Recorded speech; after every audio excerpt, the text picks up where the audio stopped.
Time for some good old Factor 5. I think I tried renting this game back in the day. I don't remember liking it. But that's also because I didn't play a lot of flight games back then. But I don't really remember playing it, so maybe I rented it, it was very brief.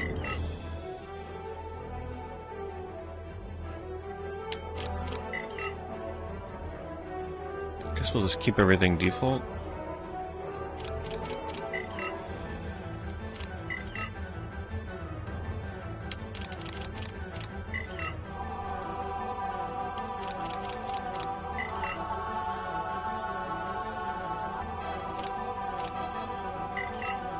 Got a nice N64 sounding Duel of the Fates song.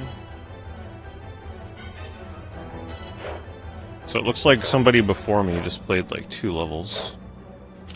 So I have no problem deleting that.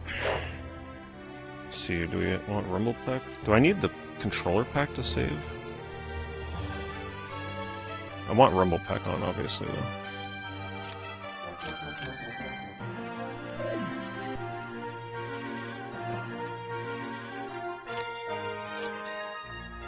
What's up, Nerf Me? Thank you for that resub. 90 months. Good to see you. Hope your streams are going well.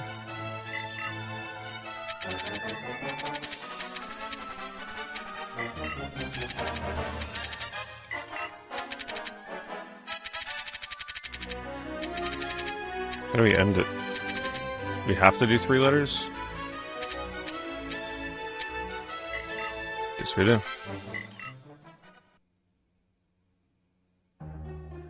No live on YouTube? The Trade Federation has invaded. How is it not live? You must escape. You are ordered to aid your fellow officers as necessary and follow Captain Kale's commands. Engage the enemy when appropriate, but do not endanger civilians.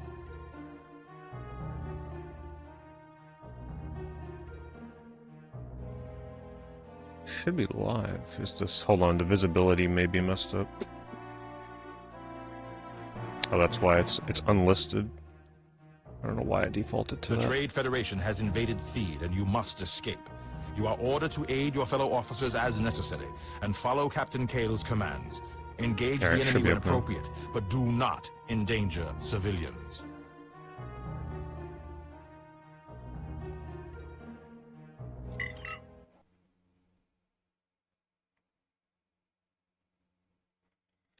I figured since there's not much good Star Wars coming out these days, we gotta go back to the good old days of playing Star Wars Episode 1 games.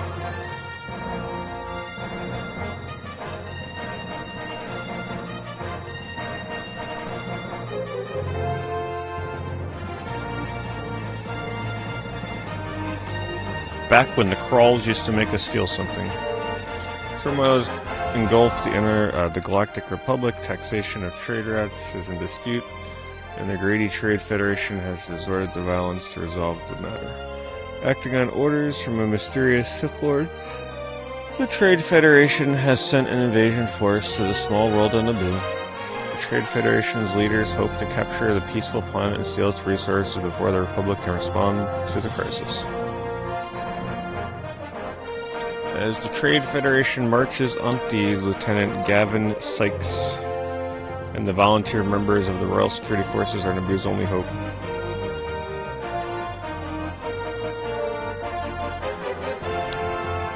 Gavin's just gonna be like, I ain't helping you. Psych.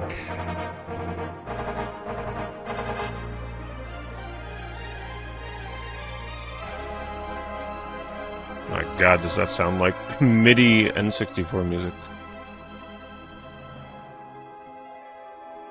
Yeah, I may have rented this. I really don't remember. Your channel went viral. You're now the most watched DJ stream. Well, damn, that's awesome. Congrats, Nerf Me. Going viral on TikTok. That's a big deal. Fast, agile, and moderately armed, the Flash Speeder functions as the RSF's primary ground patrol vehicle. Well suited to covering Theed city streets, the Speeder is assigned to protecting Theed from all threats. The vehicle's single pursuit, Defense Blaster, is designed to destroy obstacles and lightly armor targets such as battle droids. Damn, they got full-on audio descriptions for the vehicles. I can't select anything else, so it is what it is. Captain Panaka, I am ordering all officers to clear the city at once. Do not engage the enemy except in self-defense. Yeah, time flies, doesn't it, Nerfman? Lieutenant Sykes, this is Captain Kale. I did get around to watching back rooms. I posted a brief little review on my X account, On my way, Captain. but I really enjoyed it. You are under arrest. Hello, Griggsley, welcome. Alright, time to figure out these controls. It's gonna be fun with the rumble pack. Resistance in Sector 6. The lighting of the lasers is actually kind of neat. I wasn't expecting that. Look at the lighting. Everything's flashing. Thanks, where are you? My vehicle is damaged. I can't take much more of this. I don't think we can go in there. Arrest him.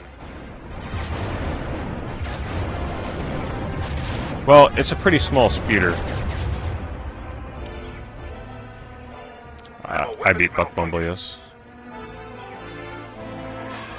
I gave it a 7 out of 10. Where are we going?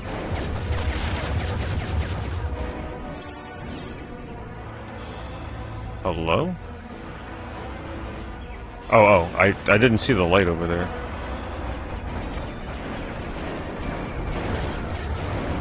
Can we destroy that? Alright, let's try and figure out these controls. Okay, shield down. Good AI. I can't shoot anymore, there must be a cooldown. Oh wait, never mind. Wrong button. Hello, Amber.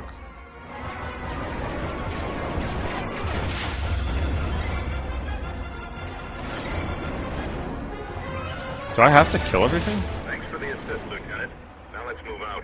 We'll cut through Oh, the we got a plaza. friend. Once we reach the edge of the city, we'll burn jet. Honestly, this ain't bad so far. Yes, sir. You know, it's got that N64 frame rate.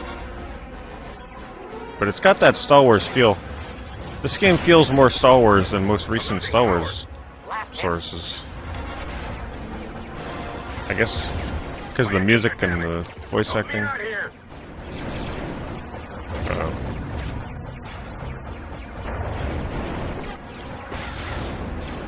What is this thing? How do I use... Okay, I must have a missile on the C button. Shields up. I'm hit, but I'll survive. XD theaters. Oh, I didn't even think about seeing it with the freaking moving seats. I actually want to see back rooms again. I was thinking of going to see it when the theater's like almost empty, because that would be pretty creepy. But seeing it with the moving seats would be kind of wild. I used to collect Pogs, yes. Actually, if you go to my card game channel on YouTube, Nerdy, I actually have a video where I did some, like a mystery unboxing of some random Pogs I bought from a thrift store, if you're looking to get nostalgic. Thanks. I'm in trouble. Look out!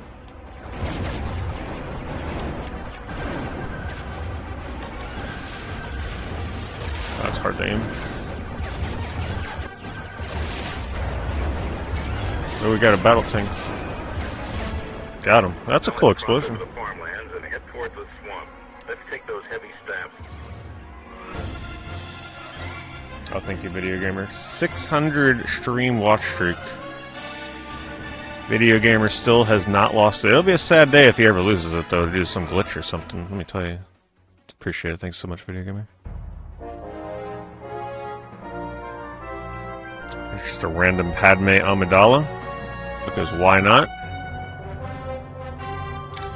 Embalmed with the sub-gift on Kick to Amberg. There you go, Amberg. Now you got some funny emotes you can play around with again. Thanks so much, Embalms. Thank you for spreading the sub love on Kick.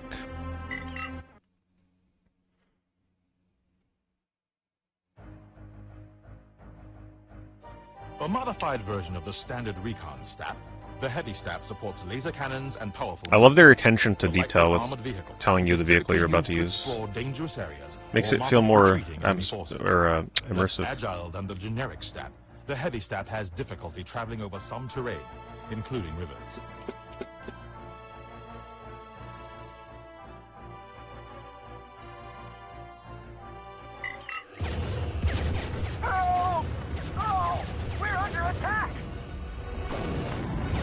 Yes, the bright green grass of Naboo that we've been waiting for. Hurry up! They're attacking the farmhouse. Let's lend a hand. Yes, sir. Drop your weapons. You're under arrest. I'm hit.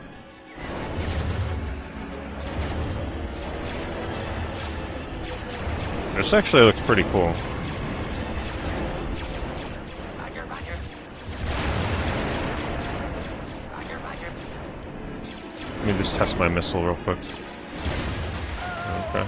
Oh, that's my friend. Fire! I'm hit. Was this game also on PC?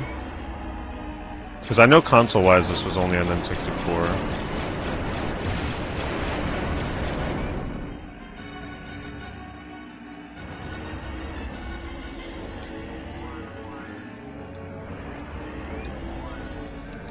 Brake is on A. Accelerate is on B. See if you can help me out. Where you at?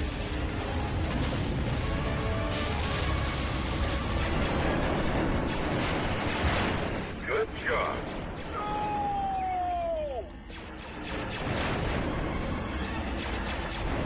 I have a feeling this game's going to be fun until I get to an escort mission where my escort keeps dying and I have to replay the mission like a dozen times. You know it's coming. You know it's coming.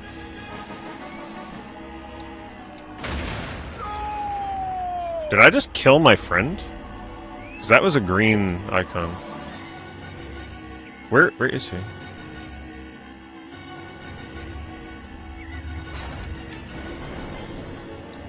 That's him there, okay.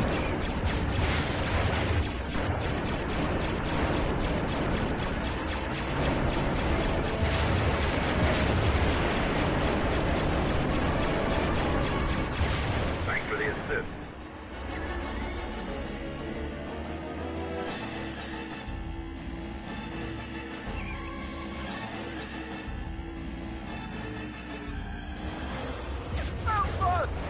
They're attacking the farmhouses. Lieutenant Sykes, hurry up! Save us! Speaking of liminal, this looks like a pretty liminal space kind of game here. Right? Kind of looks like it.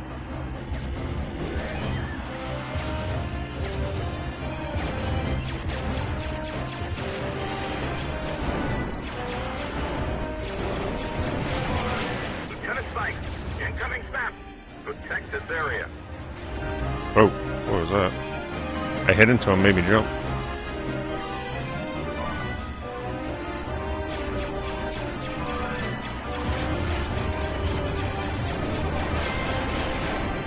I'm pretty sure every level in this game is about to be some sort of, like, defense or escort mission.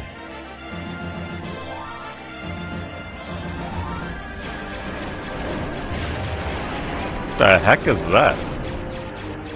It's like a little robot rabbit frog or something. Can't hit him, whatever it is. Why aren't we being protected? Please help us! What? I told you it was coming. It just, I didn't expect it to start happening on level 2. Help!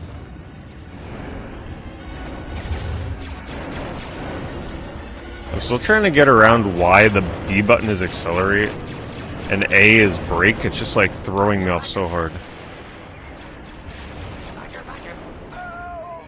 Watch your fire! Should be the opposite.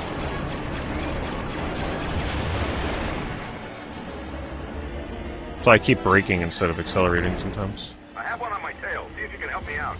I'm hit.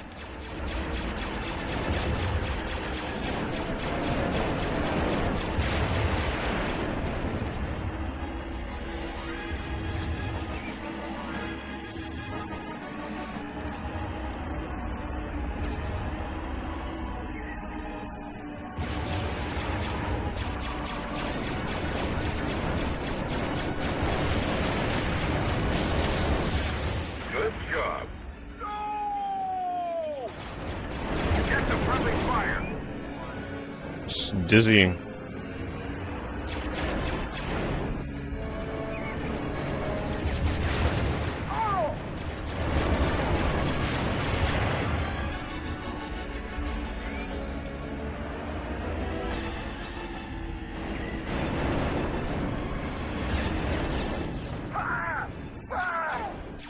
Oh, quiet. It's a very vocal escort.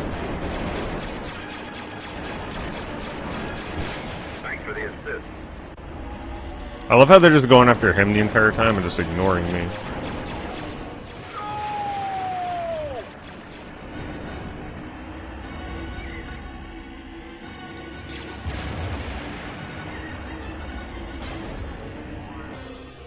Alright, now let's sit on top of these farmhouses. Lieutenant Sykes, hurry up!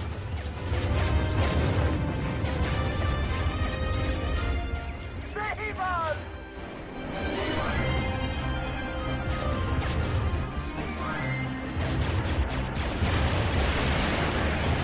Lieutenant Sykes, incoming snap! Alright, now gotta be more diligent here.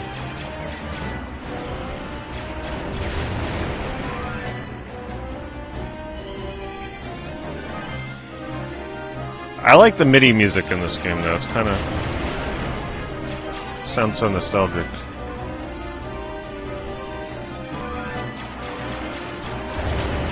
Yeah, I know, right? This is the kind of music that Asteroids needed. Silent game.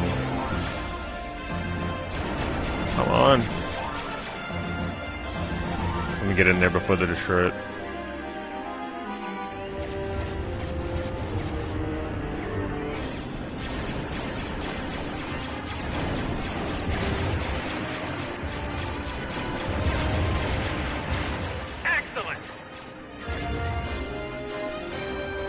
Man, I must have been so close before to winning.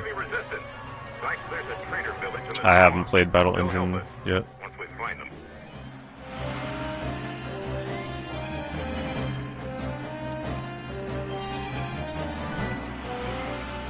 What's my current objective?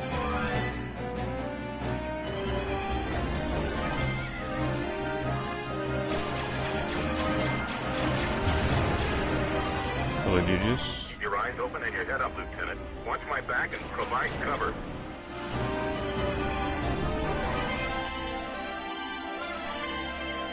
That's actually a really good draw distance for N64 standards, though, we gotta admit. That's actually one of the biggest draw distances I think we've seen on this console. Look at that.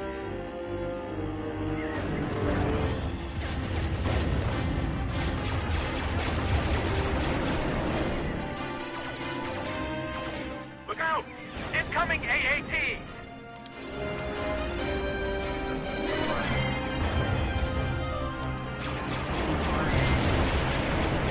I wonder if I could accidentally shoot him down and lose. Yeah, I think this is actually one of the most impressive draw distances we've seen on N64. Also, the fog of war is not like gray or black or... It's like, it just like kind of fades in. The game just fades in with the background. It's hard to describe what I mean. So it actually looks kind of cool. I'm taking heavy fire!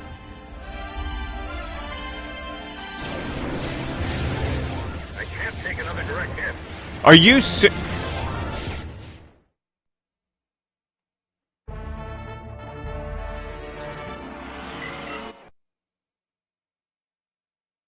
I mean, I kind of called it, right? Help! Every level's gonna be an escort mission. I could see why I hated this if I rented it.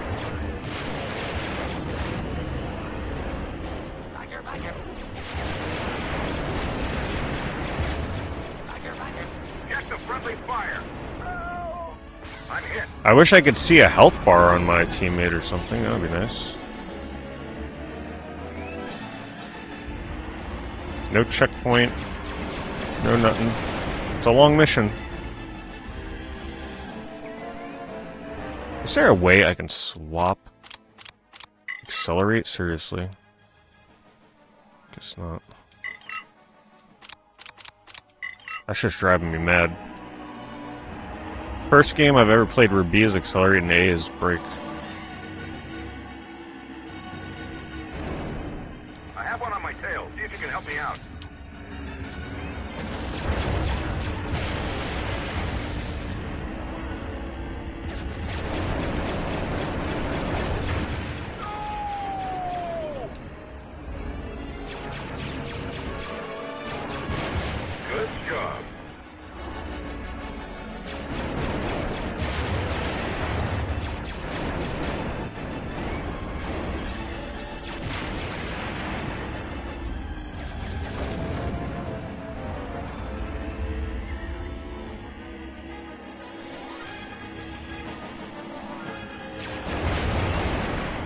Oh, he's already pretty far up there. Oh wait, that's not him.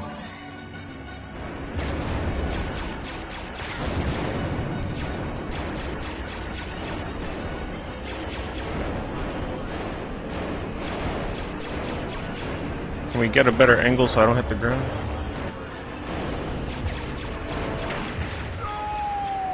Little friendly fire never hurt anybody.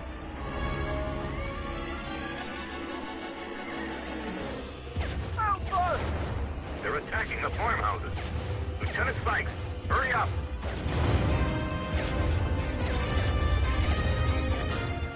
Save us!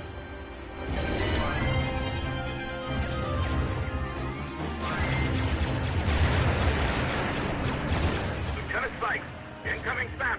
Protect this area.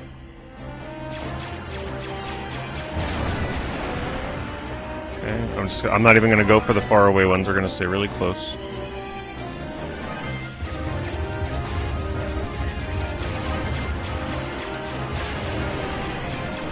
Well, at least the aiming is, you know, if I shoot something a mile away and hit it, it actually does. So that's nice.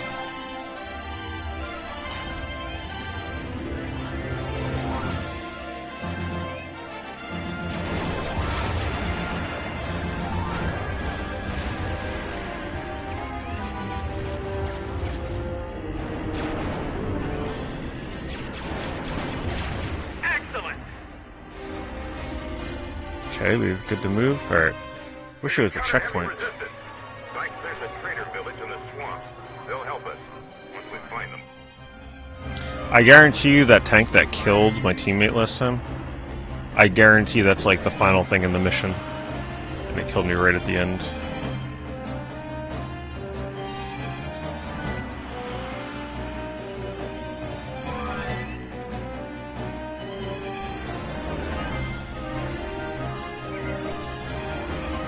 Keep your eyes open and your head up, Lieutenant. Watch my back and provide cover.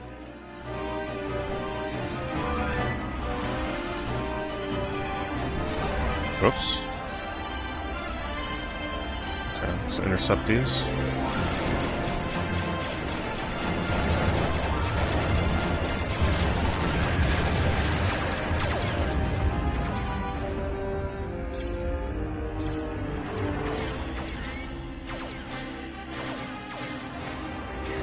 Look out! Incoming AAT! Get in front of my teammate so he don't get shot first.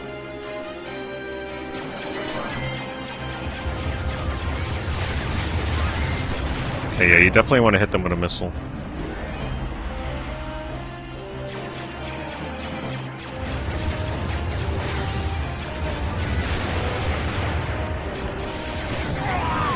What?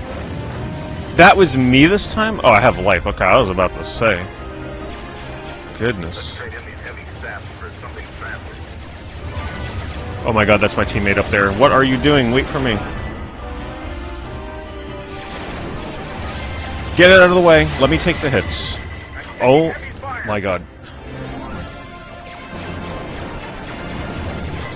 Please. We don't have time to explore, Lieutenant. Let's just get to the swamp. Oh, they're on him. Did we make it?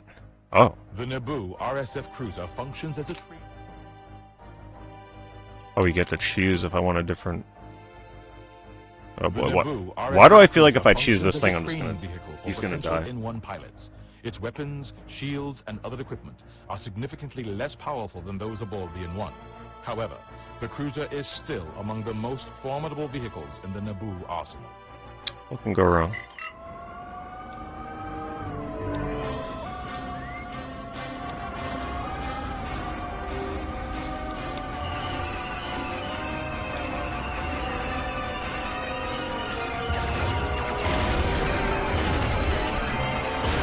There, now it's getting good.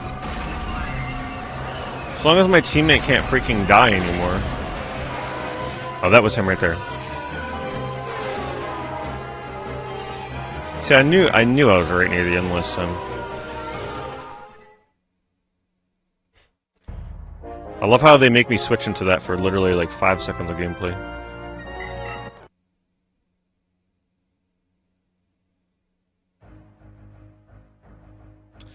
Yeah, I made sure I watched it before. I watched all of them. Found Footage 3 is also one of my favorites. Its weapons, shields, and other equipment are significantly less powerful. Ooh, we got a nighttime rain level. Identify yourself. I'm Rohan Waitai. This is my village that's burning. Save us! How many missions are in this game? Defend the 15 outpost missions. while my people More than fight for 15 the missions. city. Sorry, so that means there's probably either 15 missions or 16 missions. That old back-of-the-box lingo. Engage, Captain. Permission granted. Just make sure you cover those houseboats. What's the objective? Protect house, of course. I'm always protecting something in this game.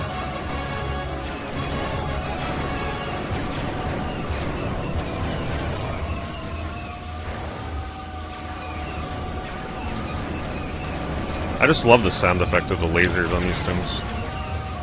Alright, I'm getting destroyed here.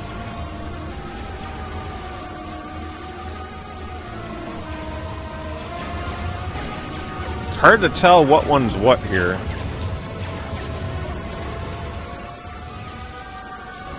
There's a lot of ships and I can't tell who's good. I see the radar, but still, it's like... it's so hard to turn. My people are dying. Protect the boat. Ah! Those houseboats are our only hope.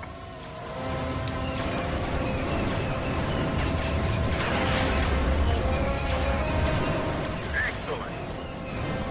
Thanks. Incoming droid starfighters.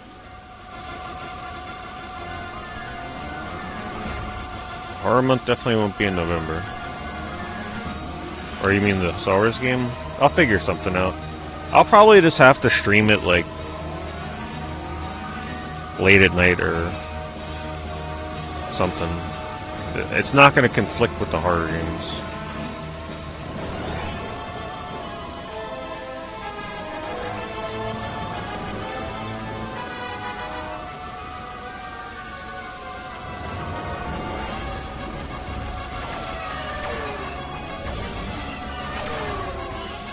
Don't underestimate the enemy.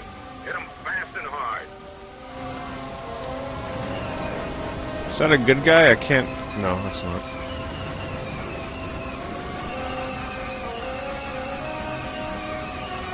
Can't hit anything.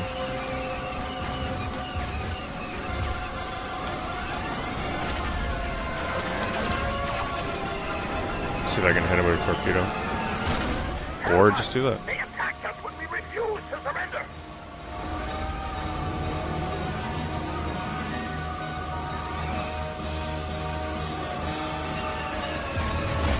Heads up. Take out those fighters. Honestly, outside of the fact that so far every mission is just like... I hate the fact that I could just lose the mission because the AI took too many hits. Other than that, it's pretty decent. I think the graphics, obviously outside of the typical N64 frame rate, are pretty good. Music is appropriately Star Wars. Captain, one of my best men, Ben Dead, is trapped at the far end of the village. Rescue him, and I'll give whatever aid I can. Follow me, Lieutenant. That's a direct order.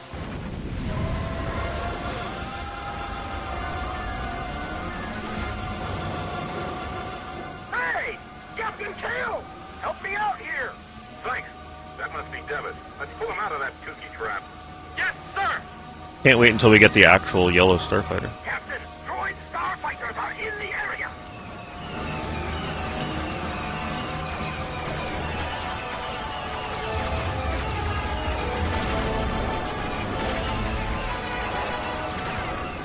Thanks. Take out those fighters. They're all over me.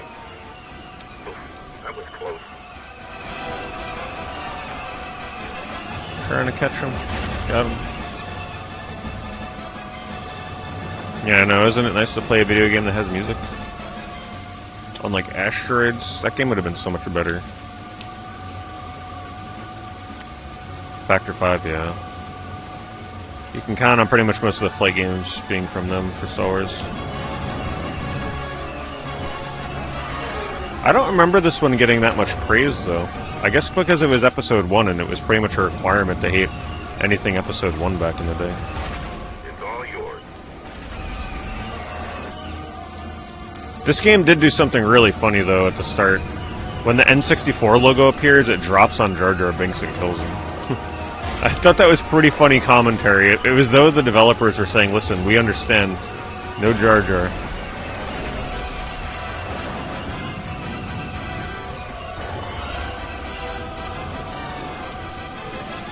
Pretty decent skill-based aiming.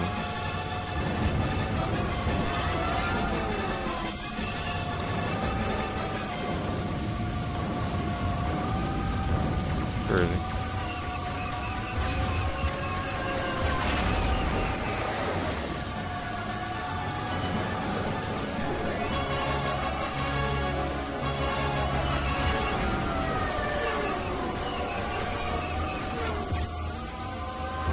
I do wish that one of my missiles was like a lock-on missile, though. Because right now it's like impossible to hit anything in the sky with those.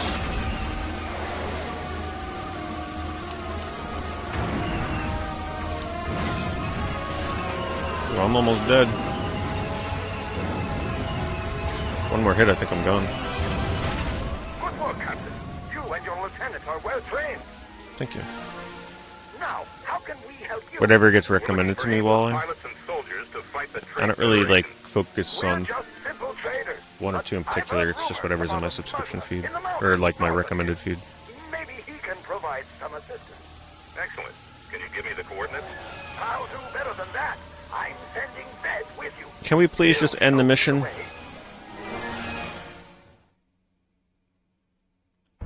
Good. I was afraid they wouldn't. So that was mission what? 3?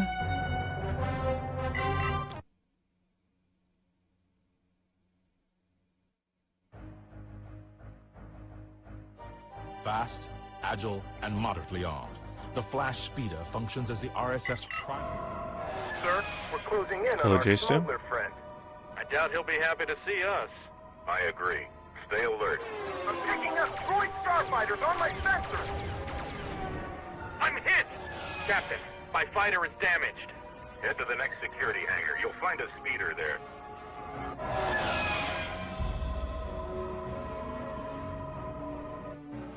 Good work, Sykes. Now check the... We need a level with a nice sunset. Yes, sir. That'll look good. Well, we're getting there. We're getting there. This looks like such an N64 game. Like, these environments. So good. There's a homestead under attack. Stop the battle droids, but make it quick. Security force officer approaching. Eliminate him. Not today. Eat plasma, droid.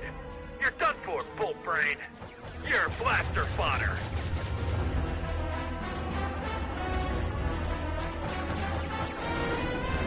Damn it, I keep hitting brake when I mean to accelerate. It's gonna take me so long to get used to brake on A button.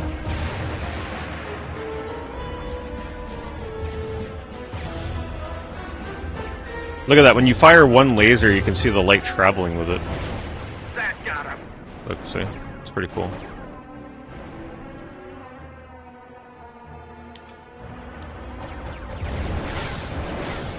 Eat plasma, droid. Great work, officer. Follow me. I have something to show you. Did I track macros? Yeah. Especially protein. Most important.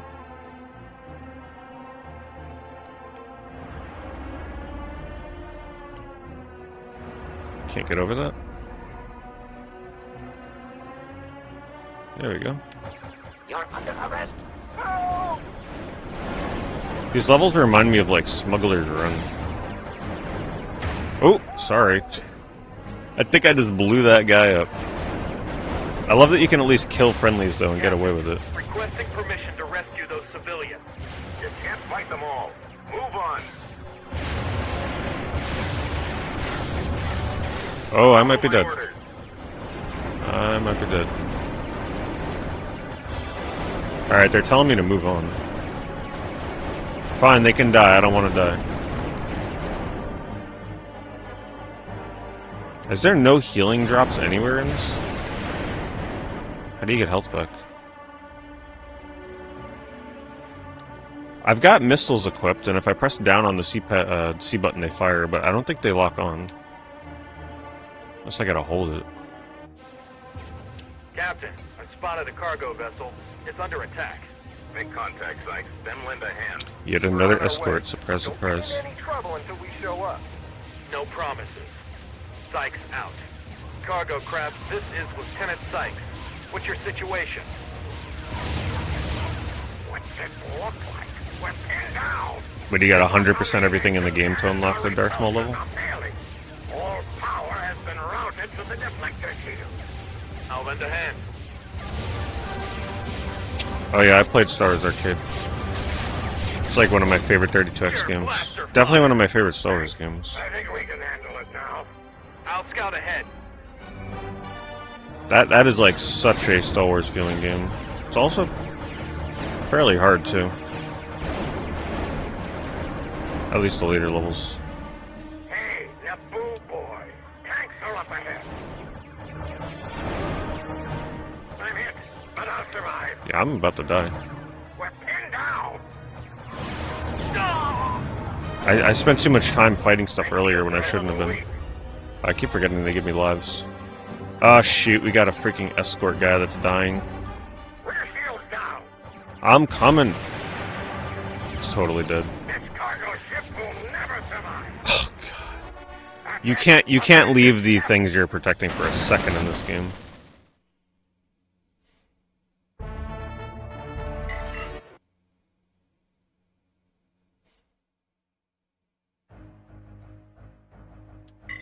Luckily, it's pretty early on. Closing in on our Yeah, they really want you to stick to the objective on the radar. You can't really stray too far from it.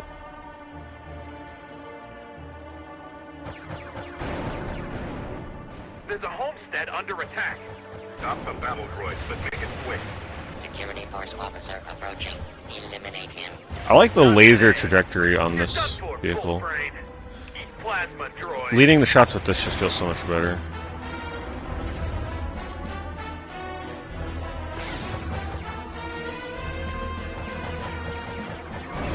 Where'd he go?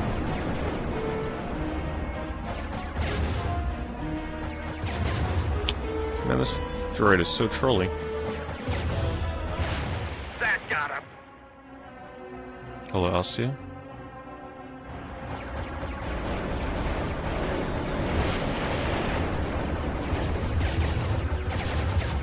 Oh! Great work, officer. Follow me. I have something to show you.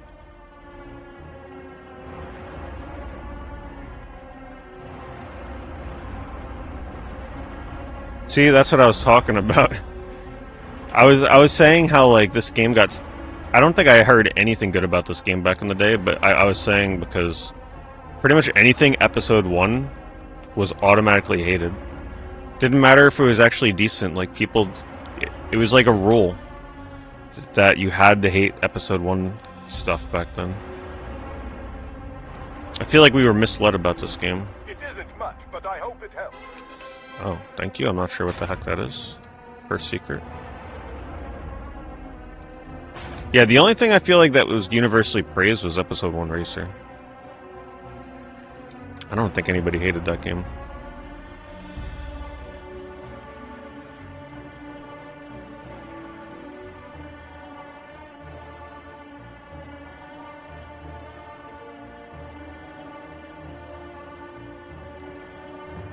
You're under arrest.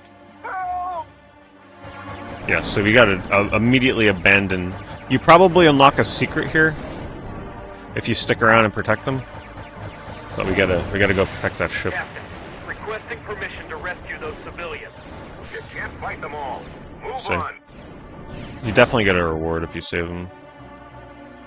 I wasn't big into Racer Revenge. I tried it on stream a couple years ago, and yeah, I was not feeling it. I just remember not liking the combat portion of it. It's under attack. Make contact, Sykes. Then lend a hand. I have high hope for Galactic Racer, Don't though. get in any trouble until Even we though it's show going to be a up. similar premise. No promises. Sykes out. Cargo craft, this is Lieutenant Sykes. What's your situation? Hold down the secondary button until targeting trigger appears. Oh, so that's. I figured that might be it.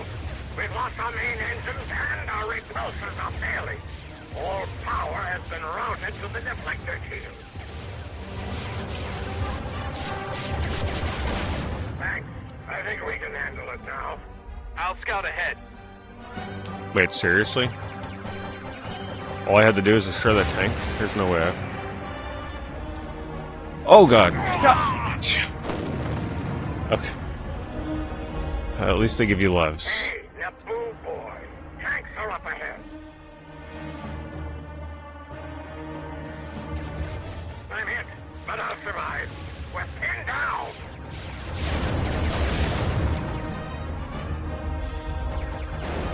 Very bumpy.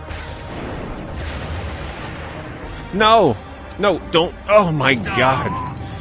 The freaking accelerate and brake killed me again. The controls in this game are ridiculous. Hey, Naboo boy. Tanks are up ahead. Where? Incoming AAT! My shields are a little weak. Come on, don't you dare fall. Under fire. Oh, there it is over there. Come on, go. Rear shields down. No, no, no, no, no. I'm telling you, it's playing with my mind so much. I have never played a video game where they reverse brake and reverse. Or brake and accelerate.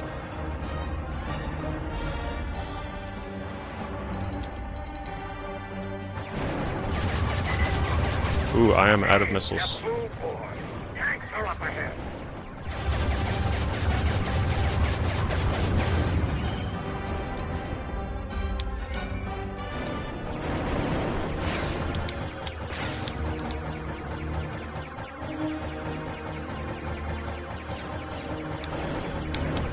I don't think those little guys can do anything to him. Just the tanks.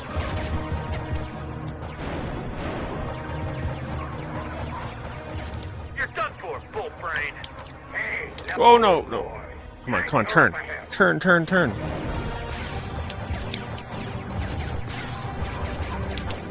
You're done for, bull brain. I'm almost dead.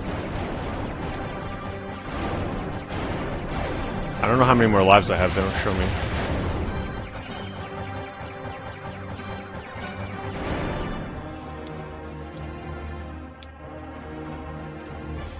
Incoming AATs! Can we catch a break, please?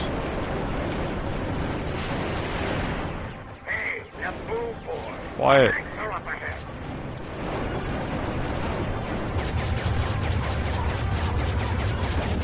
You're done for, bull brain. Oh my god, that's a lot of them. I'm under fire.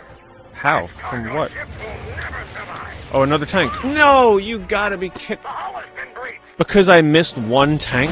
This game is crazy.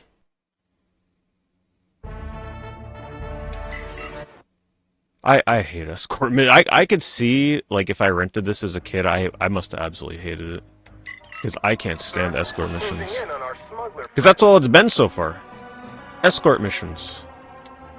I mean, what the heck else you gonna do in a Star Wars Naboo game, but still. They could have done something. Just, like, kill all the enemies, some kind of deathmatch level. And the checkpoints are killer. I mean, there are no checkpoints, just restart the whole level. Stop the battle droids, but make it quick. Security force officer approaching. Eliminate him. Not today. You're done for, bull brain. The levels needed to be, like, a little bit shorter. Plasma droid. So in other words, cut this section out and just have it be that stupid escort part.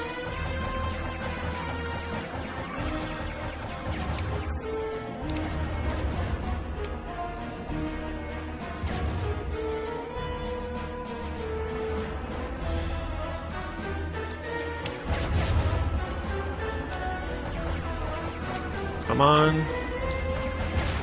You're blaster fodder. That got him.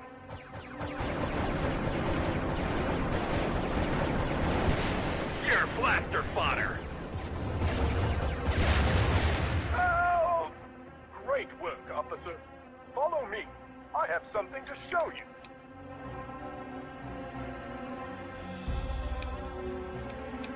Did I see episode 1 in theaters? Oh yeah. No, I definitely did. That was like peak Star Wars for me. at the time. I was the target age for episode 1. I didn't hate episode 1. I mean, I know everybody told us to hate it. I definitely preferred the older Star Wars movies before the prequels, but I loved the prequels. Like, even after episode 1, I was still very excited to see episode 2 and 3.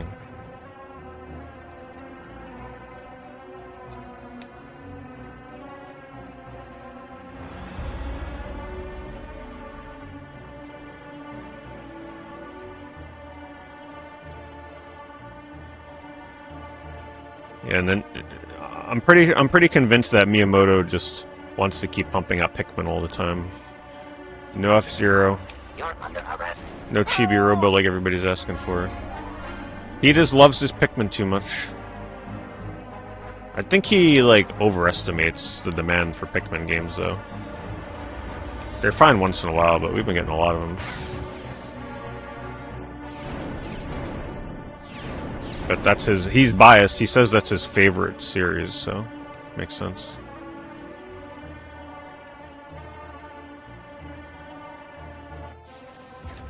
Captain, I spotted a cargo vessel. It's under attack. Make contact, Sykes. Then lend a hand. We're on our way. Don't get into any trouble until we show up. Disney should totally just, like, play into the whole Jar Jar thing and make a show about Jar Jar actually being a Sith. Play into the Darth Jar Jar memes. Make it canon. We've lost our main engines and our repulsors are failing.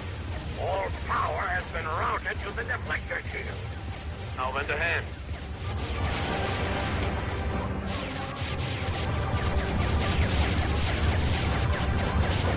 Thanks. I think we can handle it now. I'll scout ahead.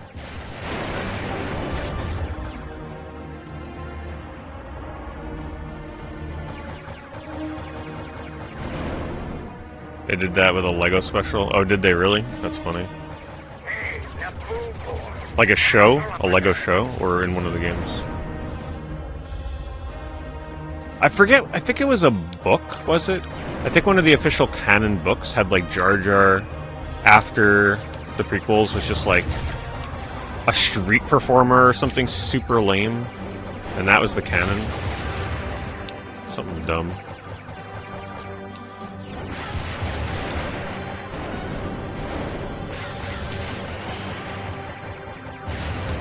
Incoming AATs!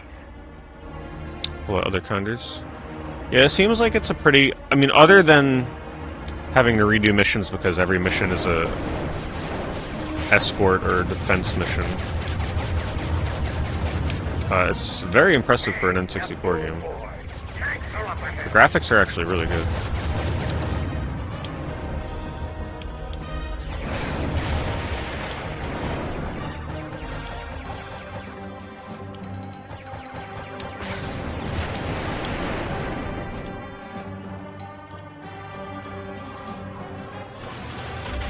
Yeah, see, that still didn't lock on. That took some paint off. Just gotta make sure that our escort guy here don't get ambushed by a tank.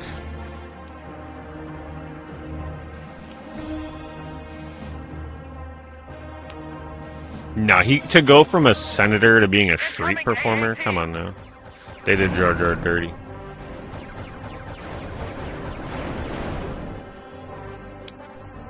Alright, where's this tank that killed him? This one?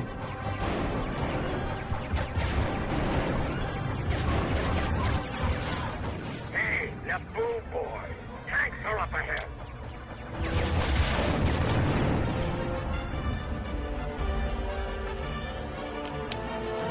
Okay, there he is.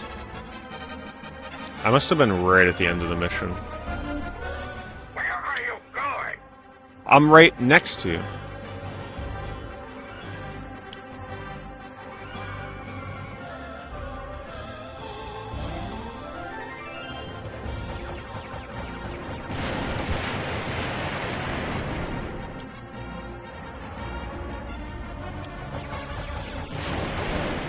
Uh-oh. Tanks on the bridge. Of course. Wow, look how good that looks. That has got to be some of the best draw distance on the N64. Of course they kill me. But I got lives. Come on, just respawn before they kill him. I'll survive. Come on, go. I'm under fire. It's not me dying I'm worried about, it's my AI companion. Because if he dies, I gotta do the whole level again. Oh, boy. And I was, when the previous mission ended, right at the end.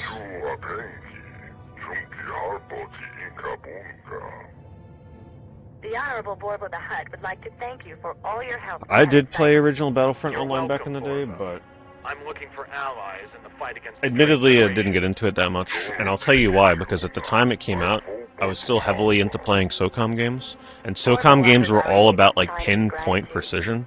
Battlefront felt very loose, and the aiming was awful compared to SOCOM, so it was really hard for me to shake that, going from like one of the most accurate shooting, third-person shooting games out there to playing one of the loosest shooting games I had ever played. Going from pinpoint accuracy to killing things in like 5 bullets to having to have loose cannon fire and have things take like 100 shots to kill them, it felt so weird to me.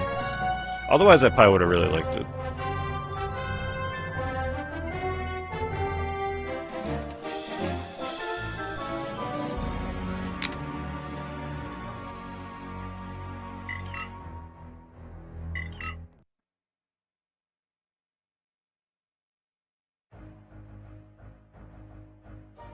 Fast, agile, and moderately Still the same armed. ship. The Flash Speeder functions as the RSF's But I'd be primary okay with not ground having any new patrol consoles vehicle. come out in the next 10 years. Well-suited I always look covering forward to Theed new City consoles. streets, the Speeder is assigned to protecting Theed from all threats. The vehicle's single But pursuit, defense I'd be blasts, okay with it at the end is of the day as designed to long as the destroy games on the current ones obstacles kept and getting lightly better. armored targets such as battle droids. Captain Kale, what are your orders? Stick close to me and follow the Hutt back to his base. What if he's leading us into a trap? It's a risk I'm willing to take. The Hutt might have the weapons we need to recapture Theed. But I will say, one of the things I always liked about new console launches is just the excitement of a new launch lineup to play. But launch lineups have been pretty lame lately, so it does kill a lot of the excitement. Like, there's nothing exciting about a console launch lineup when it's mostly all ports of older games we've already played and games that are like already on other consoles. You can trade in that speeder for a fighter or continue giving us ground support. I'll take the fight.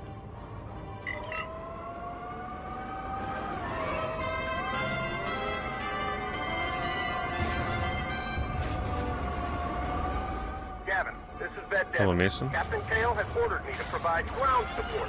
Protect the cargo ship until we reach the base. Keep an eye on those mine sites.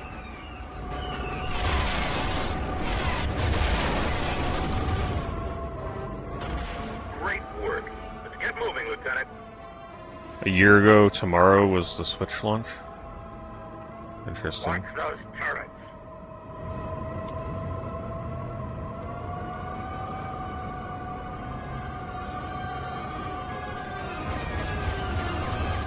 Nice shooting, human. I have not watched Maul. Because I haven't really watched much of the animated Star Wars stuff. I've always had a really hard time getting into those.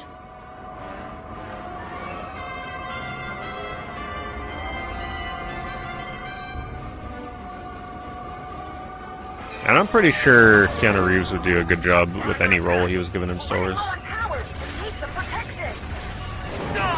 What? You could just get crashed into? Okay.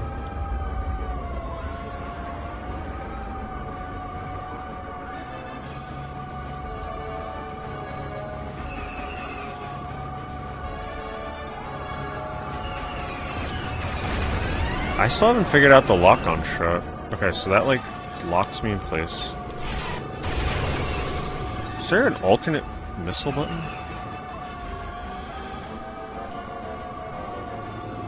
So you can go fully first person. That feels pretty janky, I don't like that.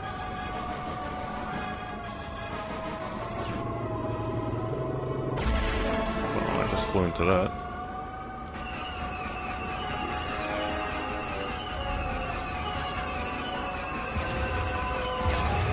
Enemy fighters approaching.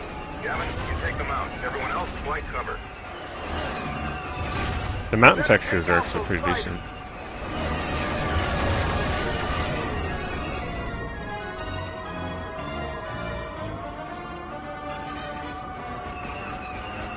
Yet another escort mission, though. I'm pretty sure every mission's gonna be escort, I swear.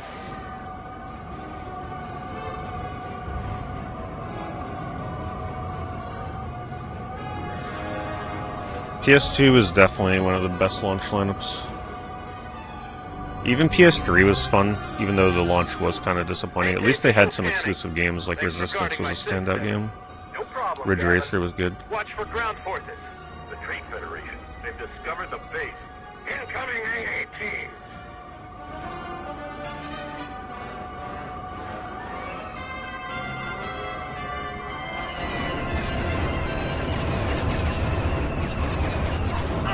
Wow, you just can't crash into anything with this when you're playing this thing. Makes sense.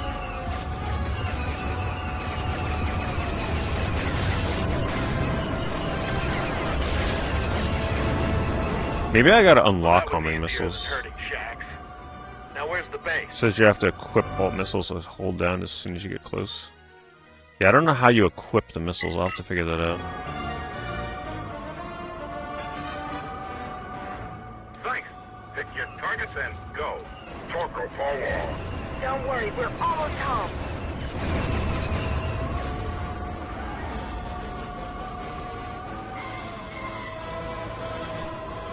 Come on, turn down.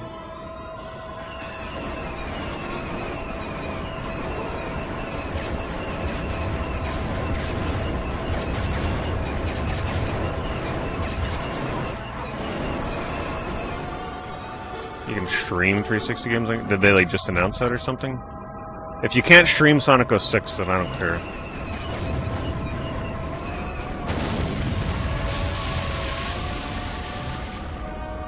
Knack was the PS4 launch, yes.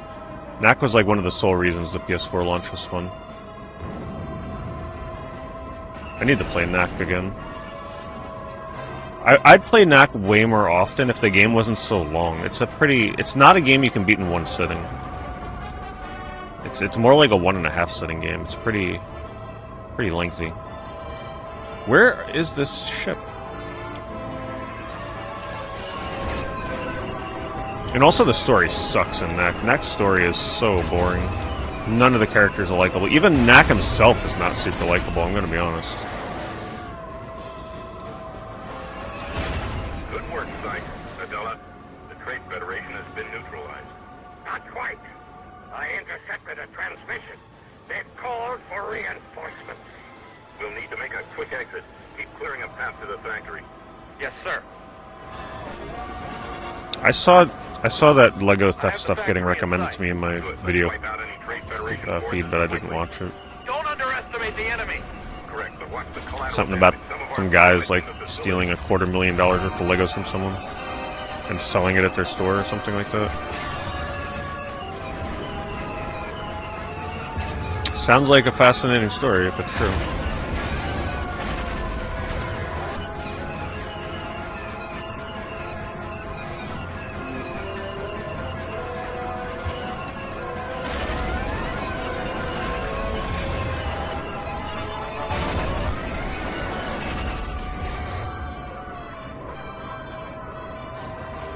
See, I wish more levels were like this. No escort crap. Right? Just dog fighting. Or in this case, starship fighting. This song goes so hard. MIDI Star Wars music. Never knew we needed it in our lives.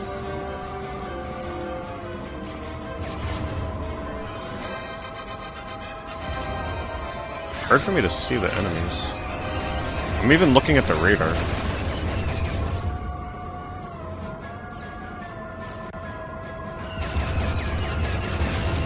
Whoops.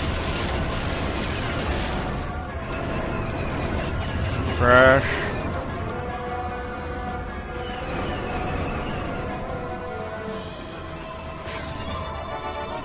Oh wow, okay. So they had him on consignment to sell them for them, right? And then the business changed hands, and then the people that took over just stole the stuff and never gave it back. Yeah, that sounds pretty bad.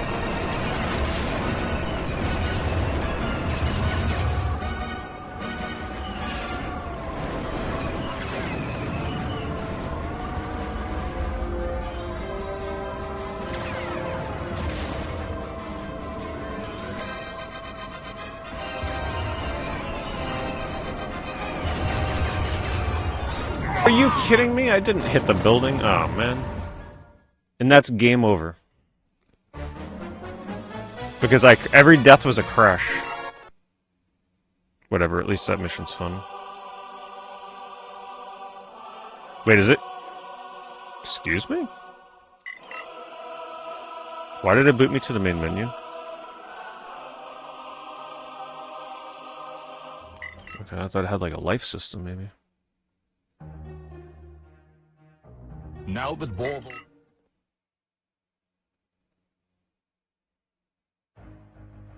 I don't have that game yet.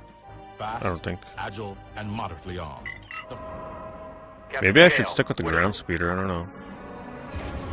I think they want me to switch or not be on the ground in this level, though. There's a lot of aerial enemies. But then again, it may be easier to hit the tanks. Maybe I'm going to stay ground for this.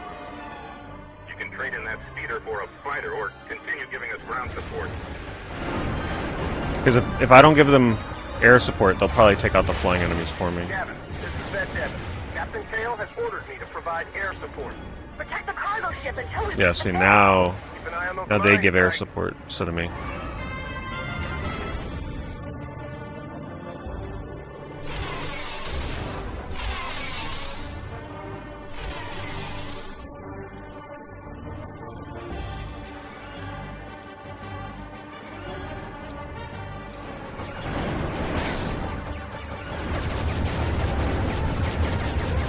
Nice shooting, human.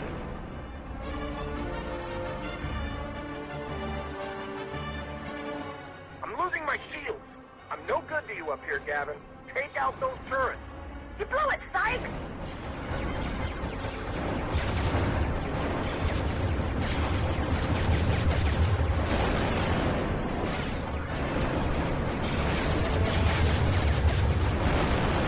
I think I like ground support better.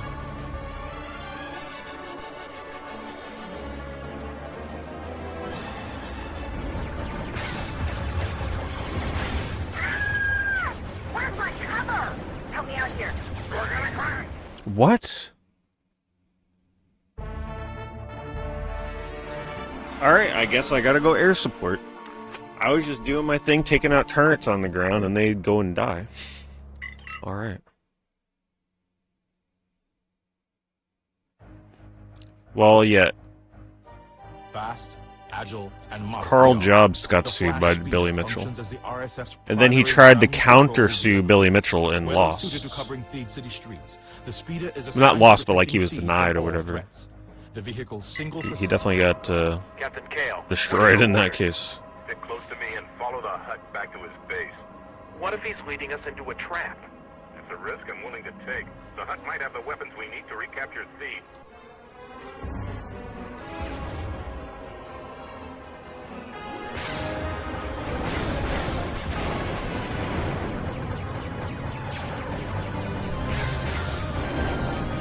I saw Billy Mitchell on X. I thought it was a parody account because the shit he posts is just like so like it just feels like a parody, but no, I think it's actually his account. He just shits on Carl all day. He makes discount codes for his hot sauce, and The Naboo the discount RSF codes are like functions Carl as a Lost training and vehicle like all with a these simple crazy one names pilot. Its weapons, shields, relating to and Carl. other- He's a master troll boy. I honestly thought it was a fake account until I saw him talking in like one of the videos on there. Gavin, this is Vet Devin. Captain Kale has ordered me to provide ground support. Protect the cargo ship until we reach the base. I really loved King of Kong too. That was such a fun movie. Even though it's like really fabricated. Great work. But I love that movie.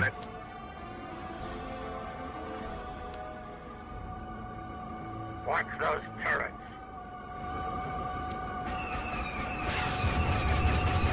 Nice shooting, human. I have not seen that Orgly, no.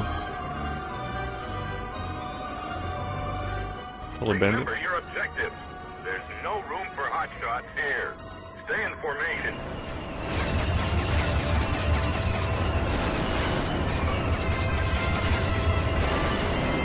Actually, they're right. I think I am supposed to stay with them. So slow. We're under attack. We're running low on power. We need some protection. Shoot. I didn't see anything. I guess they got ambushed. Ah! Where's my cover? Oh my god, where are they? Fighters approaching. Alright, I can't leave that thing side.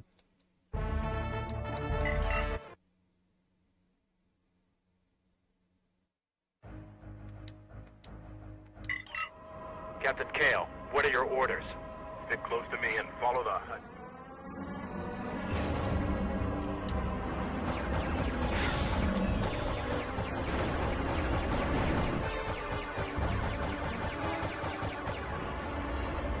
I mean, I'd like to play as Combat 8, but it's not... I don't think it's one of those games I need to play as soon as it comes out. You can trade in that speeder for a fighter or continue giving us ground support.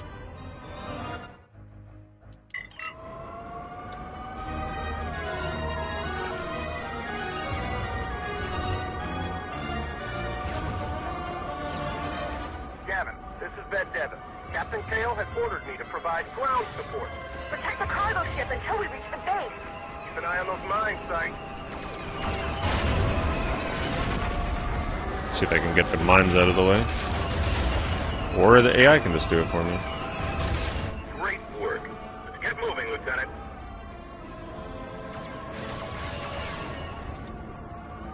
Watch those turrets.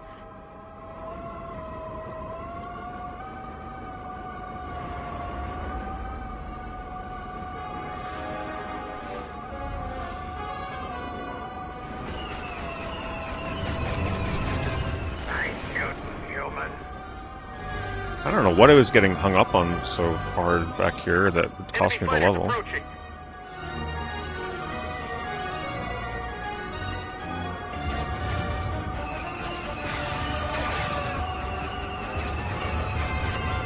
We're under attack.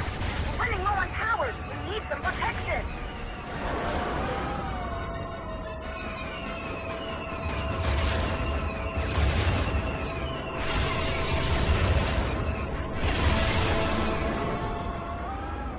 Ooh, that was close.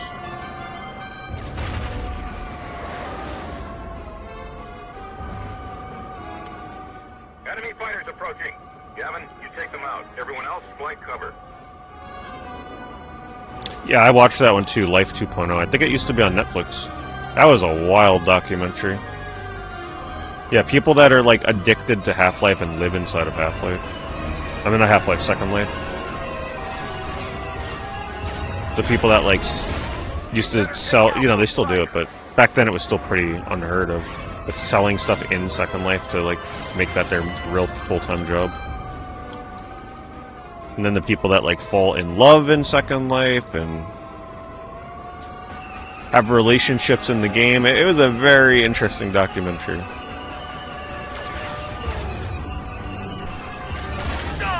What?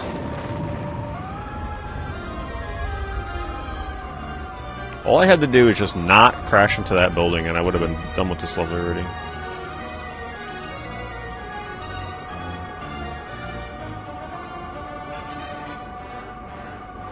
The Trade Federation. They've discovered the base. Incoming AATs. Maintain visual scanning. Thanks for guarding my six, Devis. No problem, Gavin. Watch for ground forces. Where do you even watch Life 2.0 now? Like, where is it watchable? I know it used to be a Netflix thing, but I doubt that is on there anymore. We got an embalmed super chat. Thanks, embalmed. Have you played Twisted Metal on PS3? Also, would I be interested in a new Twisted Metal game? I mean, I would definitely be interested in a new Twisted Metal game. They were actually making one, and then they canceled it. I don't know if you knew that. There was one in development that I think was actually pretty far along, and then they canceled it in the last batch of games getting canceled by Sony that aren't AAA live service single-player slop games. They got rid of a new Twisted Metal. So that was sad. Because now I don't think we're ever going to get one.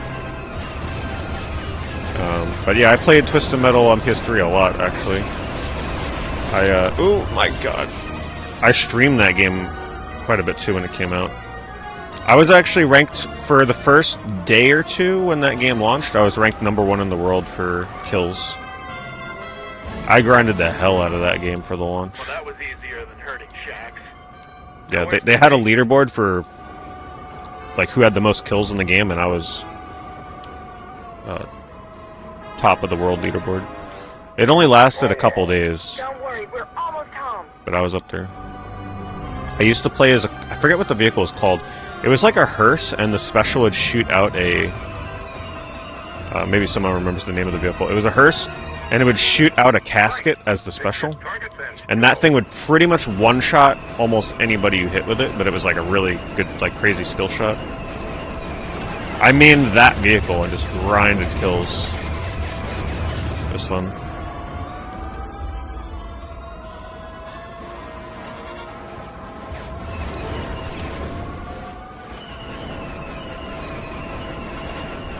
That was a great game. Twisted Metal on PS3 was very fun. The online was great. That game got a lot of hate. It didn't deserve it. Grim? I don't think it was... I mean, if he was driving a hearse, I don't think I played on a motorcycle. I could be wrong. It was one of the vehicles that was very frail. I'd have to like look back through the vehicles to know. Come on, where is this thing? Man, it is so hard to turn sometimes in this. Turn very slow. Good work, Sykes. Adela, the Trade Federation has been neutralized. Not quite. I intercepted a transmission. They've called for reinforcements. We'll need to... I would have accepted a new Twisted Metal even if it was a live service game. Shoot, I would have taken anything. The world needs more online vehicular combat games. Good. Let's wipe out any Trade Federation forces quickly. Don't underestimate the enemy. Correct, but watch the collateral damage. Some of our people might be in the facility.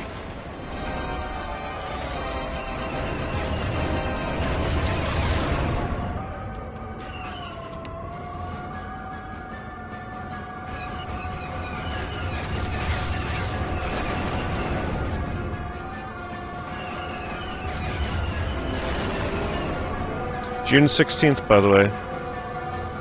Let the countdown begin. That's the day that Guitar Man comes out on PS5. That'll be fun.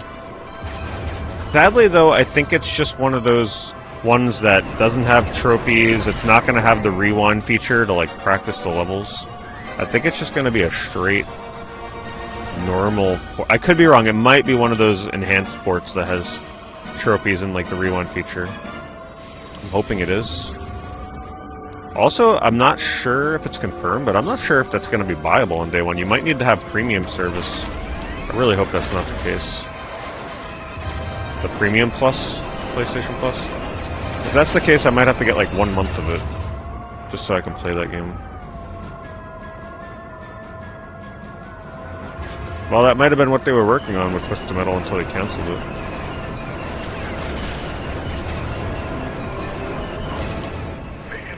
Man, that literally, I can't believe it. That last tank that I flew into the corner of a building last time I attempted this, and then had to restart the mission, really was the last tank. All I had to do is not clip the building.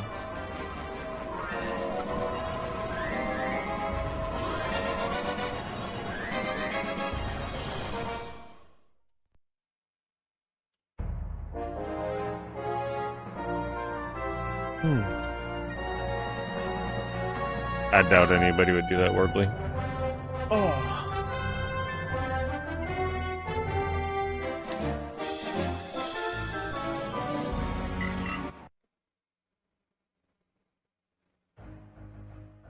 The N1 Starfighter Finally get the Naboo represents the pinnacle Starfighter. in Naboo military technology.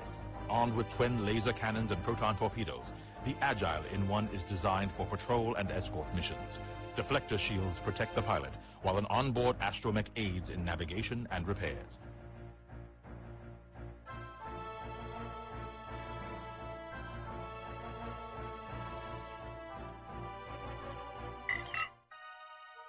Captain Kale here. Listen up. We've located a Trade Federation comm satellite. If we can destroy it, we'll temporarily deactivate one of the Trade Federation bases on Naboo.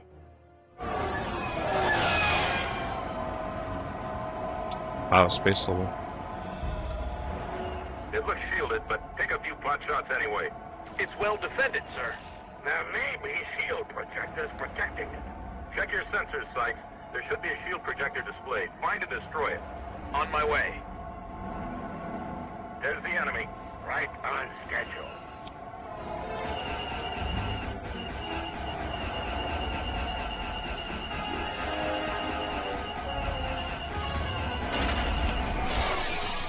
I found one of the slave satellites, sir. And a minefield. Okay, clear a path to the shield Alright, projector please, and let destroy this it. be a level that is not an escort mission. Or some kind of defense mission. It's my friendly fire. Not gonna lie, I kinda missed the on-ground missions. Those look really good. But you gotta have a space mission for the introduction of the starfighter. Excellent.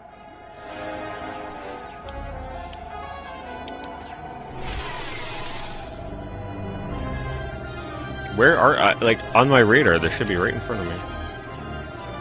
The heck?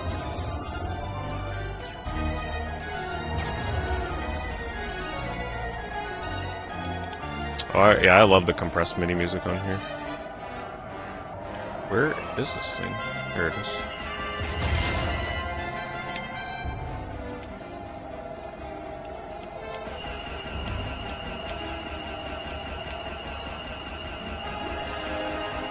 It's hard to aim.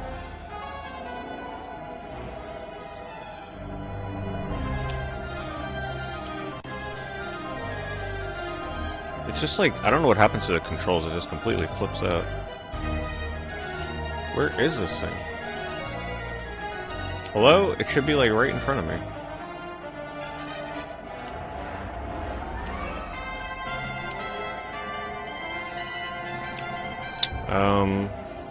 I remember trying to play Colony Wars way back in the day when I was younger, but I don't remember anything about it. Hello, where is this thing? Should be right around here. What? It's like auto... it's turning me around automatically because I can't see what the boundaries of the level are. Alright, they definitely need to stick to on-ground missions for this game because this feels weird. Or am I too high? Down here? There should be an enemy right next to me. Can the AI please just kill it? Is that him down there? I can't aim there though, it keeps auto-correcting me.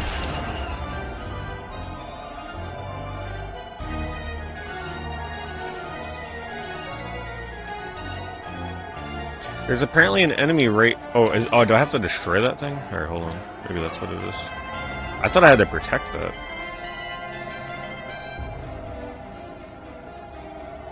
Come on.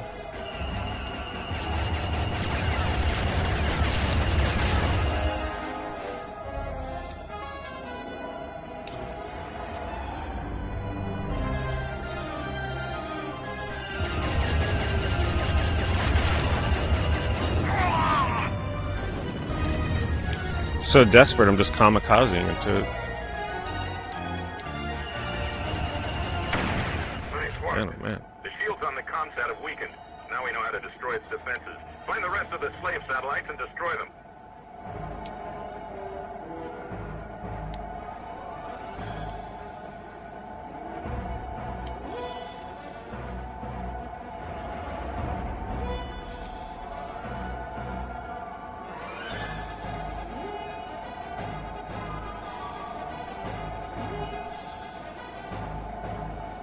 More droid starfighters are on the way. We need assistance, Sykes. I also liked Episode 1 the best for the prequels. But I tend to always like the first film in any trilogy. It's the same way for the original trilogy, it's the same way for Lord of the Rings. That's 2 satellites down. Captain Kale, the shield is noticeably weaker. Our blasts are finally having an effect. Now, get to the last satellite. Guess we don't have to kill everything here.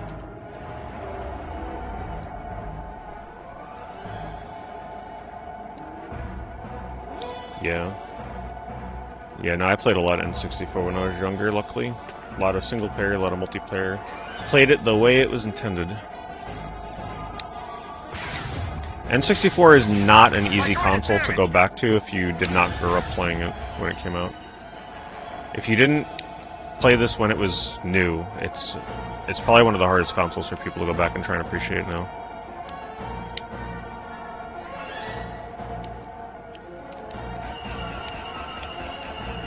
Come on, aim up. Why does it keep locking me down?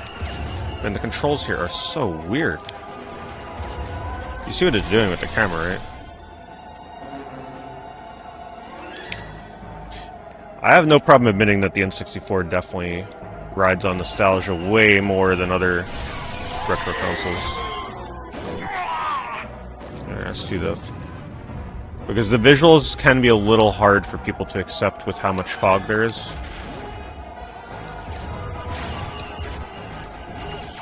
God, I don't know what is going on with the controls here. You see how snappy it is?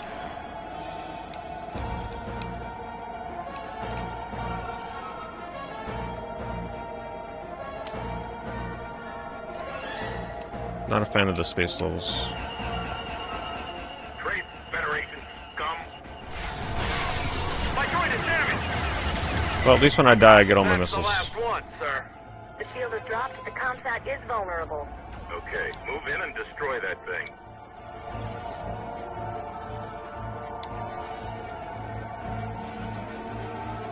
Plus, for a lot of people, the controls are hard to accept. It's firing back. Take out those missile launchers. Are you kidding me? Damn, they sniped me. This mission's gonna be miserable. For those of us that grew up with the controllers for N64, it's not too bad, but if you're coming into it fresh, it can be kind of startling to play with an N64 controller after you've played with more functional, comfortable controllers.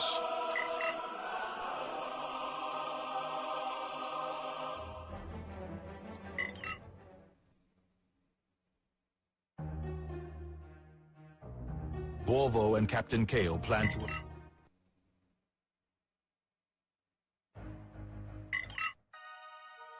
Captain Kale here.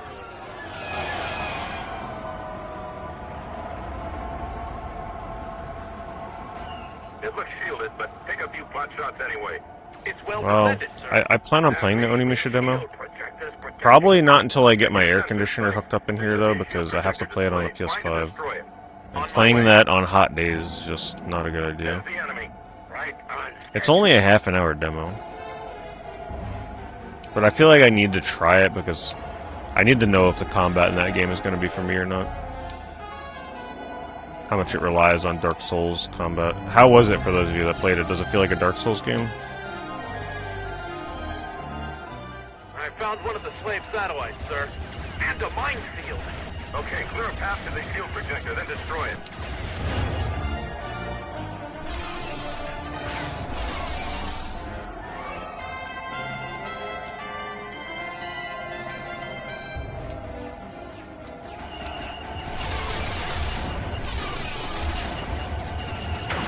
Nice work.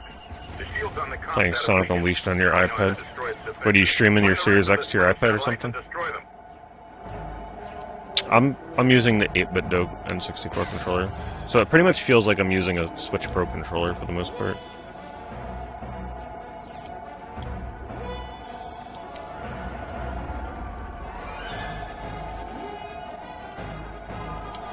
I can't get my bearings. I'm trying to find the direction they want More me to go. Starfighters are on the way. We need assistance, Sykes. It looks like Sekiro.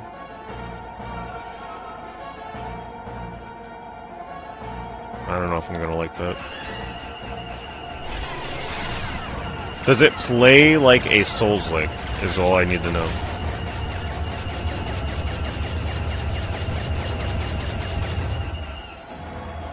It's super focused on parry and counter-striking.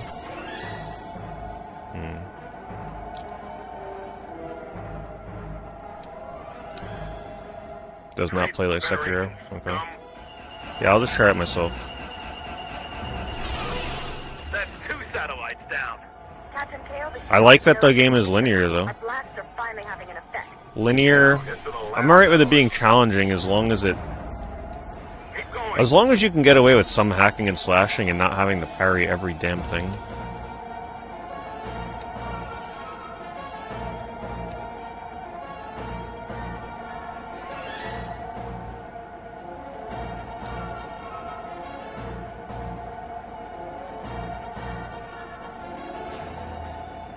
Where are these enemies?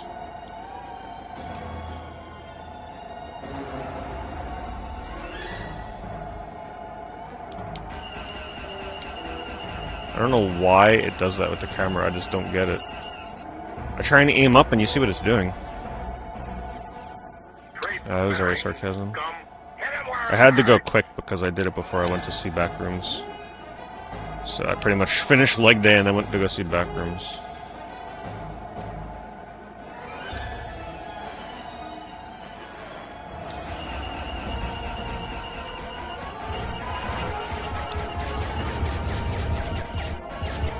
I do hack squats sometimes, not all the time, because I have my left hip joint can sometimes get really aggravated, so I can't do them all the time. Otherwise it aggravates it.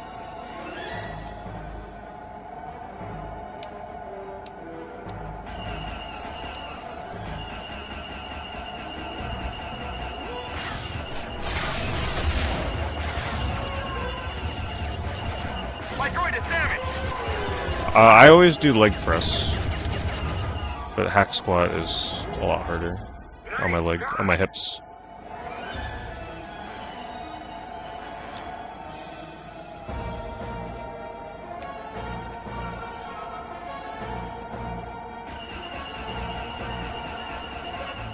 That's the last one, sir. The shield is dropped. The comsat is vulnerable. Okay, move in and destroy that thing. The only new game you're buying is Ill? Yeah, I thought Ill looked really good. Hopefully it lives up to the hype of that trailer. Hopefully it really looks that good when you... Are you freaking... What? The snipes are insane on that thing.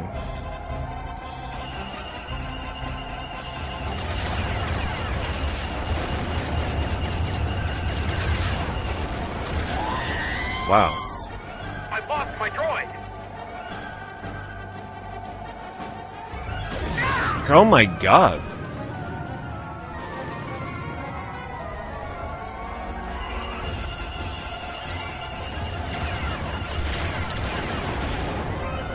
Alright, how do we take this thing out? I don't want to die again. I have not played Atomic Heart. Am I feeling disappointed after this state of play? I mean, there wasn't a lot that got me particularly really excited. Just Guitar Man and then seeing the gameplay for Ill. Most of the other stuff didn't do much for me.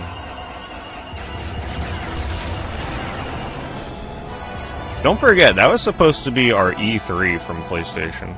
That was not an E3 presentation as far as I'm concerned. Almost everything we knew about it already. I really hope Summer Game Fest in a couple days is going to blow it out of the water.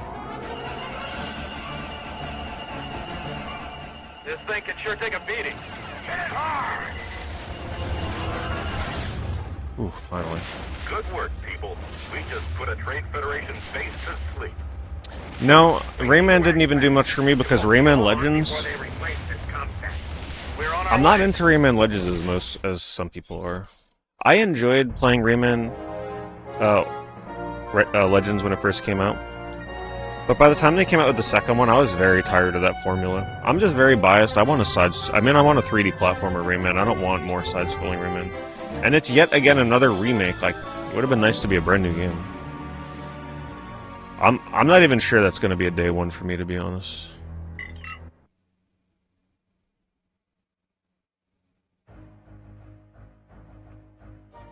God of War didn't do anything for me. What else did they show? Armed with twin laser cannons and proton torpedoes, the Agile N1 is designed for patrol and escort missions. Deflector shields. That one game from Japan where you're hunting the yokai seemed pretty interesting. That one might be kind of promising.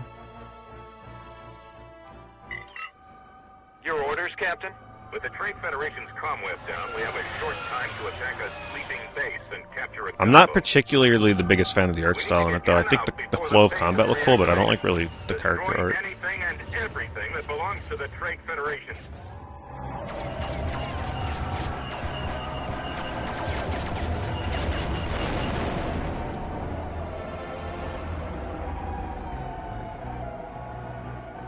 I watched Backrooms, yep. I really, really liked it. I posted a little post on X right after I saw the movie. But it exceeded my expectations, essentially. I thought it was really effective. Just seeing the back rooms with practical effects and practical sets was so cool. It looks so good.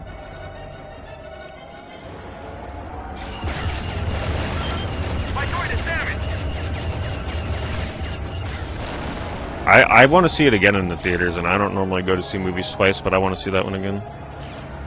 Because the sound design in a theater with all the sounds in that movie, even though it is silent, like the bulbs, the fluorescent bulbs, sound so odd. I saw it in Dolby Cinemas, so that made a big difference. What is AVX? Is that the motion seats? Yeah, as they're running through the hallways, the seats probably move with the direction they're going, right? That would be kind of crazy. Where are you going?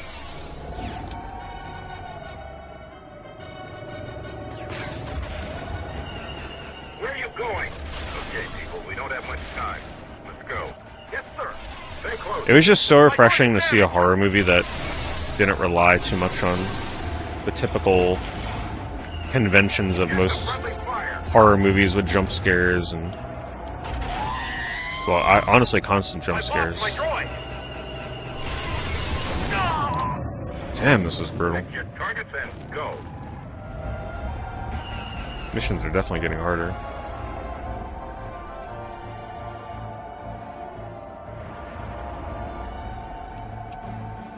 We need some cover. Where's my cover? I'm coming. We have visitors. When they start complaining about cover, that means I'm about to lose.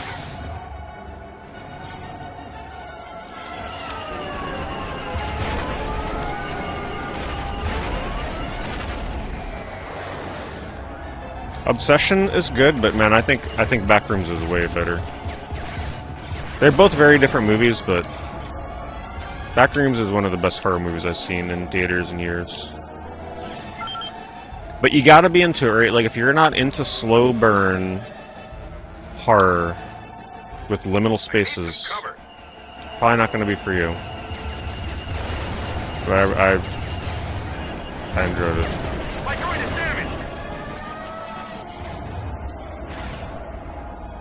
And you don't have to be familiar with Backrooms to go see that movie.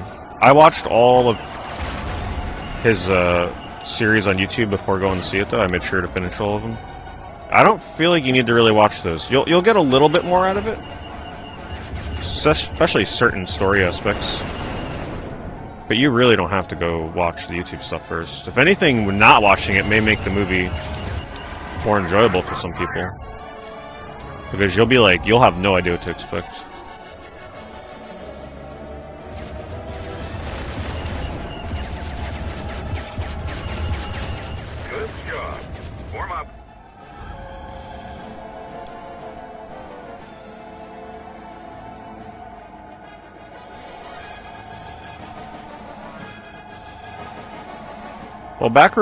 Well, Obsession's kind of hard. Personally, I thought Obsession was very predictable.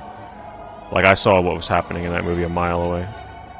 Even, like, the things that were supposed to be shocking and you never would have saw coming, like, I saw them coming a mile away. Very obvious. Backrooms, you never really quite know where it was going to go, which I liked. And I like that it doesn't answer all questions. I like that you're left with a lot of questions at the end of the movie.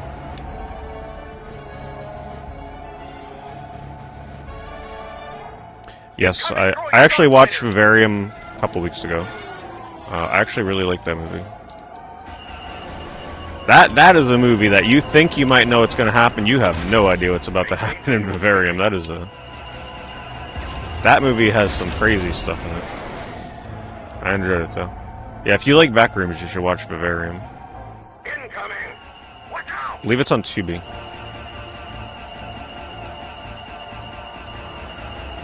We need more liminal space theatrical movies. Starfighters! That's the movie with the mother? Yeah, yeah.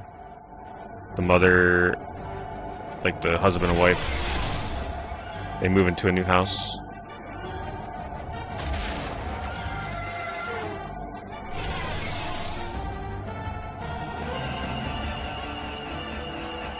I think there's so much space to be explored still.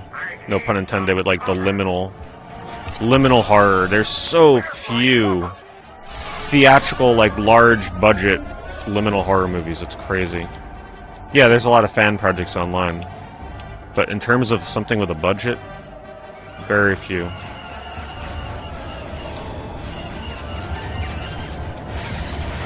Don't die. Yeah, if you're looking for a really good liminal movie, watch Vivarium. It should be on Tubi. You can watch it for free. At least I think it's on Tubi. I don't remember. Tubi Prime, I don't think it was Netflix. The DX seats were good. Okay, so when you say DX seats, you mean the seats that move and stuff? I may need to look in the... Because I have a theater near me that does that. I forget what... I think I went to go see Sonic the Hedgehog. Yeah, I think I saw it normally the first time, and then I think I watched it a second time. And did I use the moving seats? No, wait, maybe I didn't. I can't remember. Maybe I've never seen a movie in the moving seats. I could swear I may have. I don't know. But that Backrooms would certainly be an interesting movie for that.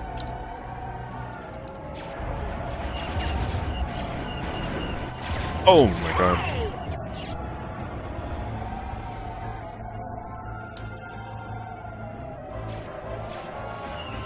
Those seats are so expensive though to go see a movie with those things. It's crazy. It's like $35 a ticket probably. Move on.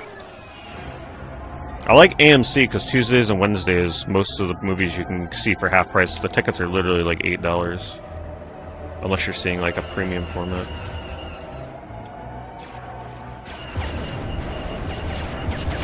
Get back in formation. I guess the next movie to see is He-Man. Hopefully that turns out alright. I don't really have too much of an attachment to He-Man. I just had a lot of the action figures when I was younger. Watched the show a little bit. But I think I'll wait and see what the reviews are saying about that one. I never got a chance to go see Mortal Kombat 2. Unfortunately, my theater is not like... The theater I like to go to is not super close, so it's usually like... If I go to see a movie, I'm probably not streaming for that day. Because I gotta travel a decent distance.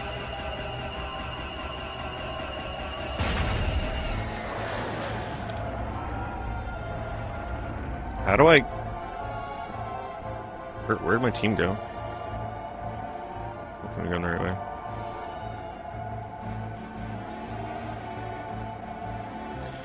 How much does A-list cost? Every time I go to AMC, hey, thank you, Juicy, thank you for that super chat. And they're like, and thank you especially to our A-listers who are seeing up to 4 movies every week. I'm like, who the hell? How can you see 4 movies a week? That's crazy. You must like live on top of an AMC theater to take advantage of that.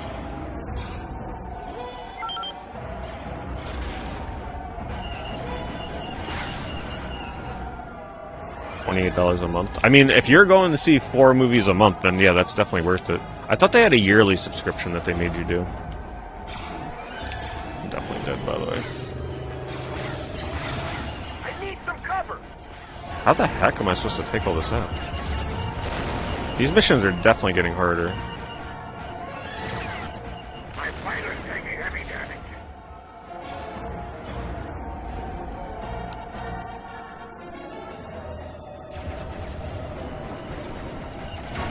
Nice shot, Lieutenant.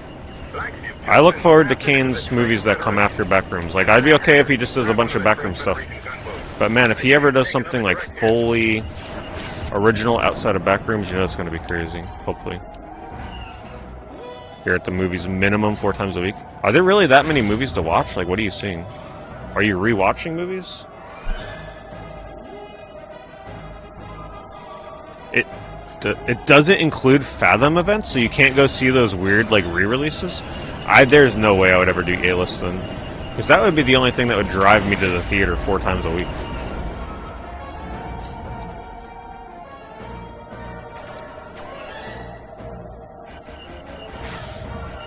So you see everything no matter what, even if it's like a girls' drama movie or something.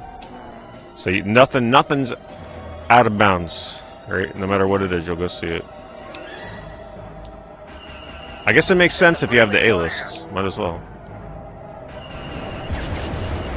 Because that's 16 movies a month. 16 different movies a month. Like, you gotta be seeing everything.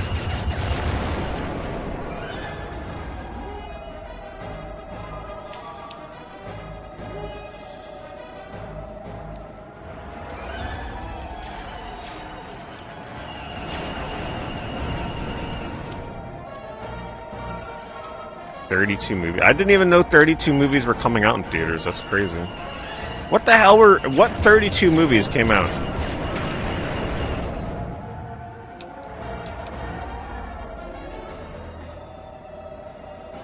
What am I doing here? Hold on. Steal a Trade Federation gunboat. How do I do that? You go in. Oh, I gotta go in here? Ah, there we go. I've secured the gunboat, but it handles like a wounded Famba. Well, you better get it under control. We're sending you upriver. Wow. Oh, I thought that was a reflection on the water. Lieutenant. Now head for the mainland river delta.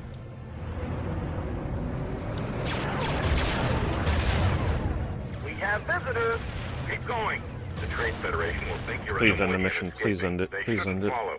We'll rendezvous later. Thank you.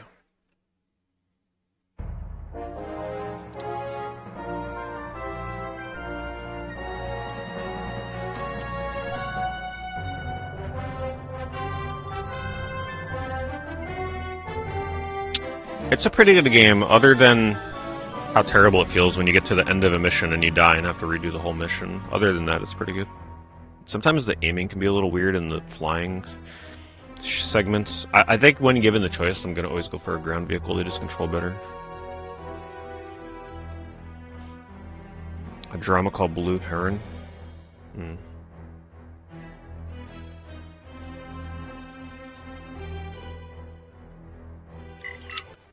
I don't think I know that one.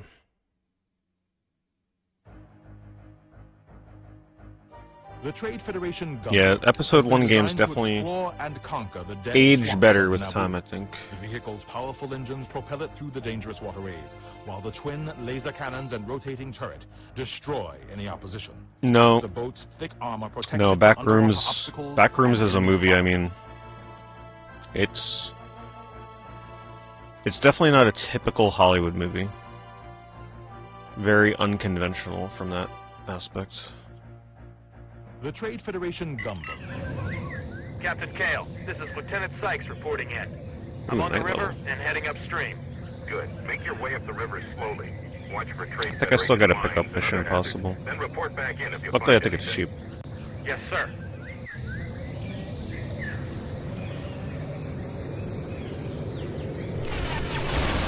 Proximity Well, mine! that's not a good way to start.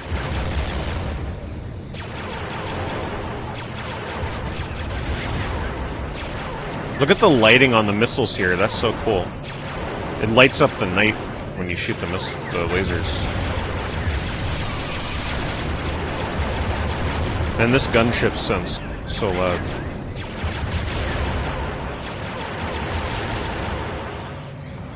DX seats at Cinemark, not the 4D at Regal. DX are more subtle. So Regal theaters are the ones that have DX seats? 4D. DX seats. Oh, Cinemark is DX. 4D is Regal. Is 4D the one where like it's shooting like air in your face and all that craziness? I'm gonna have to look into that.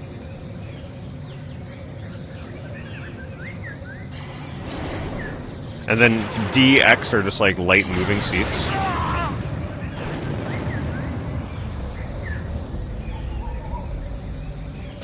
Can't believe how good the draw distance is. I think this may be the best draw distance I've seen on N64, I agree. Thanks, Crazy. Thanks to the bits. Only do 40x on a rewatch? Yeah, because I think half the time you're not watching the movie, you're just trying to hang on for dear life.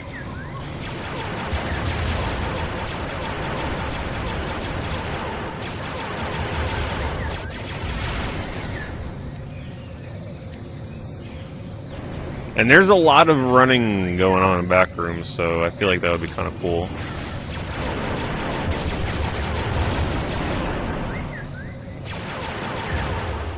The Trade Federation Patrol.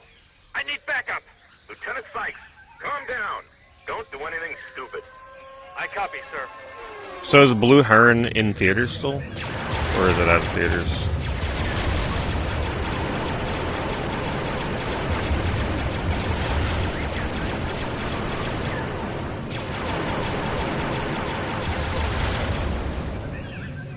Oh, is it one of the last releases on N64? That makes sense.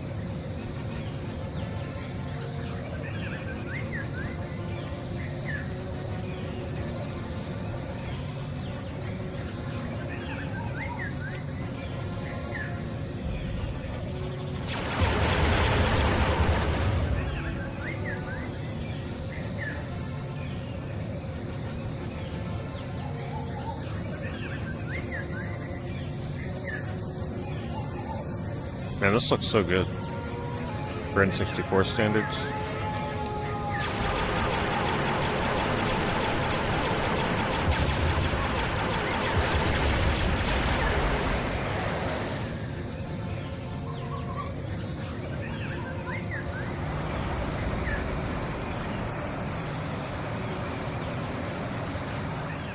Captain Kale, I found a mining camp.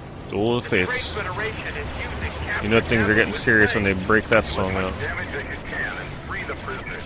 I'm on it. I'm definitely dead.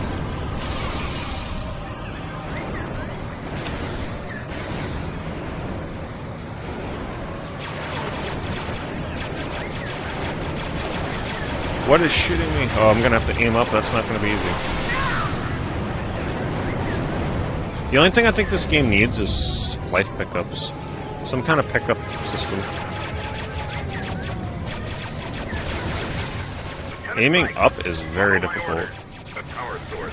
Destroy it. It's very sensitive.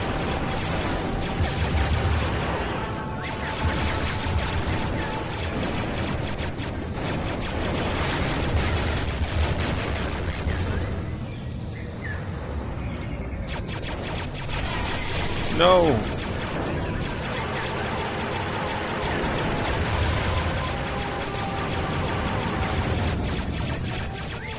I just wish it was easier to aim up.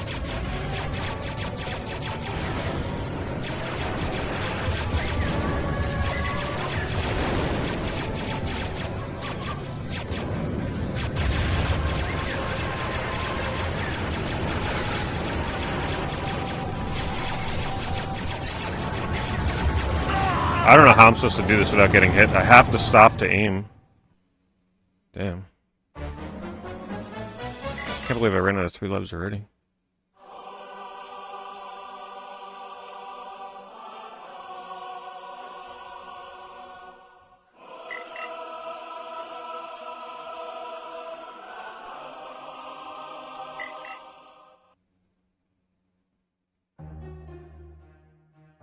The Trade Federation.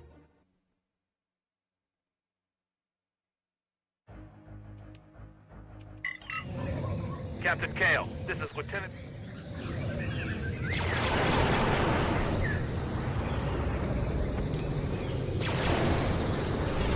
Ooh, they seek onto you, those mines. Never realized that. Proximity mine!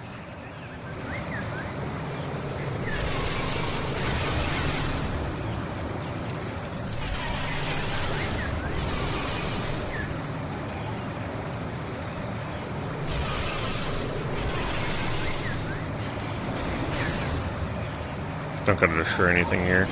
Just gotta race to that one section.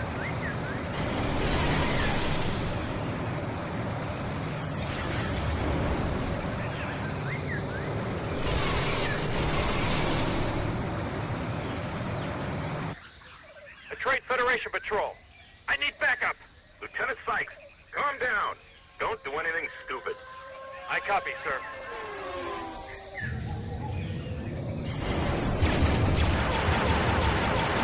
So I wonder if it might have been worth it to join the A-list thing in the last month or two, because I feel like there definitely would have been at least 4 movies I'd want to see every month. Unless you're not able to do it month by month and they lock you into like a full year, then that's pretty expensive.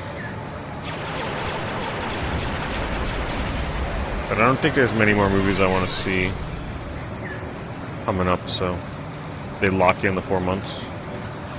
Oof. But even if you're just seeing 2 movies a month, it's still probably somewhat worth it.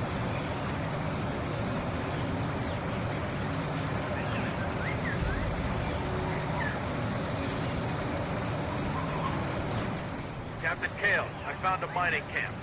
The Trade Federation is using captured Naboo as slaves. Do as much damage as you can and free the prisoners. I'm on it. Lieutenant Sykes, follow my orders. The power source. Destroy it.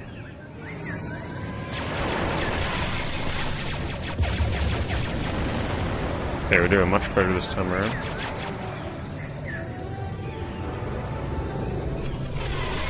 Wait, what?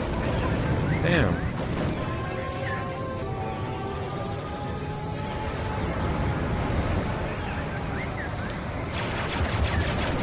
What are they telling me to shoot over here?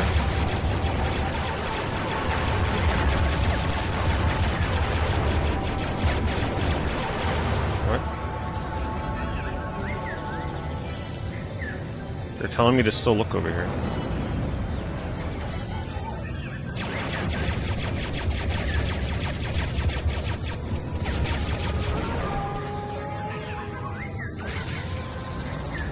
I don't see for what, though.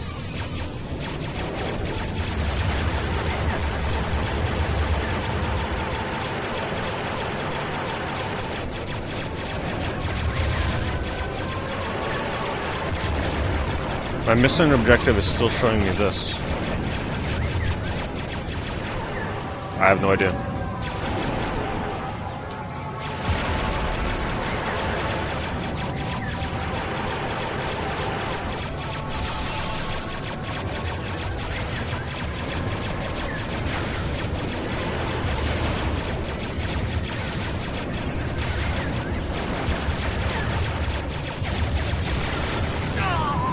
God, this mission's crazy. Oops, wrong turn. I don't understand. Why is it telling me to go over here? Do I gotta kill more here?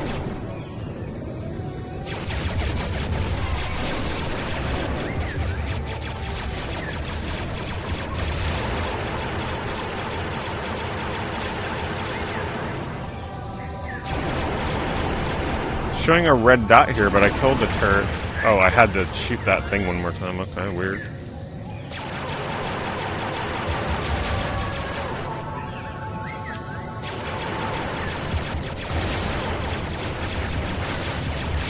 It seems so impossible to not take damage here.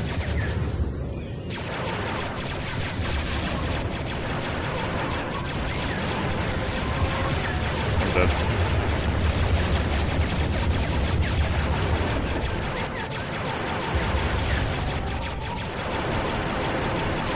Not sure what I need to shoot here. Did I get everything?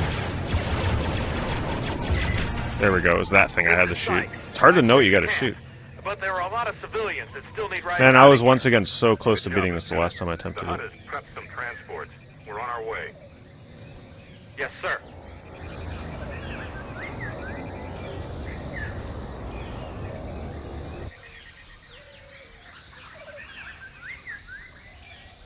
A Trade Federation sentry!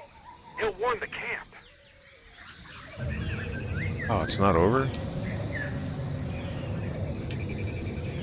That's not good. Oh, jeez. Damn. That would have...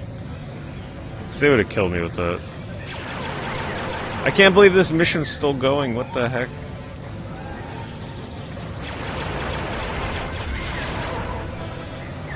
Wait, what's my mission? Free all prisoners.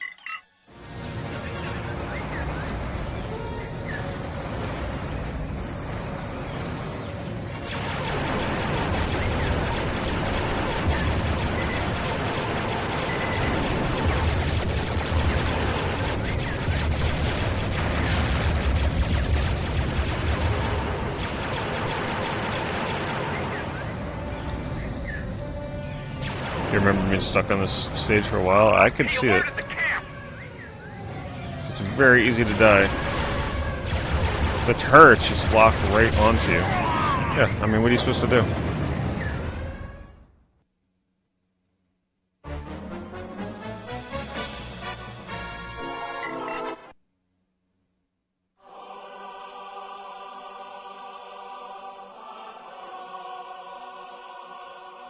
Controller. It just looks like a Switch controller. 8-bit DOE controller.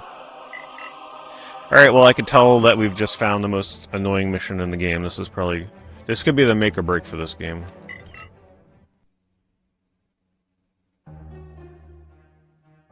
The Trade Federation has established labor camps on the banks of the Naboo River. Liberate these camps and defeat the Nemoidian slave drivers.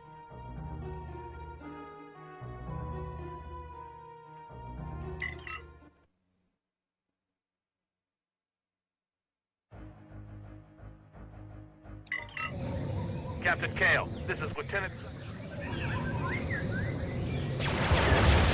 Proximity mine!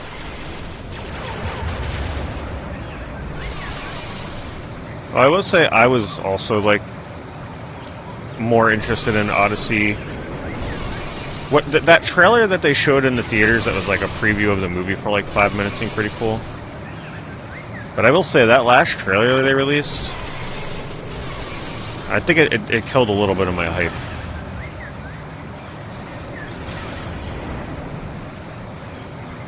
It wasn't a very good trailer.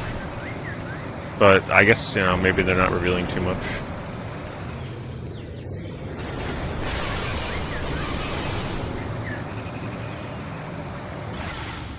A Trade Federation patrol. I need backup. Lieutenant Sykes, calm down. Don't do anything stupid. I copy, sir.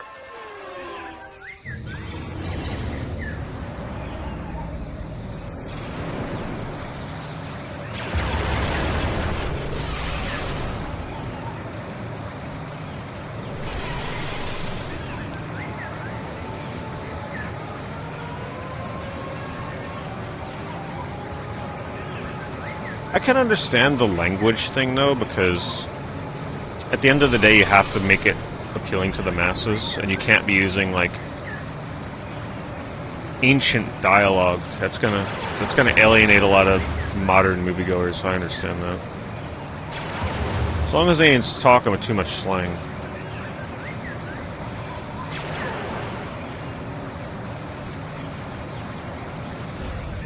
There's people fighting over them? Yeah, I haven't seen any fights break out for Pokemon cards. Kale, I found a mining camp. The Trade Federation is using captured Naboo. But yeah, I don't... Modern Pokemon, if I get into it, it's going to be just like single raw cards. I don't think I'm really opening packs anymore. It's just going to be the raw cards.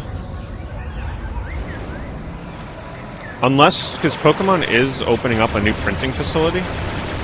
If the new printing facility actually makes it so you can actually find cards in the stores at MSRP, then maybe.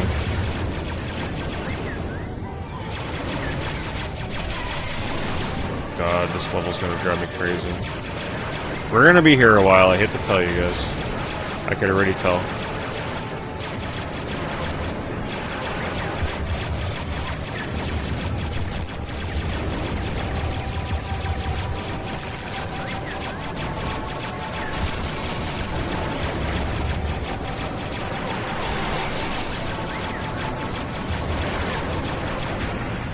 Oh. Okay, so I figured out how to do that section. You ignore the turrets and you just literally gun down those facilities and that's it. The hut has prepped some transports. We're on our way. Yes, sir.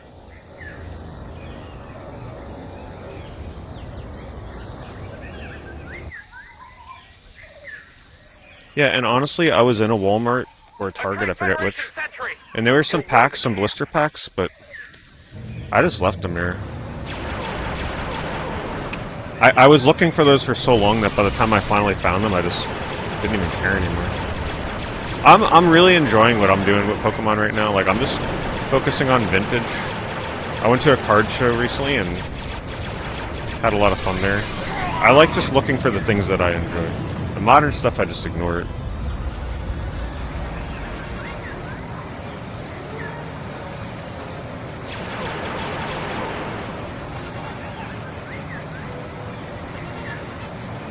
To me, the way I look at it, when I occasionally go to the trading card shows, that to me is a real-life booster pack, like a giant booster pack. Because the way I look at it, when you walk into a convention, you don't know what you're going to find. You don't know what you're going to get. And that's like a booster pack, right? Going on eBay is different, because like you can specifically look for things, but when you're at a convention, you don't know what you're going to find. And that kind of replaces the feeling of opening modern Pokemon cards, for me at least. The weird comparison. Captain Kale has ordered me to provide air support. Glad to hear that. I'm on my way, but you need to take out any anti-air turrets before I can get near I picked up... I only bought 4 cards at the convention. Actually, one of them was a trade. I'm going to talk about them in a video. But let's just say I got some really cool stuff. Stuff that I never would have expected to find in person. So I was happy. I took one of my PSA cards that I had graded through GameStop and made a crazy trade.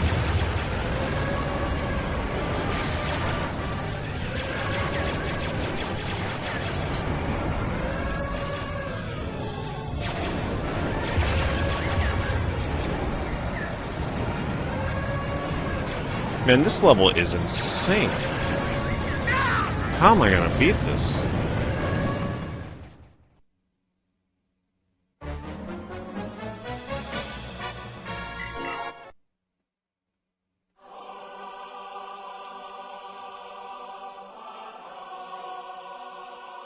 GameStop is charging $80 minimum to grade now? Yeah, that's stupid.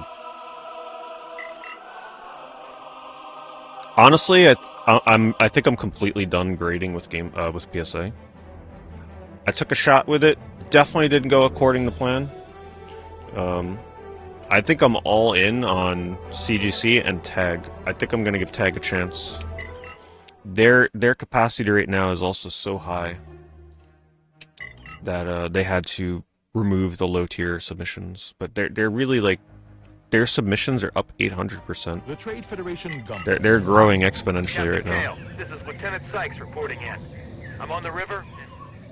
And I just love, like, if you look at a tag slab, you can just scan the QR code and see what the hell is wrong with the card. It's pretty amazing.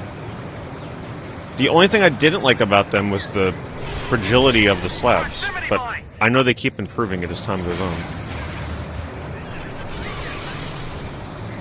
Man, I'm gonna restart the mission. I can't take that damage. There's only 3 lives. I need all the damage I can take.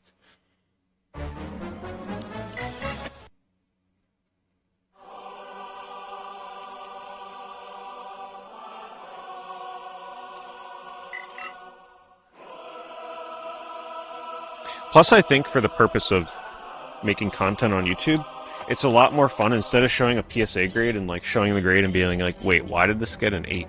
And just being clueless. Tag, guess what you do? You whip out your damn phone, you scan the QR code, and it'll show you specifically why the hell you got the grade you did. So I think content-wise, that's also really good content, because we don't just guess why my cards got bad grades. Tag will specifically show you, which I think is pretty cool. Right, so some of those cards I got back from PSA, they got like a 6 and a 7, and I have no clue why. We'll find out why.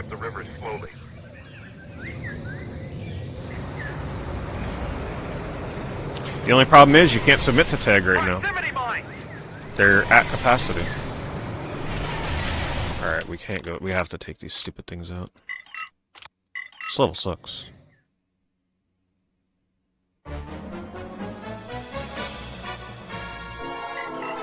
No, I don't follow PSA tweets.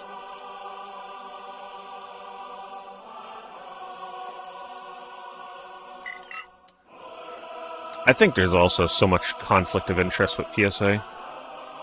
Imagine being a company that grades cards, but now you're also a company that buys and sells cards. How is that not a conflict of interest? With you grading and then immediately offering to buy the card that you just graded? Like, that is insane to me.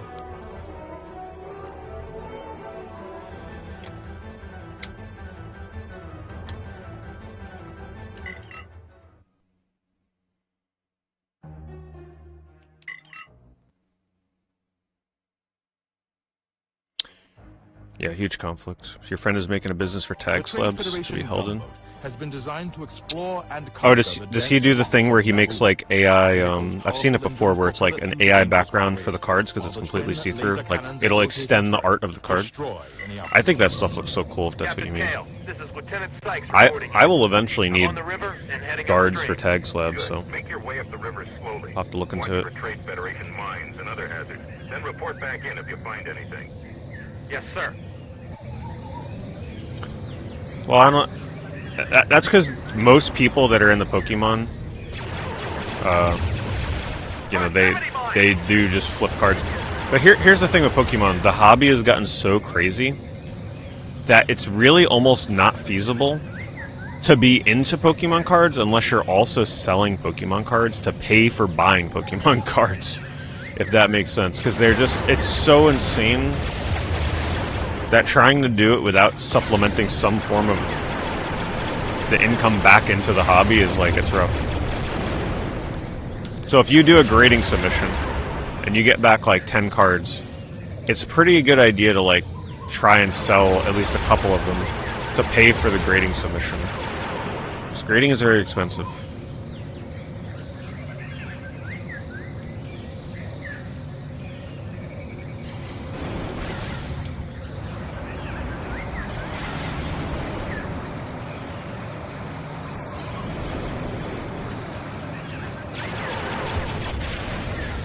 Oh, I'm trying not to take damage. Oh yeah, Pokemon is definitely like a stock market. It's insane. I'm not gonna lie, I've sat on some Pokemon stuff, and then one day I check what it's worth, and I can't even believe it. The prices go up so much, it's just ridiculous. And I could see how people would get like addicted to it because it's practically free money. It goes up. The money goes up so fast. Once you get a taste for that Pokemon money, it's crazy. And a lot of it requires no effort. Some of it's just passively by mistake. It's like, oh, I bought this card for $50. Now it's worth $300. And you didn't do anything. And it only took a few months. It's not like you're doing it on purpose. It just happens. It's ridiculous. That happened to some of the graded cards I was collecting. I happen to have been collecting very niche CGC graded cards. Most of them just blew up in price. Like, they are crazy now. But, you know, it's for my personal collection. I'm not flipping them. But some of them are just crazy. Captain Kale, I found a mining camp. The Trade Federation is using captured Naboo as slaves. Do as much damage as you can and free the prisoners. I'm on it. Excellent. Lieutenant Sykes, follow my orders. The power source. The one thing to keep in mind, though, for the people that don't want companies like CGC and especially TAG to succeed, the people that are like PSA is the only way to go, think about why they're saying that. Because they have a ton of money invested in the PSA slabs. They don't want a competitor that makes PSA obsolete in terms of the way they grade. So of course they're going to push for PSA because some of these people have hundreds of thousands, millions of dollars in PSA slabs. So of course you wouldn't want a competitor coming along that just like completely flips things on their head.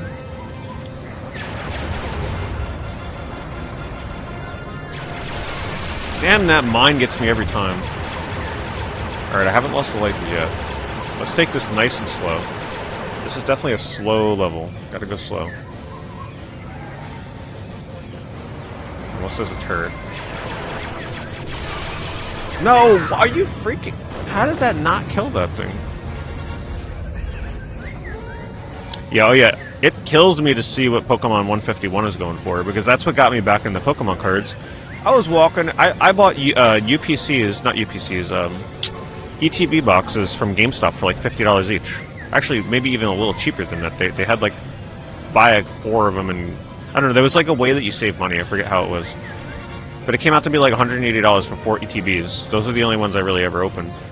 They're over like $1,000 now. And they were like $50. Imagine if I didn't open that. He alerted the camp! And then you wonder why people get into investing in the Pokemon, because the money is just freaking crazy.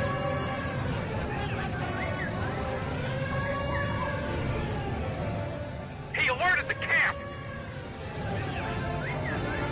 It's like it almost feels like you'd have to be insane not to at least keep a few things sealed for Pokemon. Because the return on it in just like a couple years' time you're just like 1000xing your money. I have a couple things, nothing insane. I still have a Japanese booster box for 151, which I think I'm just going to continue to sit on because it's Pokemon 151. I'm on my way, but you need to take out any anti-air turrets. Other than that, though, I don't really, just like little small things. I don't really have anything else other than I'll that. clear him out. Because I enjoyed 151. I pretty much just opened everything I had.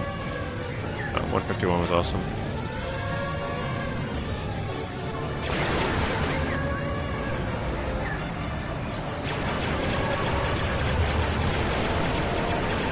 If I keep my distance, they can't shoot me. That got him.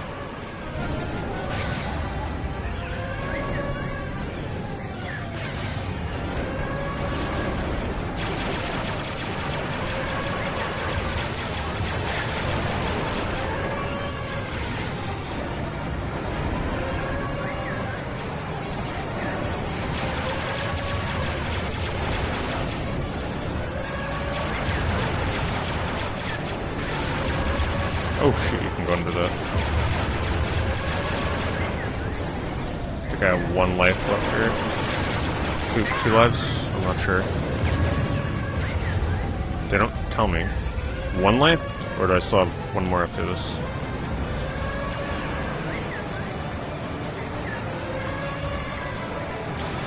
I think a lot of it too has to do, it's me getting revenge on my past self for selling my entire Pokemon collection when I first got on eBay. You know, we're talking like 25 years ago. I was selling pretty much everything I could think of just to get more money to buy retro games. And I sacrificed my entire Pokemon collection. Like 99% of it. I was smart enough to hold on to the rarest card in my collection at least, though. My Error Mewtwo.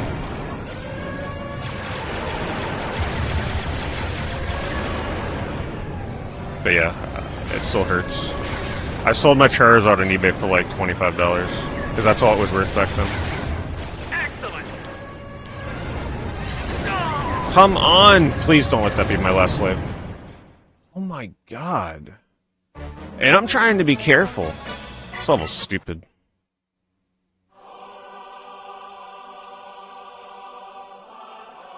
$25, yep. Pokemon cards were almost worthless 25 years ago. I sold my entire... are you sitting down for this one? Alright, are you ready? As a kid, I collected a lot of Pokemon cards. I had a binder with every card, hollows and everything, for pretty much base set, Jungle Fossil Rocket, the Gym series, not all of the Neo cards, but like the first 1 or 2 sets of Neo. I sold the entire binder on eBay for about $100. And that was including all of my Pokemon memorabilia. Like collectibles and everything. I sold everything in one lot. Like the plushes, figurines, like everything. $100. Because that's all Pokemon was worth back then. And at the time, I wasn't really like into it like most people weren't. The Trade Federation has a There was definitely a lot of points in people's lives where we were super into it as a kid, but then when we got older, we kind of fell out of it. So yeah, and I think there's a lot of instances like that with other people, and that's why some of us get very into getting back into it, because like we have those memories and regrets of getting rid of our childhood cards. And you know, you can never replace your childhood cards. Once you get rid of your childhood cards, you can never replace that card fully. It doesn't matter if you get the... Even if it's a better condition card than the one you had, you never get your original card back. And heading upstream. Good. Make your way up the river slowly. It was probably around 2001, 2002. Report back in if you find anything. when I sold them. Yes, sir. I was also trying to sell Pokemon cards at a garage sale. Actually, I don't know if I still have the... Here. Look at this. I took the cards out of there because some of them I got graded. Hold on. Move my webcam up here. Look at this. This is a binder page from a binder where I was trying to sell my Pokemon cards at a yard sale. You know, it's an old binder page, so obviously it's going to look all beat up. But look at these stickers. These are for holo cards. $2, $2, $3, $2. I think a couple people flipped through the binder, but luckily I don't think any of them were really sold.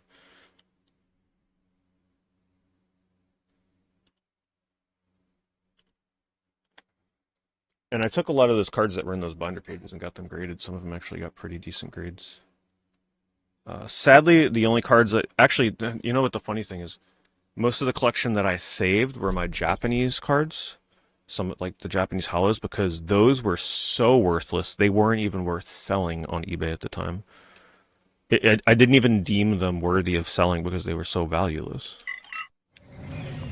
So luckily I held on to them. I had the Lugia, Dark Charizard, Dark Blastoise. I got all those graded, and the grades are actually pretty decent for the condition that they were kept in, like sitting in an old dirty binder page. Actually, some of them I had sitting in a plastic tube that was meant to hold like a Beanie Baby, all loose and everything. Some of them still graded decently, because they pretty much just sat in there for decades.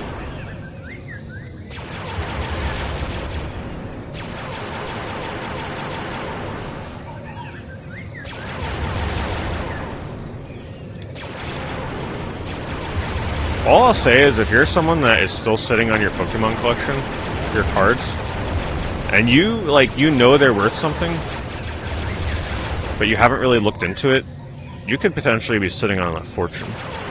As long as it's not... I mean, there's exceptions. Base set 2 holos, a lot of people think they're sitting on a lot of money, but base set 2... That brings down the value a lot. But if you're sitting on first edition or shadowless base set cards, that's a big deal. Especially if they're in good condition. A lot of people think they have something crazy, but then they realize that it's base set 2. And to some degree unlimited. It kind of kills the value. But if you go beyond that, if you start getting cards from like... certain cards from the Wizards of the Coast sets, you can have some crazy stuff. Like if you have a Lugia, doesn't matter first edition or not, if you have Lugia, the Holo Lugia, even if the condition is like moderately played, that thing is still worth hundreds of dollars. Lugia is actually worth more than Charizard in many instances, because most people have base set 2 Charizard or a base set Charizard in pretty poor condition. The Lugia kind of outsells it.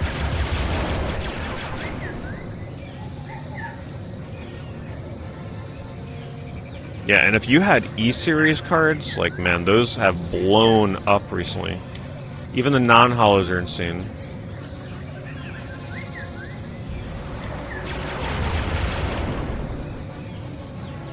We had somebody in my eBay stream last week.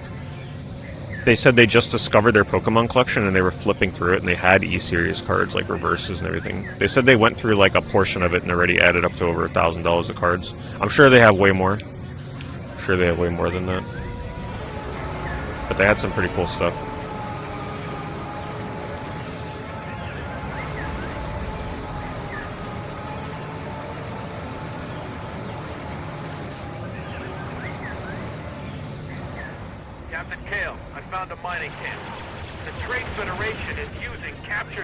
At least I figured out how to do this stupid section. It's the parts that come after this that are hard. Follow my orders. The power source. Destroy it. Oh, I'm shooting the wrong thing. I'm like, why is this not exploding? This is Sykes. I freed the camp, but there are a lot of civilians that still need rides out of here. Good job, Lieutenant. The HUD has prepped some transport. We're on our way. Yeah, apparently it's one of the last N64 games. decent frame rate, but really the draw distance is what's impressive to me in this game, and also the lighting. The lighting with the lasers is good. A Trade Federation sentry! He'll warn the camp.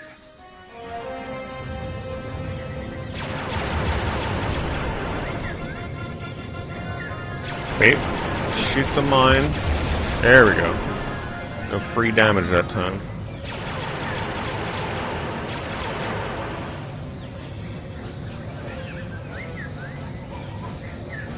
The Star Wars boomer shooter game? The heck game is that? I hit gas instead of brake. Damn these controls. Still getting me hours later.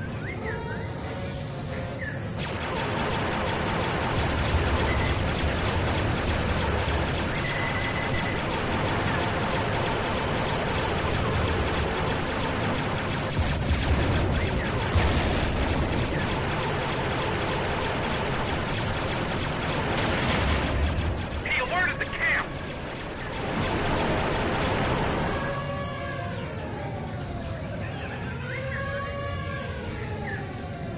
If you have an unlimited non-first edition Lugia, it really depends on the condition. Condition is huge on Lugia. So it depends if it has whitening on the back. If you have a mint condition looking Lugia, I mean that thing could be worth Captain Kale has ordered me. well over $1,000. Glad to hear that. I'm on my way. But If it looks like it's gradable and it can get at least a 9 get near the camp. or even an 8, it's worth way more. Clear him out. But obviously if you're not familiar with grading, it'll be hard for you to know.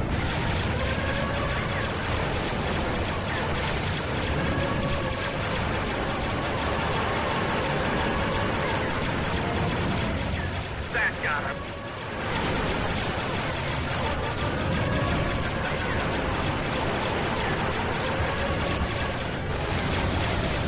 Man, this is insane. I don't know how you're supposed to go through here without taking damage. I mean, I'm just getting shot from everywhere. Crazy.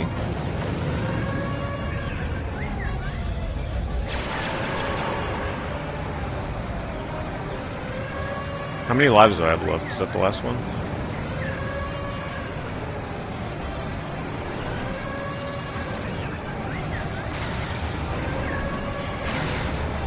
How do I dodge this? Look at this. Freaking ridiculous.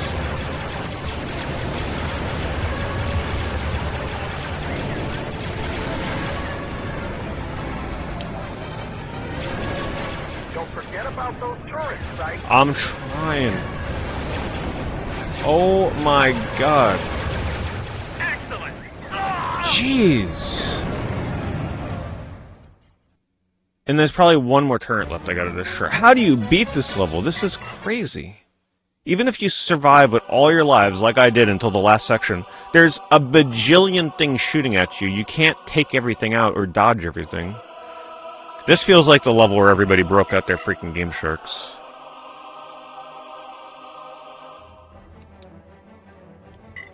Crazy. The Trade Federation has established...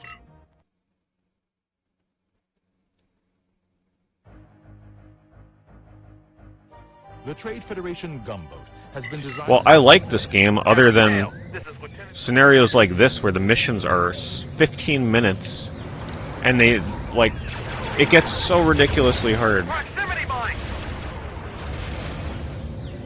Restarting this mission from scratch every time is not fun.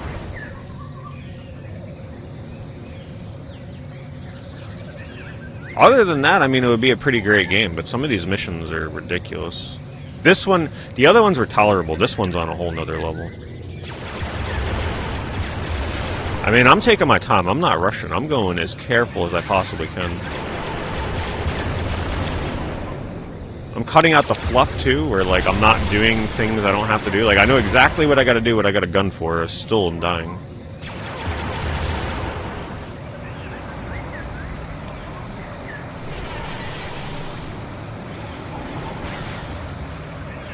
I'm convinced when people got here as a kid, they used cheat codes. They either you quit the game here or you use cheat codes. Little freaking Billy down the street wasn't beating this shit, let me tell you.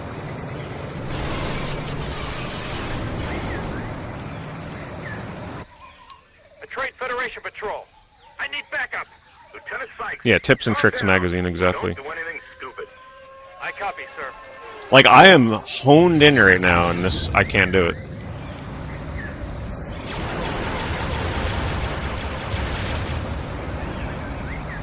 You quit the game here? So it was one of your favorite games at the time, but you also gave up here. Okay, that makes me feel a little better. Yeah, this level is a little much. I'm not sure what they were thinking.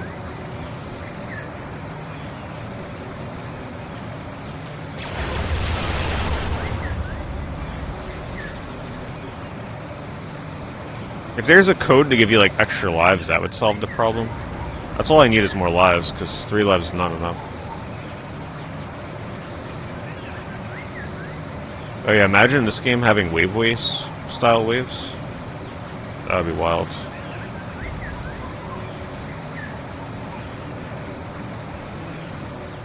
Captain Kale, I found a mining camp. The Trade Federation is using... See, I know what to do here. You take that out from a distance, you come over here. You take this one out from a distance, and then boom, you're done. This part's very easy once you understand it. There, it's done. Destroy it. This is... It's just this part is where it gets really hard.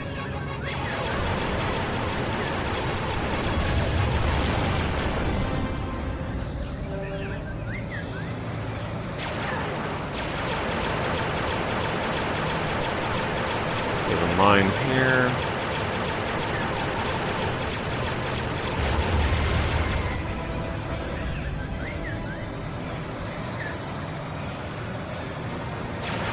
I have these, like, underwater missiles, too, but I can't use them for some reason. They were letting me before, but not now.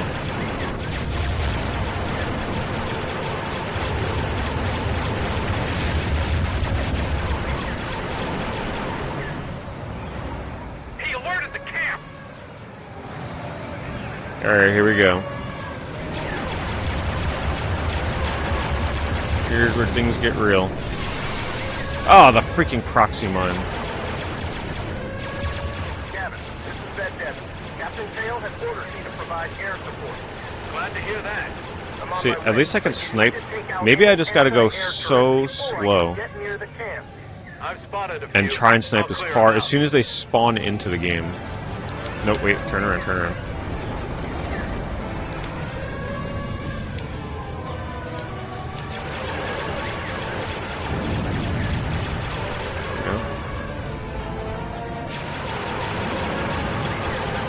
I'm even going to try my best to take out some of these other things. It's these other missile turrets that really get me.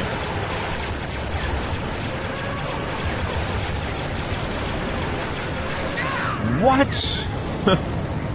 Oh my god. Nah, you don't got to worry much about that, nerdy.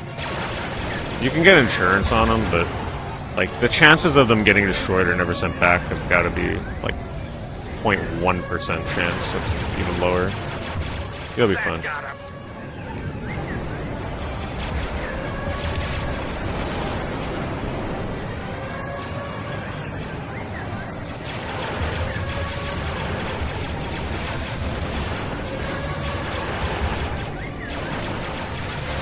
What is hitting me? This damn turret.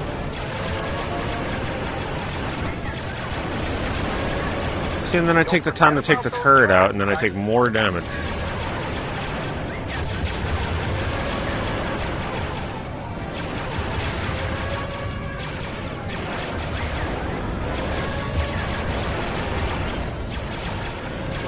Freaking crazy.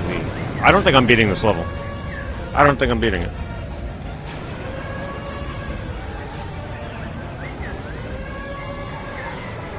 These developers are insane. Yeah, it's not just the boats. There's turrets hitting me, there's things flying hitting me, there's boats hitting me, there's a million things in this level hitting you.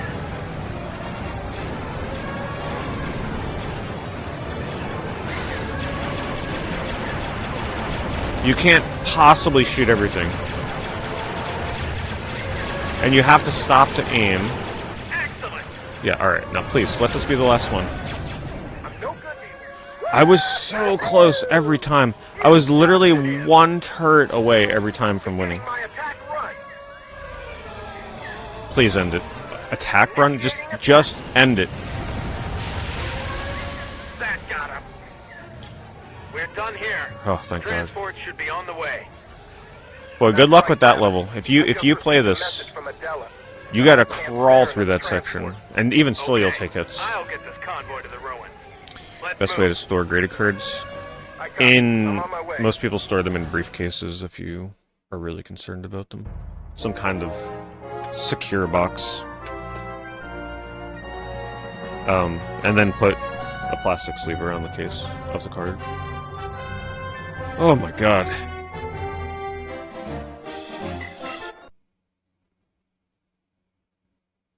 That was rough. The Trade Federation gunboat has What's the plan, Lieutenant? Everything's going to be a We'll cakewalk rendezvous from with here. Kale at the ruins. But Compared to first, that I mission. need to abandon this boat. I have visual No, I on haven't done Valentina storage bed. units. The ruins are just north of the village. I would just make sure you get a temperature controlled one, but most of them won't. Easy, Ved. Protect the convoy as it retreats. Oh, it was a very stressful mission. I probably took like at least 45 minutes, maybe longer. Hey, thanks, Steve-O. Ooh, what a beautiful level. I just love this minimalistic look of some N64. Look at that draw distance. It looks so good. Oh, was I just shooting my teammate? What are we doing? I'm shooting the thing I'm escorting. It's almost like I missed the escort missions. It's been so long since we've done one.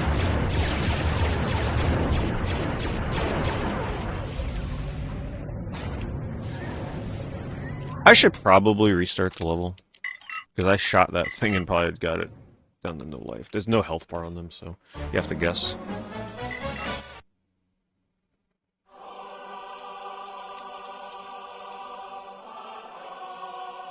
Yeah, that's the music they should have been playing on the previous level.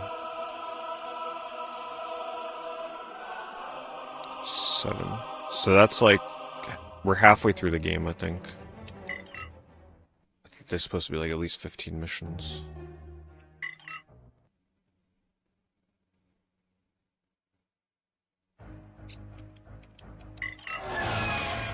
What's the plan, Lieutenant?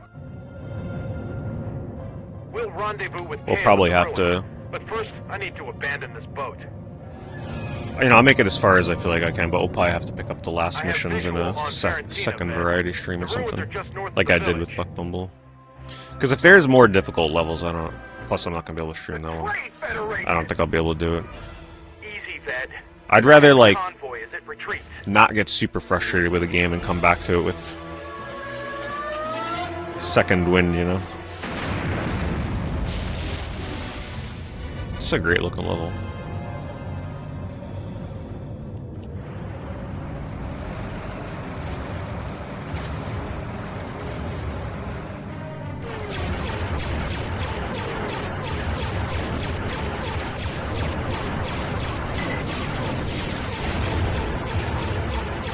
It's really hard to aim up with this. I'm pretty sure I'm shooting a tank that definitely has no bearing on the mission.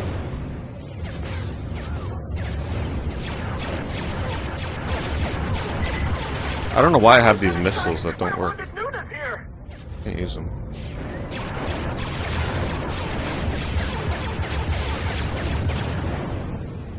There's more battle droids on the way. Try to blow the tunnel, Gavin.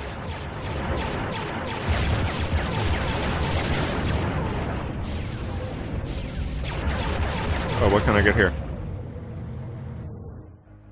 Oh. Alright, we'll try it. Head for the hangar.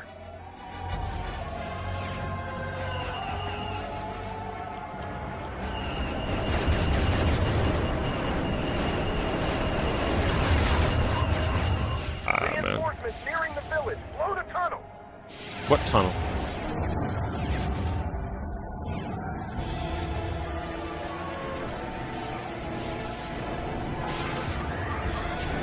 Is it over here, maybe? Do I play many Japanese exclusive PS2 games? I've played a ton of them over the years. What am I looking for? Lieutenant, where are you? We're taking heavy fire. They normally have a marker telling me my objective, but... Destroy the tunnel site. What tunnel site? This one's not giving me anything.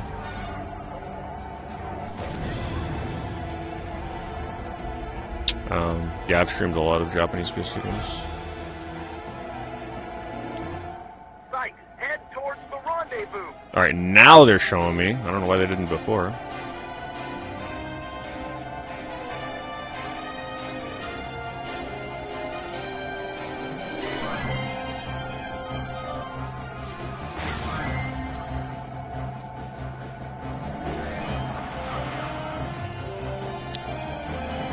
Well, a safe bet to look into that are sometimes not too expensive, look into the Simple Series games.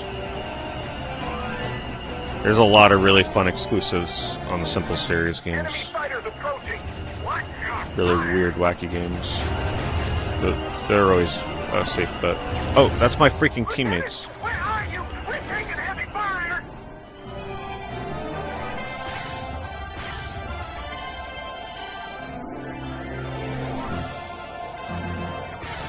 Well, the PAL releases have a pretty big library as well of exclusives.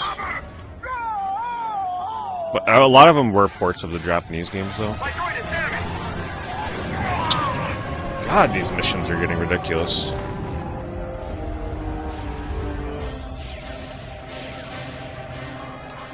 Lieutenant Sykes, we're wounded Nunes here.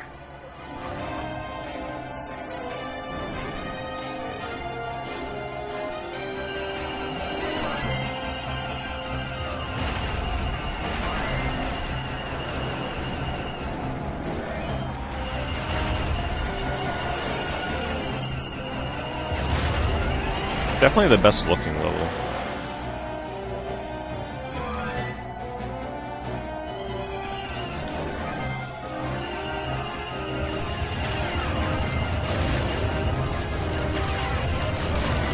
The tanks are tearing us to pieces.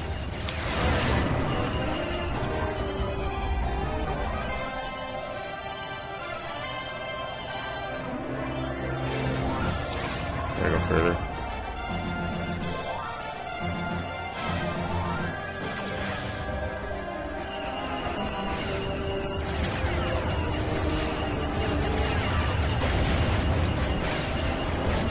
The ruins are up ahead.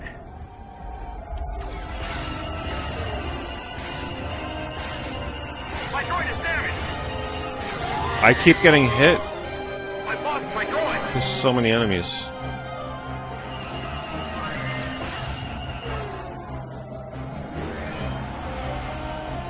Yeah, this game would be a lot better if they had just health pickups. Just give me the ability to get health back once in a while.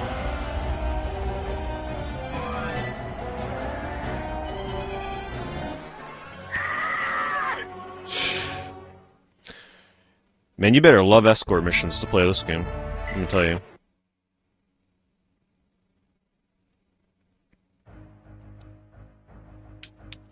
The Trade Federation. What's the plan, Lieutenant?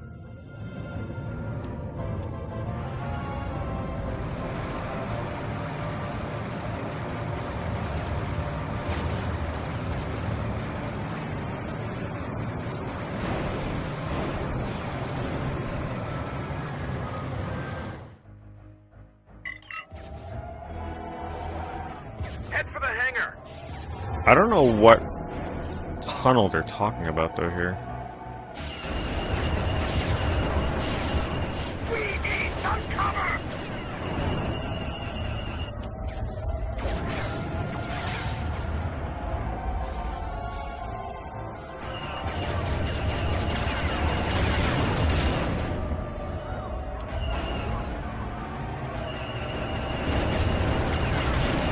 There's more battle droids on the way. Try to blow the tunnel, Gavin. My droid is damaged. Now they're giving me a marker. Let's see. Oh, that. Okay, they didn't show me that before. It must have been glitched. Nice shot, Lieutenant. Yeah, they totally did not show that before.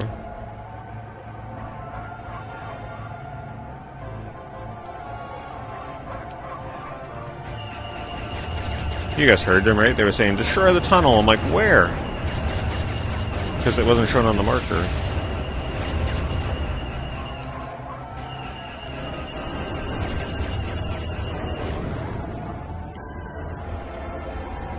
Man, I'm actually convinced this may be one of the best looking N64 games.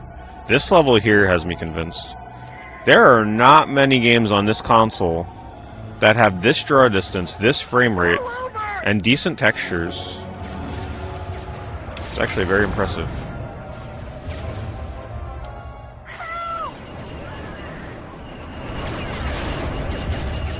I'm trying, damn it.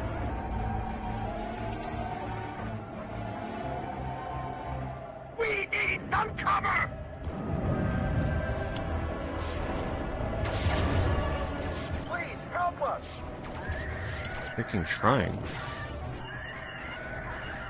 It's so hard to get in position to shoot these things.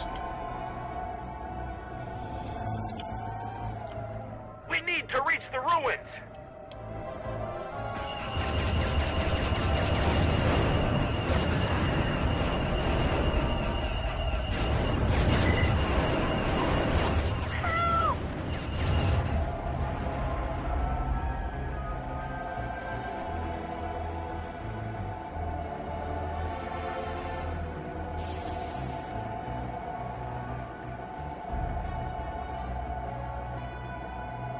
Feels like it would have made a decent Dreamcast game.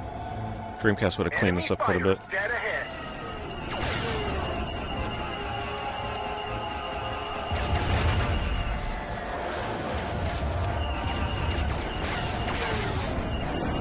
Wow.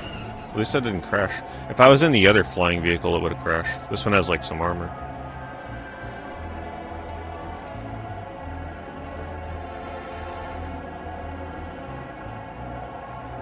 Do you have any Pokemon plushie? Well, any of the ones I had originally I got rid of during that eBay sale. Now I just have like small little ones that I picked up over the years.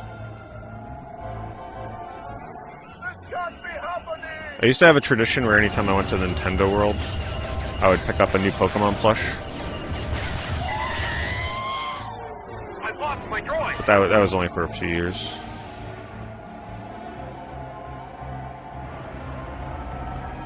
The little sitting cutie plushes, those are the best ones.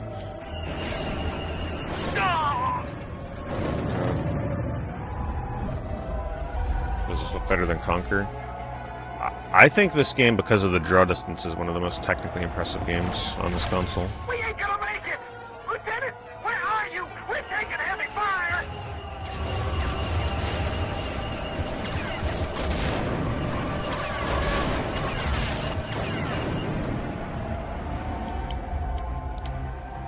Draw distance and frame rate was like one of the things that most N64 games had the hardest time figuring out. Oh my god, what are we doing? What is happening? That's never happened before.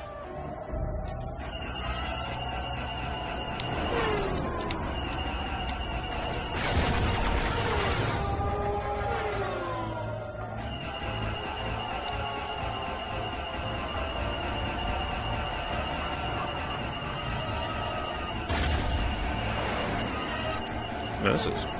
How am I expected to get rid of all this?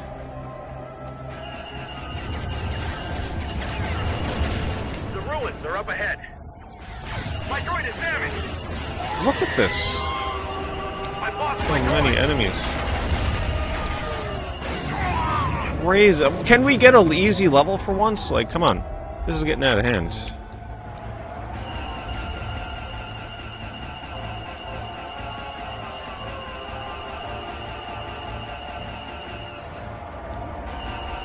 And then what's going to happen is the thing of mess coordinating is going to get blown up, which is completely out of my control.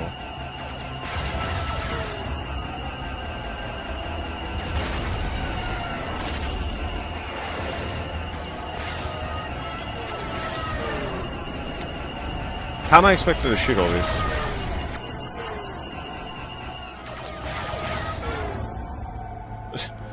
Man, this game is something, boy. Oh my god!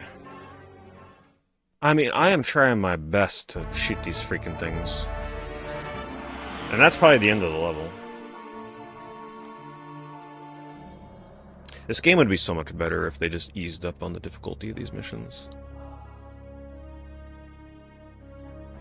But you know why they do this, right? Take a guess. Because this was a big rental game. They don't want you being able to beat it in one night rental. They want you to have to buy it. What's the plan, Lieutenant? We'll rendezvous with Kale at the ruins. But first, I need to...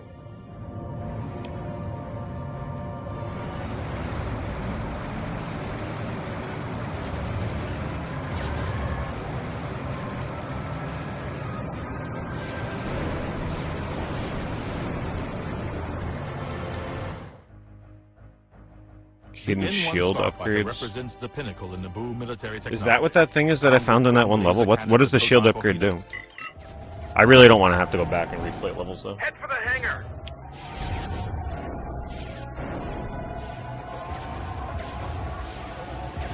We ain't gonna make it!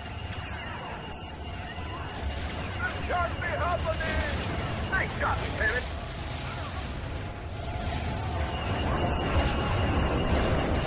Lieutenant Sykes, we're wounded Nuna's here!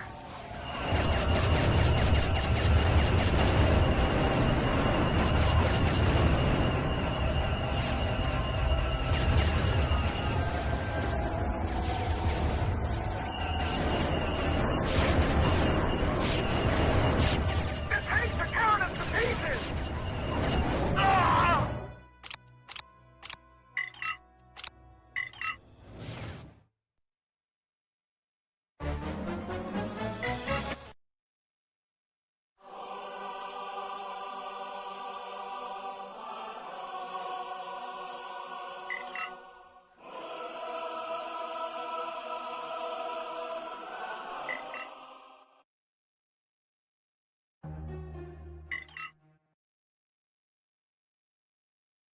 Takes a very long time to get back into a level after you abort it.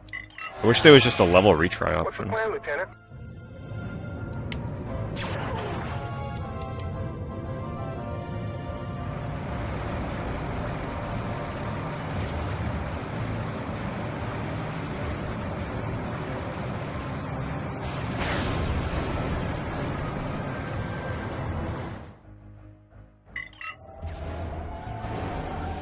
Head for the hangar!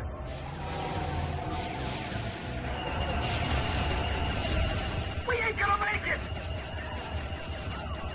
Ah! Nice shot, Lieutenant! Lieutenant, where are you? We're taking heavy fire!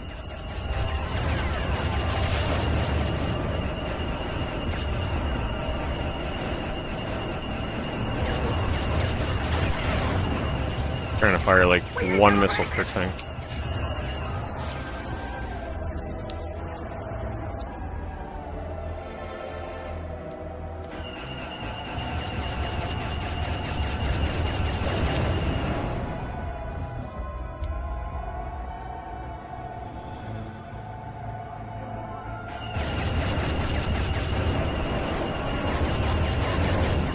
We ain't gonna make it!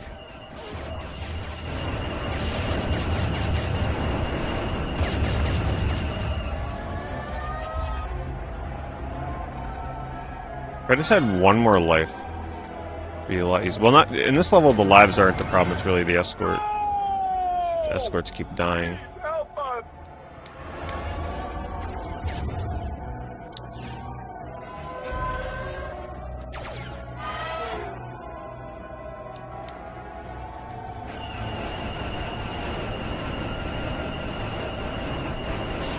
Come on.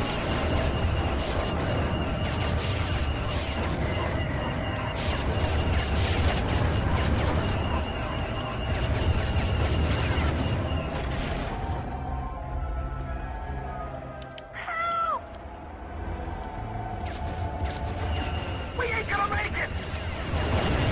I really wonder if the damage they take here carries... Oop, I didn't want to go in there. Carries over into the next part. Because I have a hard time understanding like what they expect me to do here to We need advance through this reach the section. ruins. I guess they just need to get across the water, and it just takes a while. I don't really know.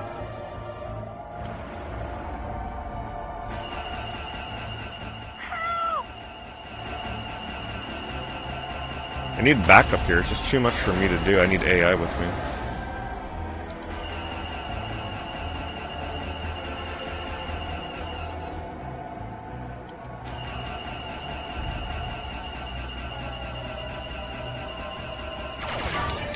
Shot me happening! Inbound fighters! Come on, can it be any harder to hit these things?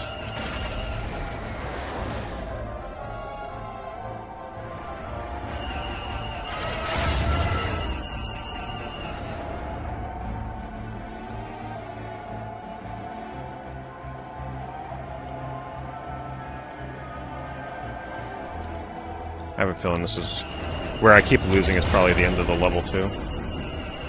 Let me go ahead and take these tanks out. I think that's what's doing the bulk of it. I'm done for!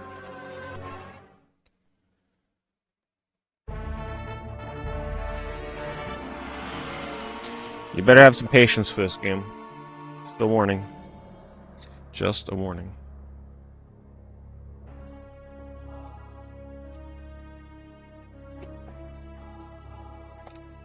You better be one with the damn force before you play this game.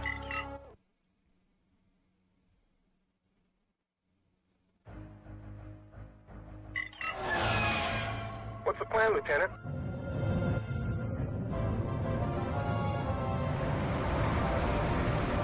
Do I like Gex? I was always a pretty big fan of Gex 64. I grew up with that game, so I enjoyed it. That game has really bad draw distance, though. Looking back on it. Didn't bother me back then, though. Head for the hangar! Honestly, I liked any N64 PS1 era 3D platformer I played at the time. It was hard not to like them. We ain't gonna make it! Nice shot, Lieutenant!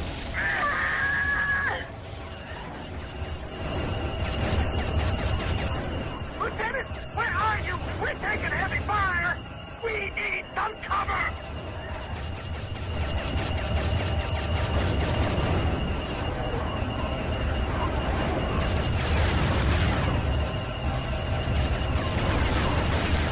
We ain't gonna make it!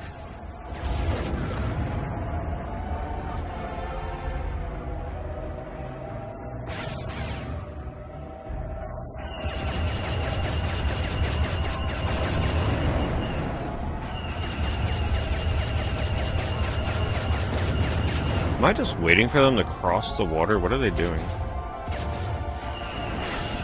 Oh, maybe these things have been dealing a ton of damage. Gotta remember to take those out.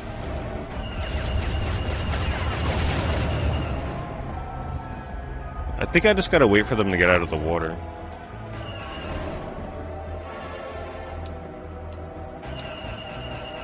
I don't think I have to go up there and destroy anything.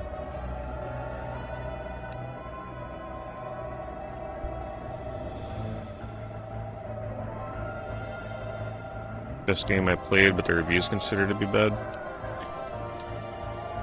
Honestly, I had a lot of fun with, as they refer to it, Lord of the Ring Gollum and Mind's Eye.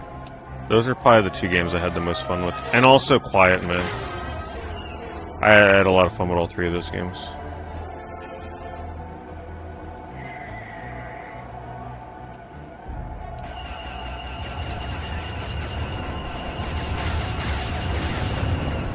We need to reach the ruins!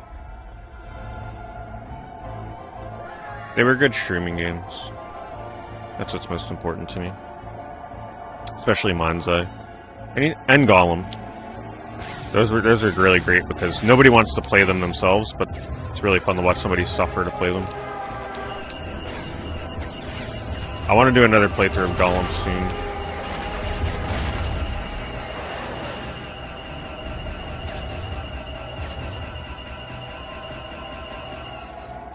I'm picking up droid starfighters on my sensors!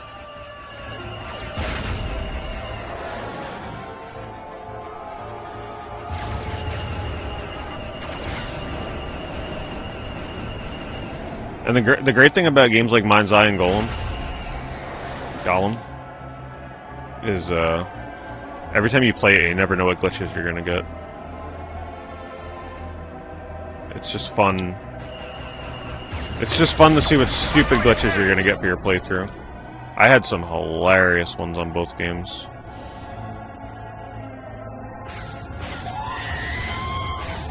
I lost my droid!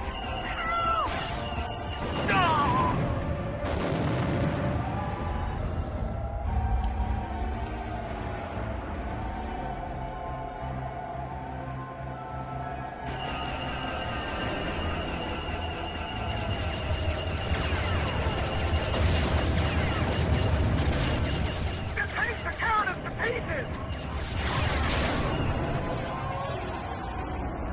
Please don't die. Please escort.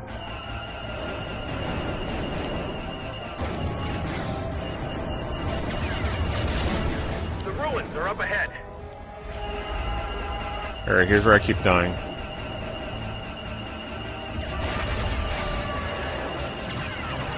Yeah, I still can't use a lock-on.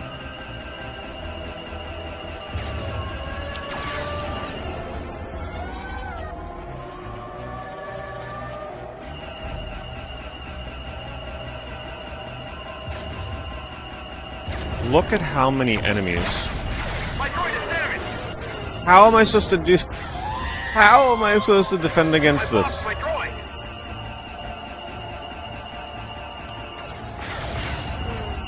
The only thing I can do is, like, hope they hit me instead of targeting the escort.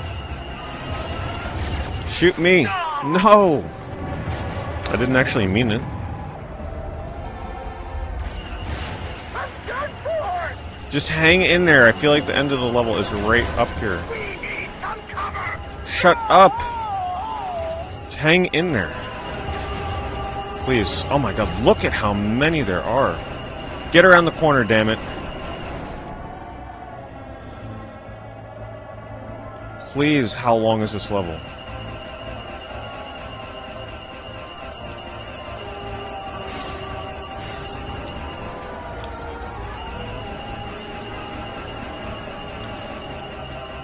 I can't hit anything. The aiming is so difficult to hit these things. This is crazy. Ugh. Escort missions. I mean, I called it the second I started this game. I said there's going to be some escort missions later on that are going to make you want to just rip this game apart.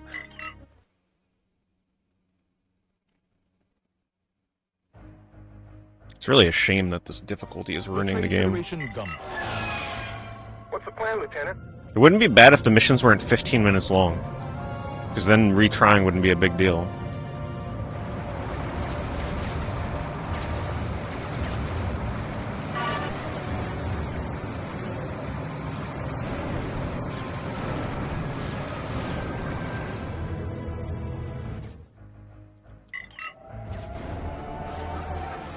Well, I mean, you see what I'm dealing with, so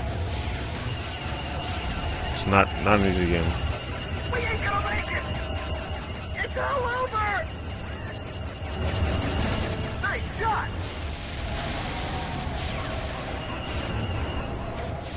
Escape missions are never fun. They're just so ridiculous. Never fun. And this is the whole game. The whole game of escort missions.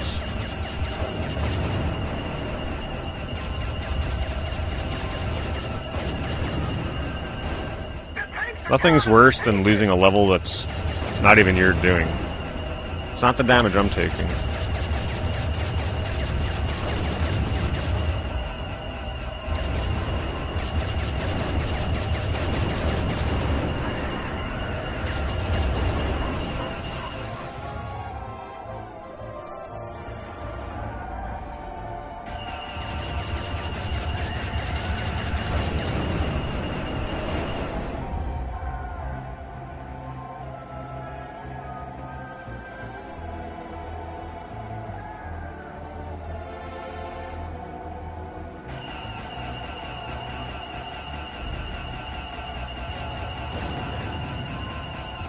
I don't even know how you turn. How do you... How did I do it? Oh yeah, you gotta hold this button. I don't think that's gonna do much. It's just gonna make me dizzy.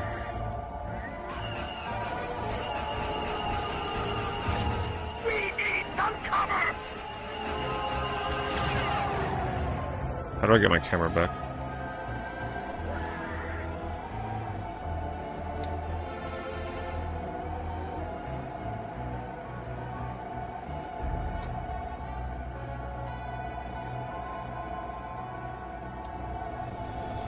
Yeah, there are a ridiculous amount of Episode 1 games on all consoles.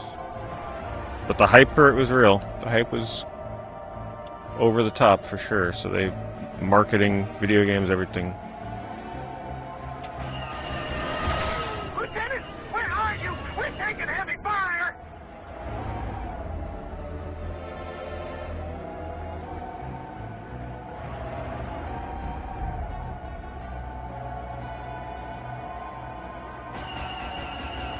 If these ships would just die in a couple of hits, it would be nice. But even still, just hitting them once is extremely difficult.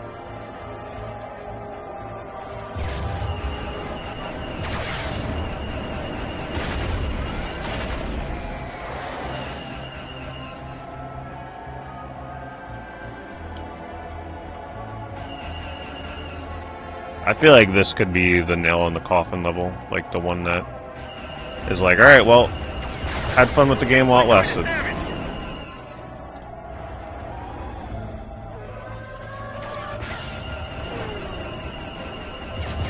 Unless there's some secret thing I'm missing about how to do this.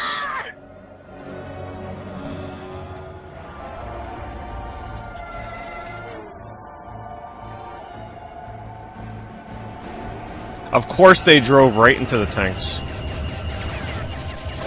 Before I got there. Before they were going like molasses.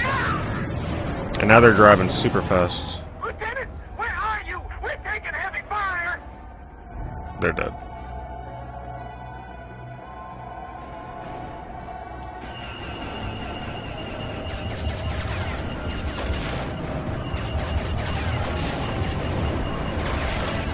The ruins are up ahead. My droid is damaged!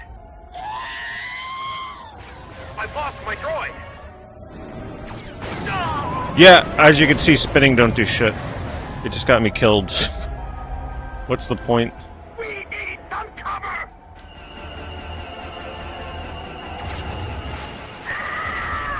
Freaking ridiculous.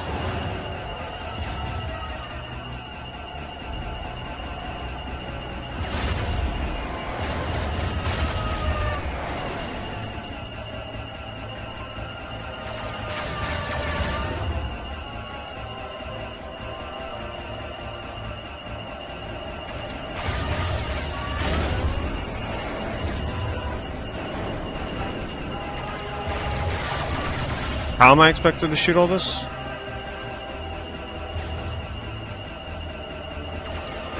My droid is damaged! If I had homing missiles, maybe I'm supposed to have homing missiles equipped, but I don't even know how you equip them.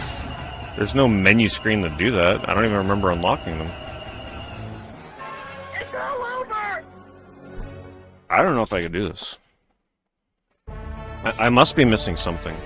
How do you equip homing missiles? It's gotta be it. There's just no way this is supposed to be this hard. I don't see any equipment screen. Like, how do you do that?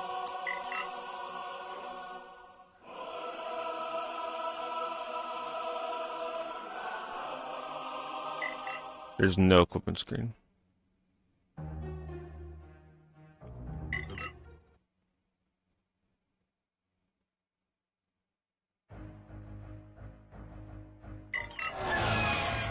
What's the plan, Lieutenant? You can find hidden upgrade weapons. I have no idea how you do that. But first, I need to abandon this boat. I found one upgrade thing in an early level, but I don't even know what it was. The ruins are just north of the village. Here's the thing, though. The shields won't do anything for me here. The problem isn't me dying right now. It's the escort. I need better weapons. Protect.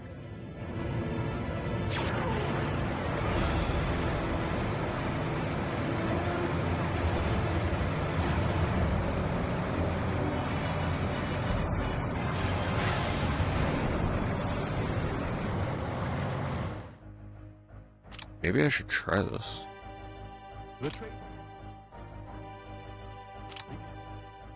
Maybe I should try The trade. the blue guy instead. Head for the hangar.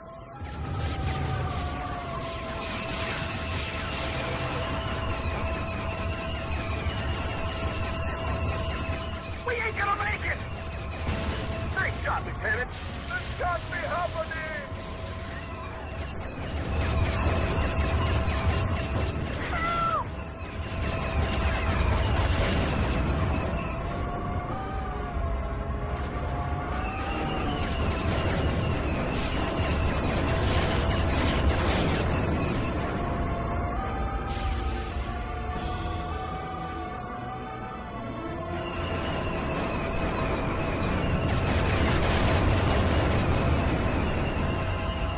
Thanks, Ace.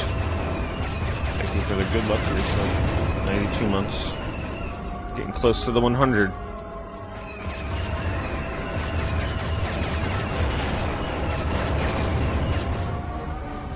Once you collect a bouncing upgrade icon hidden in a mission, the boost is permanently unlocked for all eligible craft throughout the rest of your playthrough. I don't know what it does, though.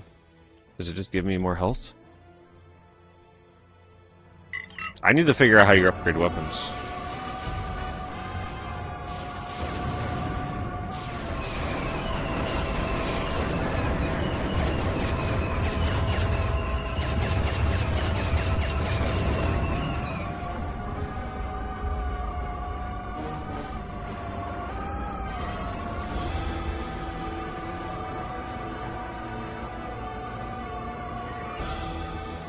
I'm just waiting for them to reach the shore.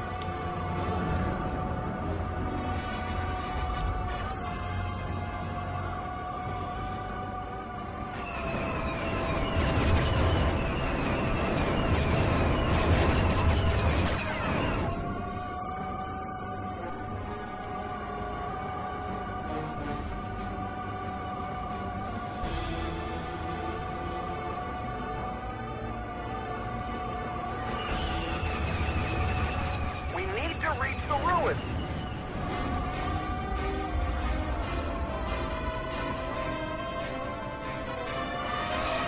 Maybe the blasters on this thing will, for some reason, do a better job of hitting.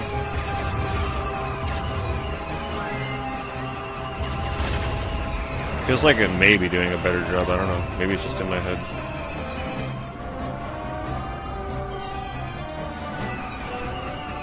Maybe the way the laser staggers itself makes it easier. I'm picking up droid starfighters on my sensor. Feels the same though.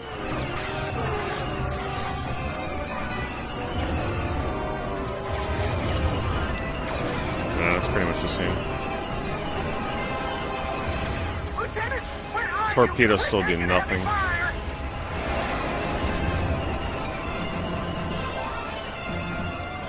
I mean, come on, how did I not shoot that one? That's ridiculous.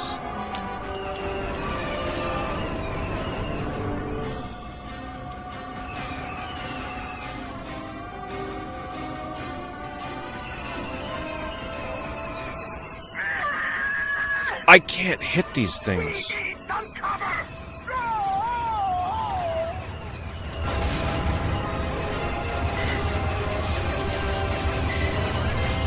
I have no more missiles.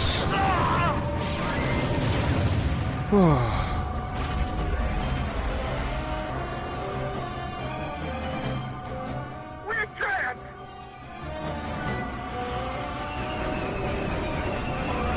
I'm already down to just one. Okay, so in other words, if you're not finding hidden items in this game, the game just becomes impossible. The ruins. Because I don't see how you're feasibly supposed to do this mission otherwise. You probably need to be one-shotting the flying ships, and if you're not, then it's just over. Right, like having to hit these things 5 or 6 times is just not working. So you're kind of expected to find hidden items to progress through the game.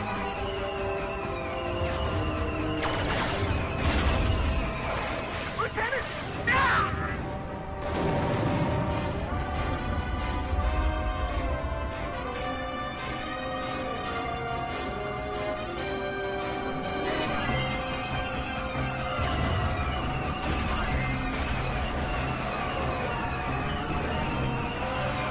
Where's the thing I'm escorting? Oh, it's really far up there. He's gonna die. No! When I die, they respawn me really far back, and that's literally as fast as I can go to catch up. I think this is a lock. I don't think you can progress past this level unless you found a bunch of hidden weapon upgrades. The Trade Federation gunboat. This feels almost What's the impossible. plan, Lieutenant?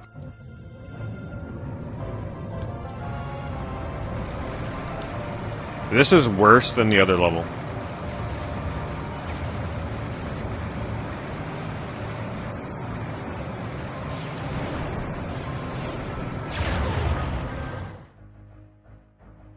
The N. No, but I really feel like this one is Head for the hangar. not possible. I'm holding down left C button, nothing's happening. We need some cover. I'm done for. Nice shot. The tanks are tearing us to pieces.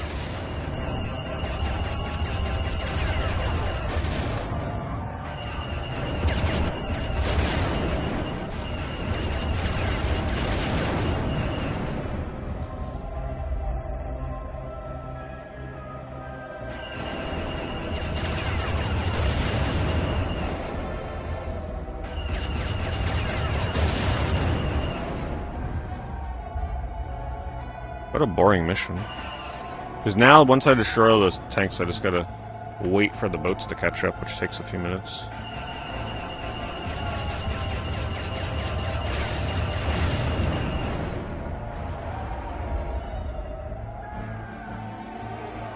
Almost the only thing I can think of is maybe you can recruit a few extra ones over here. Because what's the point of... why are they attacking the city? It doesn't say.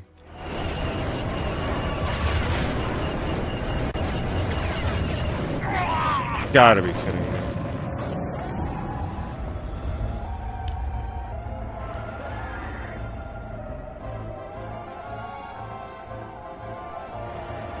I don't know if I should reset.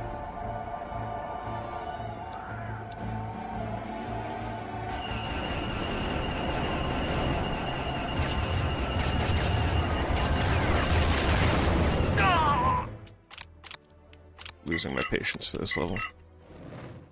Playing recklessly.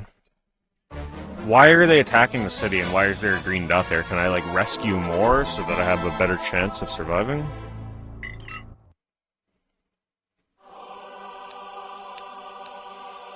Such a shame. They pretty much lock you into this level unless you've been finding hidden items. It's impossible otherwise. Like actually impossible. I don't think you can do enough damage to get by this. The rest.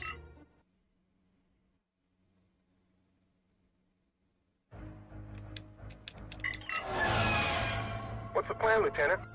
I just brake for tighter turning. We'll rendezvous with Kale at the ruins. But first, I need to... I turn tight with braking. If you mean like this, no. Kinda like do the same thing with braking. I could try it though.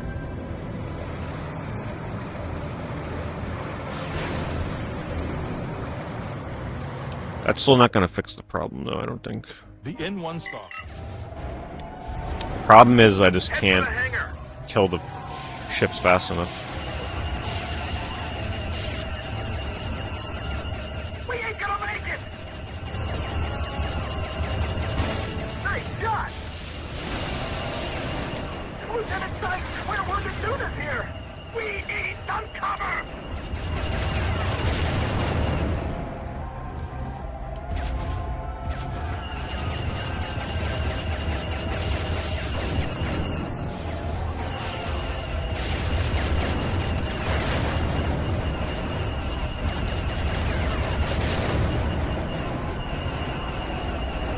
Pretty sure I could just ignore everything else.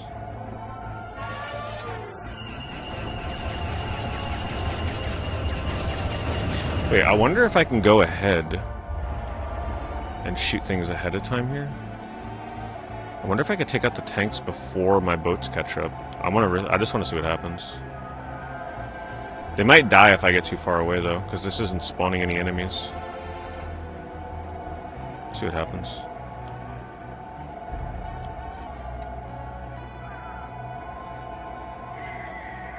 They're screaming. And... ooh, the tanks are there. I might have just come up with a really good idea.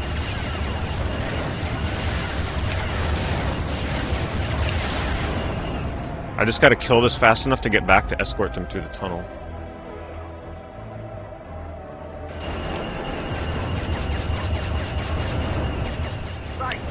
Okay. So now what I did is, when I escort them through this section, I don't have to worry about taking out those tanks. I could focus on the aerial enemies. As long as I can get back here in time.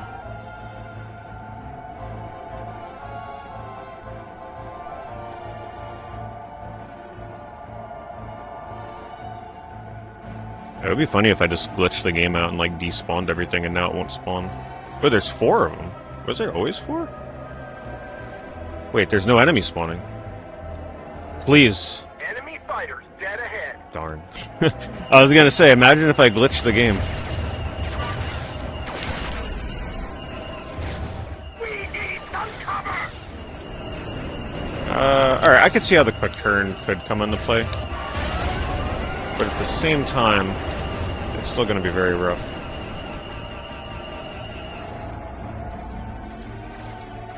Lieutenant, where are you? We're taking heavy fire.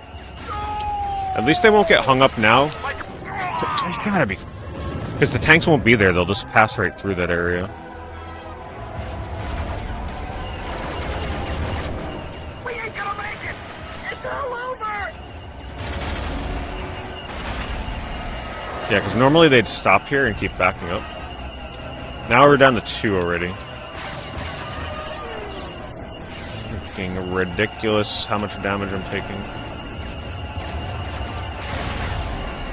And the torpedoes I have don't do anything. Can't lock on. They don't homing attack, can't lock on.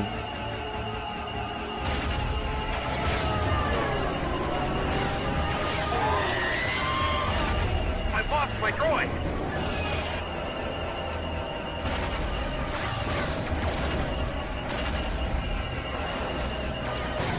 What? And now I'm way back here, I gotta catch up. That's so brutal. Why is the checkpoint so far back? Lieutenant, where are you? We're taking heavy fire. No! Go!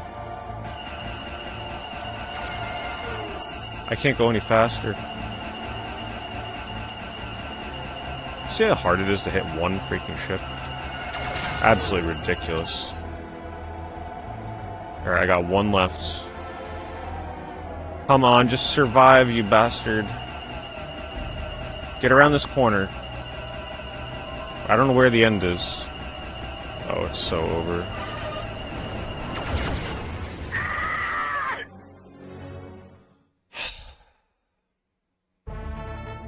Yeah, the roll doesn't do anything.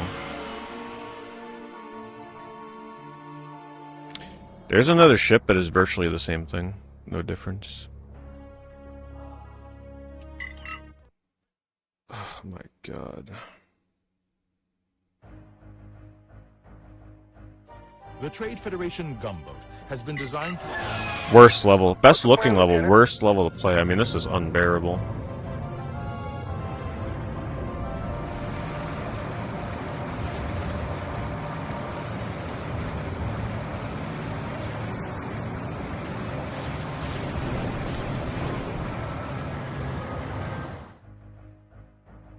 The N1 star. It doesn't matter what the secondary weapon is. The Naboo. The proton torpedoes and the proton... oh, it's the same weapon. Yeah, they don't homing attack. It's just like a straight missile. You can't hit anything in the air with that. The only difference is... wait, is there even a difference? There's no difference. Alright, this may be my last attempt. I don't think I can do it.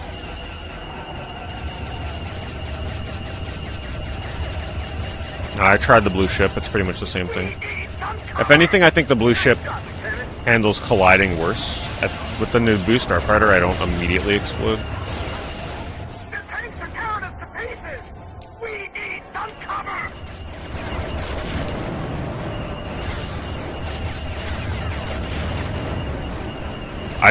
I don't know how the hell.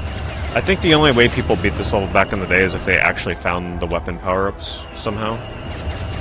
I don't know how I missed hidden power-ups. They must be really hidden.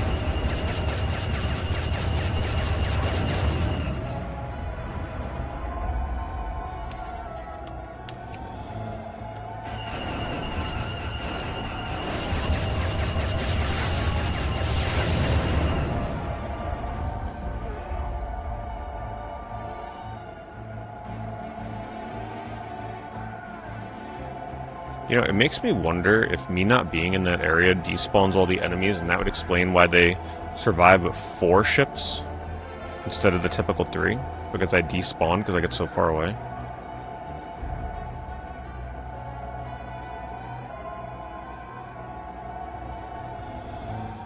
Man, I wonder what would happen if I just, like, stayed over here and didn't meet them back at the start. Maybe it wouldn't spawn enemies.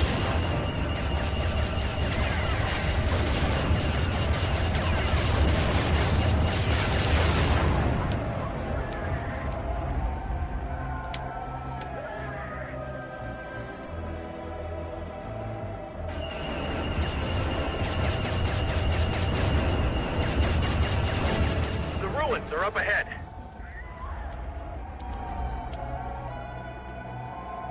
Hold on, is that the enemy right there? Hold on, is that them? Oh, they spawn them all the way back here. Like I can get like some cheap shots in. Head towards the rendezvous. And I still can't freaking hit them.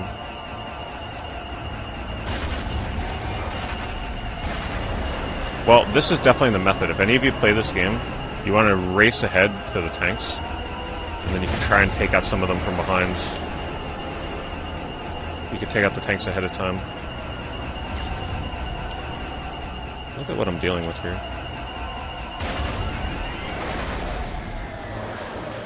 Get a free wave of enemies out of the way. We better take out those fighters.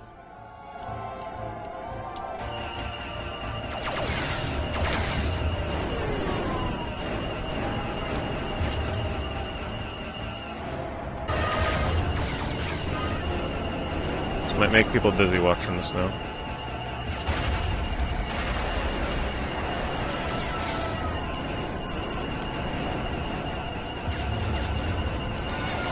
My droid is damaged.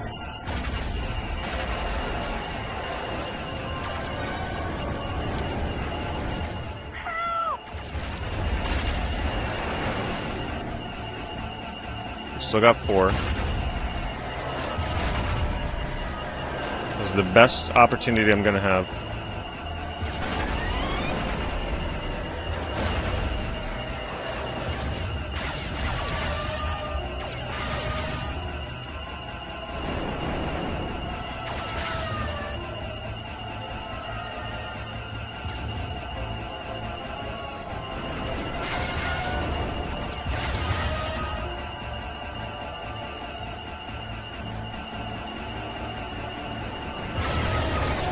Wow, how the heck did that not how did I not take him out?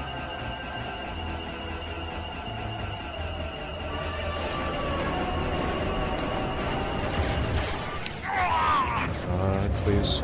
I'm so far behind. Now they're gonna get taken out. Go. Oh wait, they spawned me right next to them. They finally gave me a spawn that makes sense?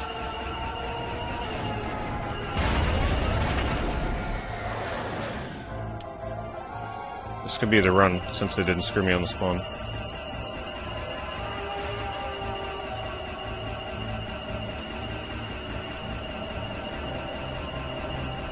how hard this aiming is.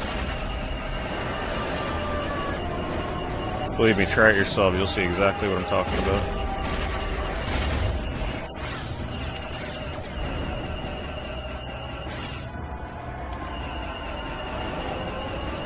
Come on, just keep hitting me. Don't worry about my escort.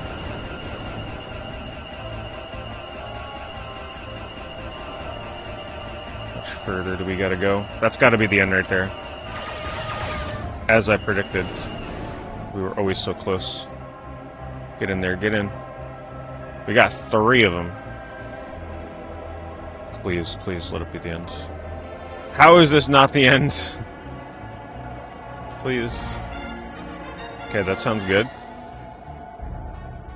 What? Still going? Oh my god, thank you. We were right there so many times.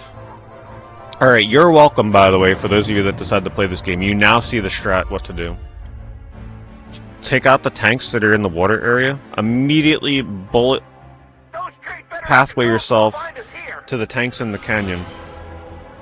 Take them out, and then you can take out the flying enemies as they first spawn.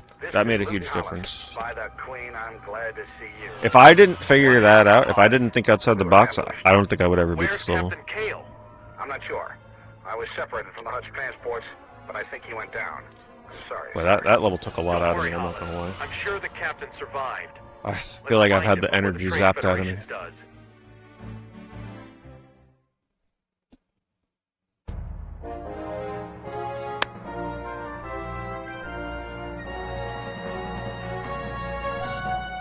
To get the silver medal, you gotta make all 4 escorts survive, by the way.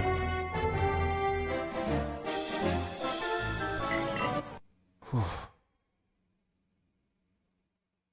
Man. Fast, agile, and moderately armed. The Flash... Your orders, Lieutenant. Separate and recon the area. If Kale went down, we're going to locate him. Ooh. There's my sunset level that I was asking for earlier. Looks nice.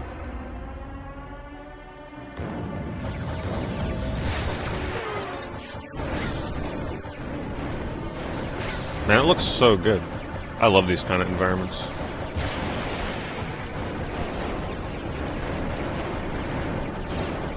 Minimalistic, but colorful. Uh-oh. Tanks on the bridge. I'm picking up something strange.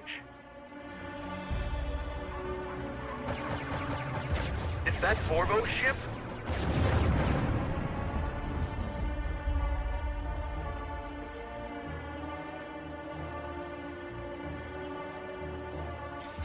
I've spotted a mining facility up ahead. We're under attack! Surrender by direct order of the Trade Federation. Okay, what are we doing? That energy field strengthened my shields. Locate down fighters, stop Federation attack and mining operation. Oh boy.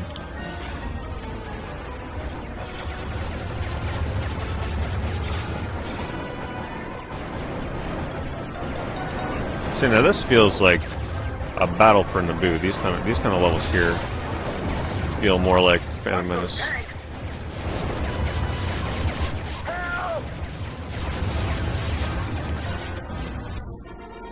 What? Oh my god. That was quick. I could see we're in for another doozy of a level.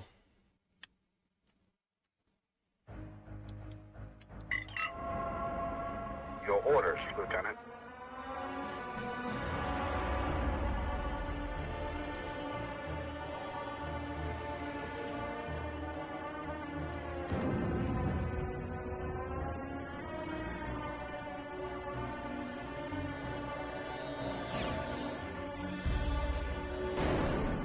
Whoa!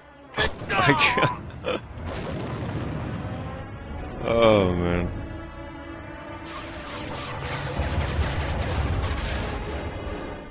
I'm picking up something strange. Is that Forbo's ship?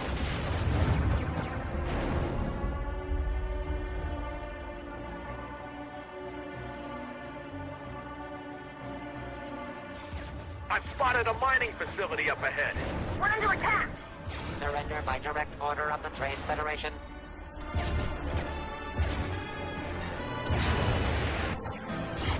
Take out those tanks! Where are they?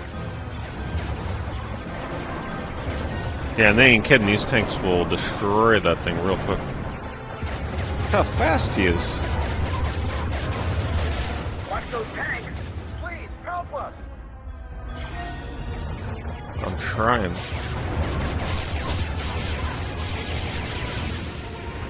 Oh my god.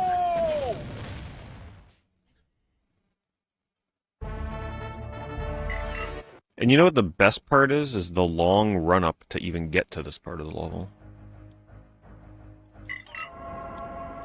Your orders, Lieutenant. I could see how this game's going to be for the rest of it, let me tell you.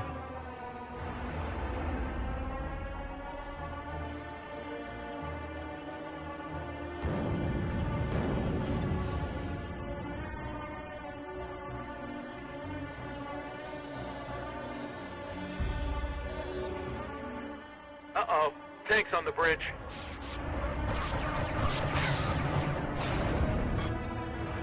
I don't even got to worry about that. I'm picking up something strange. Is that Borvo's ship?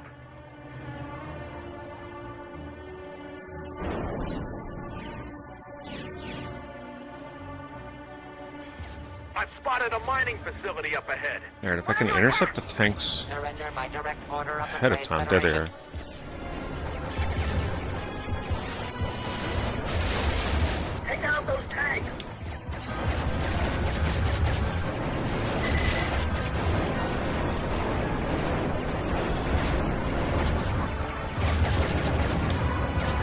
It's like you gotta know, you gotta beeline to these things. There we go. This is Lieutenant Sykes. Who's in charge here? Back off.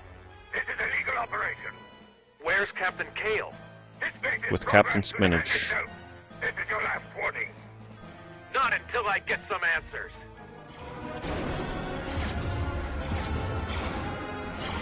Wait, you're shooting at me? I thought you were defending this base.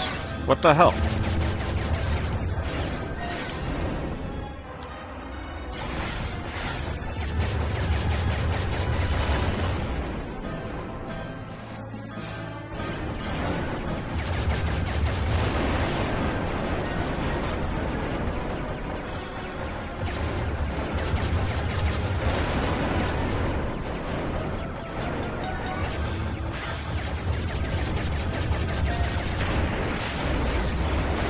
Man, can we ever get a level that isn't absolutely crazy in difficulty?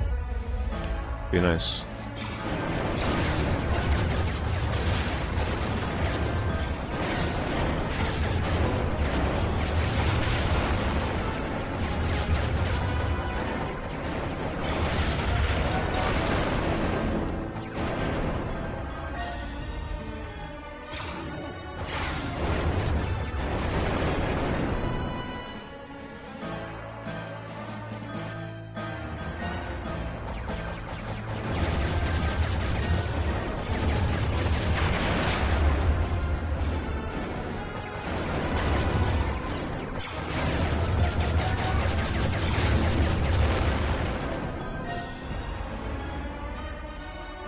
Now what?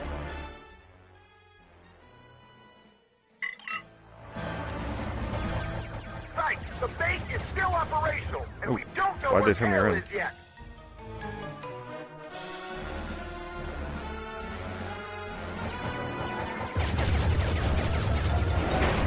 That'll stop him. Lieutenant Sykes, I've located the Captain Starfighter. It doesn't look good. I have you on my sensors. I'm on my way. This is definitely one of the best looking examples of this game, though. With that draw distance. I'm picking up droid bombers. They may be looking for the captain's fighter, too. Let's make sure they don't I'm telling you, find this it. game with just some light health pickups or like healing stations I've spotted is so much AAT. better.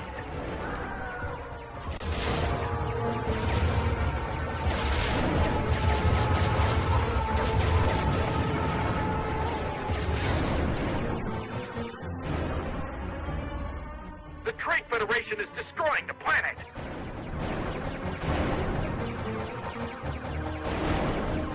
Destroy them! Right with Can't you, hit Lieutenant. nothing.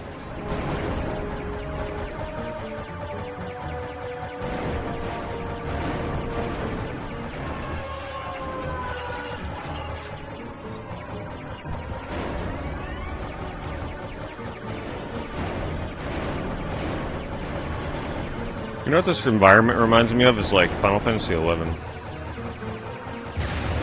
Feels like a zone of Final Fantasy XI. Like Lethine Plateau.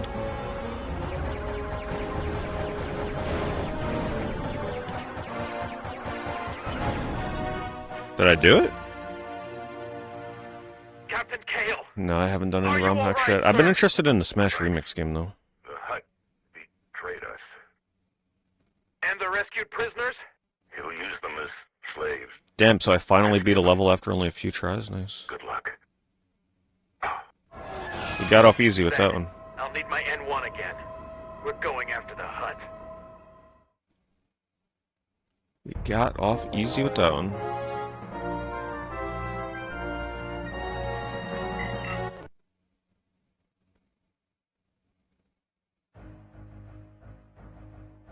So there is no The PC N1 version of this, Starfighter right? So that's an represents the N64 pinnacle of exclusive. Naboo military technology.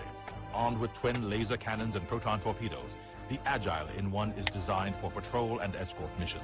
Deflector shields protect the pilot, while an onboard astromech aids in navigation and repairs. Ved, this is Lieutenant Sykes. I need a location on the Hut ship. He's killed the captain, and he still has some of our people held hostage. Sykes, we've spotted the Hut. Heading Yeah, I was toward gonna say, I Porto thought that was a Hill. PC version. I'm on my way. I have enemy fighters on my scopes. Lieutenant Sykes, cease your approach. We will open fire. Your boss killed my captain and enslaved my people. He will be brought to justice. Apparently there's quite a bit of story going on in this game. Damn, look at this level. Imagine if Star Fox looked this good when the N64 came out. This draw distance would have been crazy. Thanks, Bill. Bill with the 113. Another one of them crazy resubs tonight. Appreciate that very much, Bill. Okay, we can't go that way. I lost my droid. Hey. Damn, do you see what he did?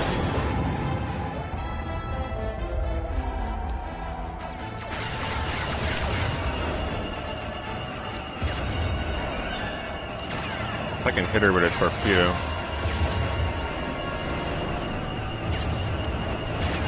So difficult to hit.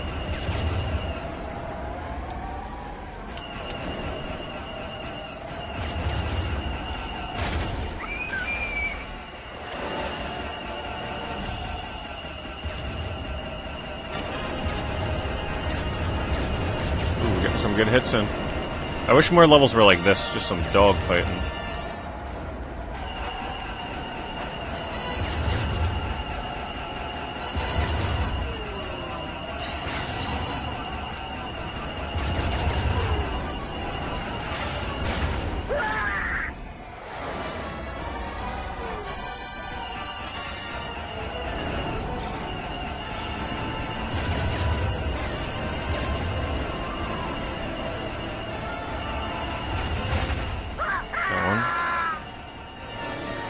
Man, this looks so good for N64 standards, though, seriously.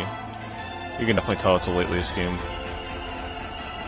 I know to some people, if you didn't grow up with N64, it may not look like much, but believe me, this is certainly a technical marvel on this console.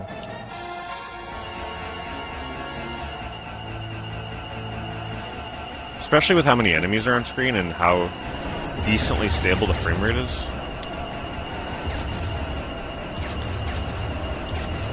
Wait a second, I see something out of the corner of my eye there on YouTube.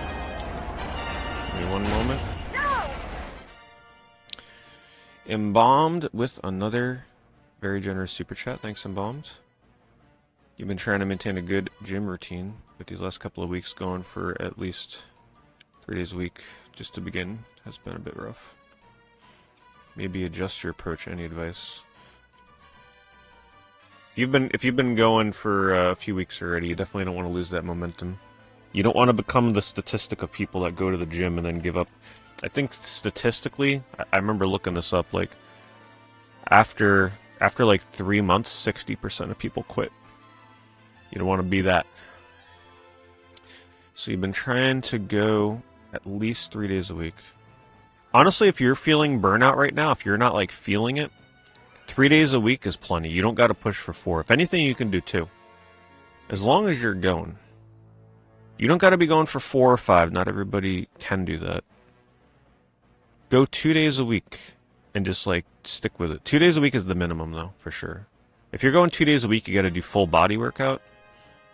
4 days a week is good because you can do upper, lower, upper, lower. 3 days, you can kind of do a full body and then an upper and a lower. You'd have to have a hybrid day. I would say just don't force it if you're feeling burnout. The worst thing you can do is try and force yourself to go more than 3 days a week if you're having a hard time with that right now. Do 2 to 3 days. But I would say just aim for 3.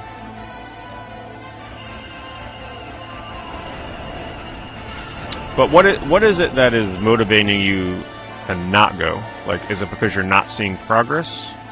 Is it demotivating you because you're not seeing results?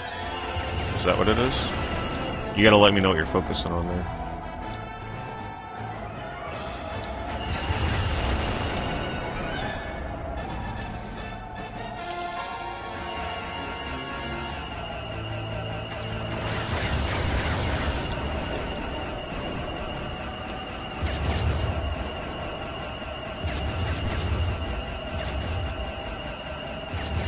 Oh, that was some good looting. It'll take more than that to stop me. Do you think we never saw a game that maxed out Dreamcast graphics potential? Oh, for sure. Yeah, I don't think we ever reached the full potential of Dreamcast. It was over too soon. Yeah, when you're a beginner to it, the gym, 2 days a week, you can still make a ton of progress. Honestly, just doing anything, and you'll see the results. But you got to be doing progressive overload gradually.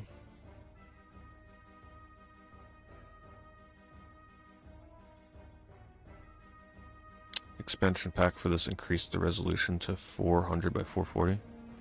So I'm using the Rumble pack, so maybe because I'm using the Rumble pack, it doesn't increase the resolution.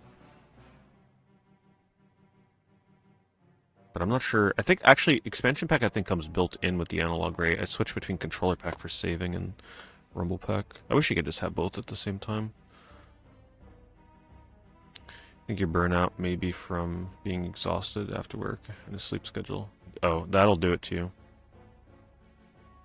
Yeah, if you're not getting good sleep, that'll definitely impact your performance in the gym. So it depends what time of day that you go. So like if you're going to the gym late at night after you get home from work, that can actually mess up your sleep. If you're going to the gym too late and you're doing crazy exercises like not too long before you'd normally go to sleep, that can actually ruin your sleep, believe it or not. So you would need to try and do it in the morning or as soon as you possibly can, and don't spend too long in the gym and get home and give yourself time to wind down. I have not been going for my nature walks either because, yeah, I don't feel like getting a tick bite right now. That trail that I went on last time, honestly, it was a miracle that I didn't come home with a tick. I guess because I doused myself in insect spray, but I don't want to have to do it every time I go walking.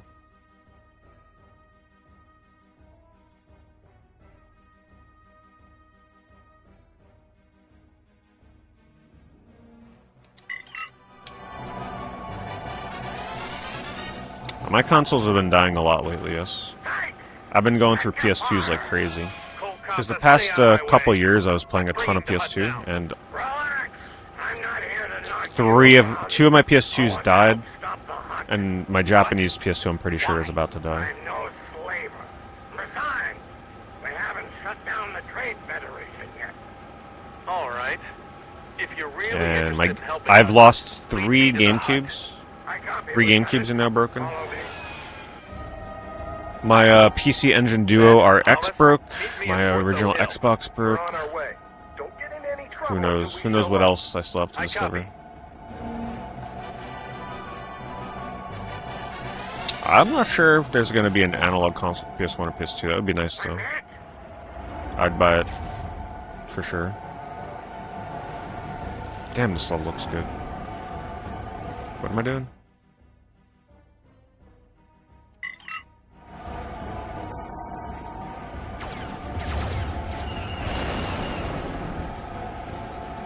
I was using the Slims, now I'm just using the launch PS2 that I've had since I got it.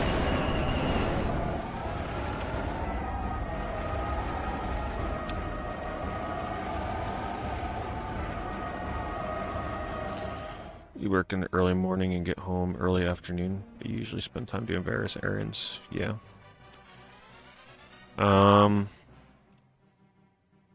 long do you usually give yourself before you try to go to sleep after getting home from the gym? On my way. Alright, here's my advice to you. I feel like you're probably doing too much in the gym. You need to cut it down to 5 exercises. No more than 5 exercises, so you're in and out of there in under an hour. You might be spending too much time in there. That was a huge mistake I made when I started. I'm badly damaged. I'm retreating. I copy. Sykes, you've survived. Orbo is impressed. Cut the chatter, Adela. The hut's going to pay for So, its crimes. you don't want to drink a ton. You actually want to stop drinking. And I've been trying to get better at this myself because I drink a lot of water when I stream. Sykes. He offers you a place at his You want to stop drinking water 2 to 3 hours before you go to bed. Sit down. Because what ends up happening is, Nice knowing you. even though you don't like pee yourself in the middle of the night, right? But if you drink a lot of water, your bladder getting full in the middle of the night will cause you to get very poor sleep and potentially wake up early.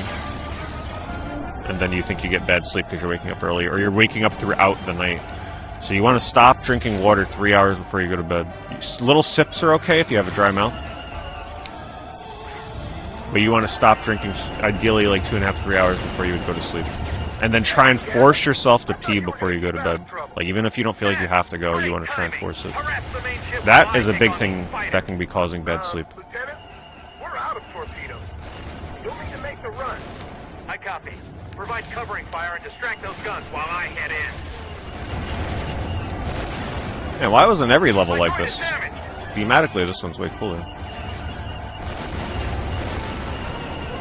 And of course, I mean, the eating depends. Eating a little bit before bed, depending on what you eat, can be fine. Like, if you eat, what was it that can actually help you get to sleep? Kiwi before bed? There's been a lot of research done on kiwis. If you eat a kiwi like an hour or so before bed, kiwis have stuff in them that can actually help you get to sleep. Same thing with beets. Beets are another thing. There's some foods that you can eat that actually, like, aid you in sleeping. And if you're if you are starving, it's okay to have, like, a little snack. Just make sure it's not a sugary snack, because if you go to bed starving, you're gonna get terrible sleep. Ideally, your last meal of the day, you'd have a ton of protein or have, like, a snack of, like, something like Greek yogurt or something a few hours before bed, so that you're not starving.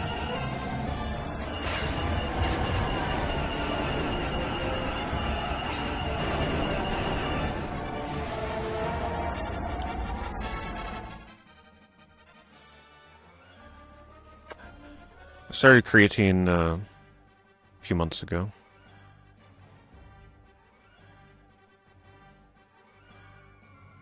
Do you have any advice about fixing your sleep schedule? You go to sleep at 7:30 every night. I just love how this Star Wars stream has turned into let's get ourselves back on track discussion. But that's fine, that's fun.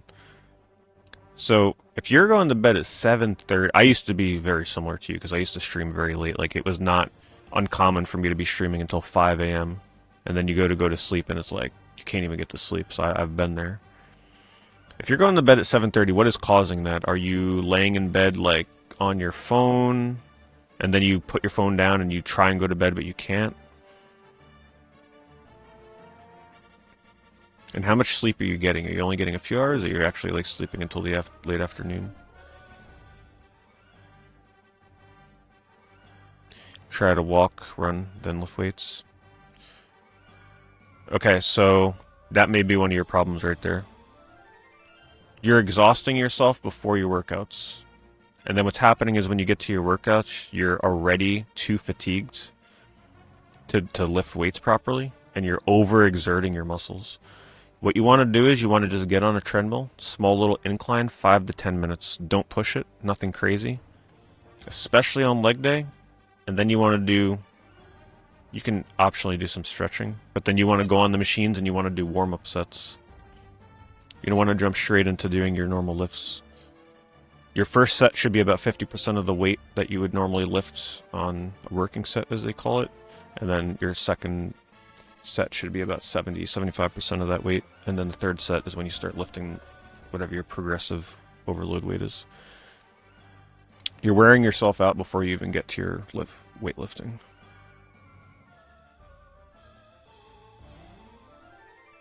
Yeah, if you're spending an hour and a half to 2 hours, and if you're running and then lifting weights, that's the issue right there. You actually want to do incline walking or running if that's your thing after you do your weightlifting, because when you're in the gym and you're lifting weights, after a weightlifting session, your body has already like tapped all of its stored energy in your muscles. And the hack that people do is I get on the treadmill at least 15 to 20 minutes at moderate intensity after a workout, because then your body starts tapping into your stored fat because it's already used most of it during your weightlifting. You just do it in the beginning as a little warm-up.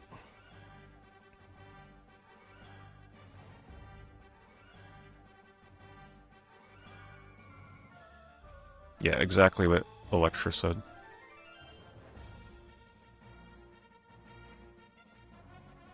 Yeah, and if you're not eating something before the gym, I keep recommending to people you got to eat something that's fast, carbs that digest fast and absorb into the blood fast. So I eat rice cakes, and if I have a banana handy, but if I don't, then I make sure that I eat at least a couple rice cakes. You want to get like a good amount of carbs. You want to aim for like at least probably 50 or 60 grams of carbs, depending on how fast it digests.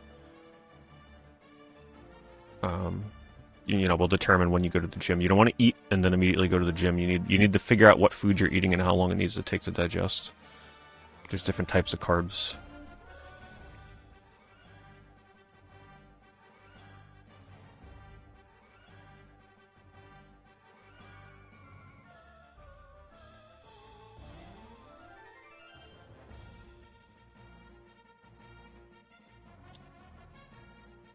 Yeah, if you're the type of person... Sorry, I can't play while we're talking about this. It's just too much. I need to focus in this game too much to talk about this. But creatine... honestly, as a beginner for me, it was hard to tell if it was making a difference because I started taking it relatively early on. So like I was already getting massive newbie gains and progress, but progressive overload. So as a beginner, I'm sure I was seeing a difference, but like I was already advancing so fast that I couldn't tell how much the creatine was helping, if that makes sense. Creatine is more noticeable if you've already been lifting weights for probably a while and you're starting to hit plateaus with your personal bests and your overloading. Then you can see what difference it makes when you start taking it, but for me, it's hard for me to comment on it because I was already accelerating so fast. Right? If every session I'm adding like 2.5, 5 pounds to every one of my lifts, or like constantly hitting new rep PRs, it's hard to tell how much creatine is doing that versus just overloading every day.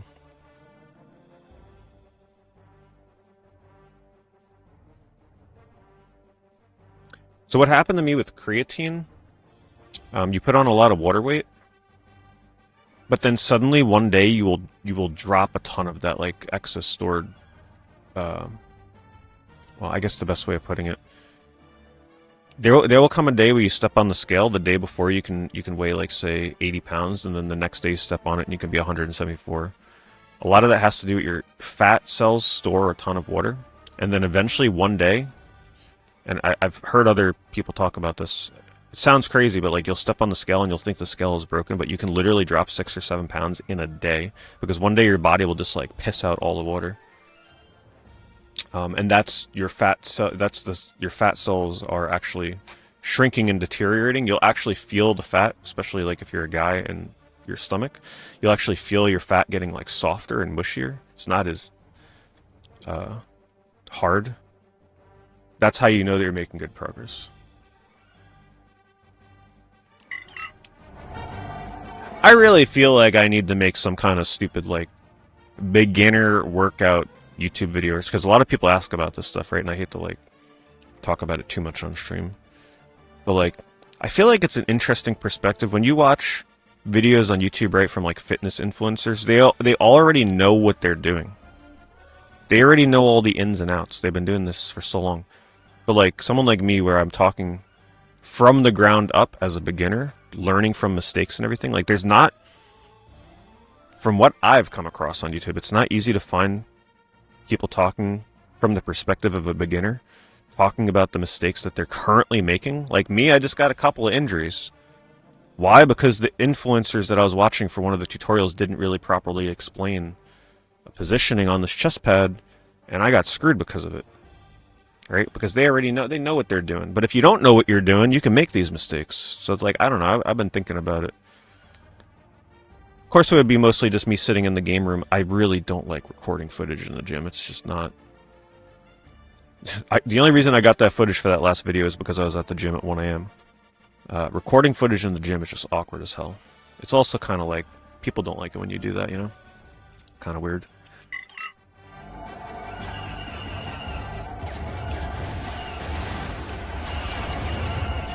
But I have been getting a lot of questions lately from people that are going to the gym for the first time, and a lot of similar questions. So I don't know, it may be worth it.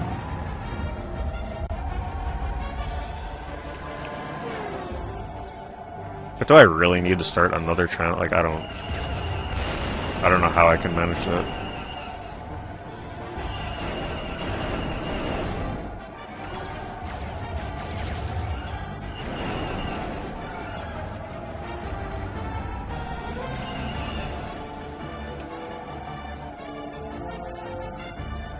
What am I aiming for here? What are we trying to kill?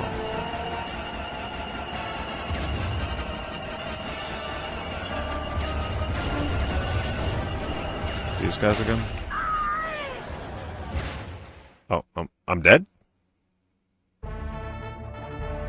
Okay.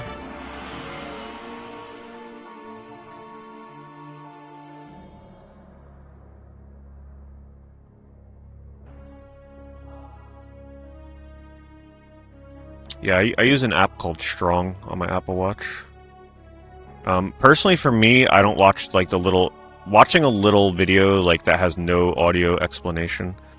Those only go so far for me because they're not going to explain the things you need to avoid.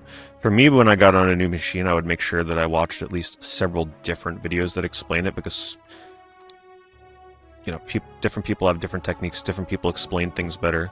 There's this one guy on YouTube, pretty much if you search like Planet Fitness machines, he always comes up. Kev the Trainer, I think his name is.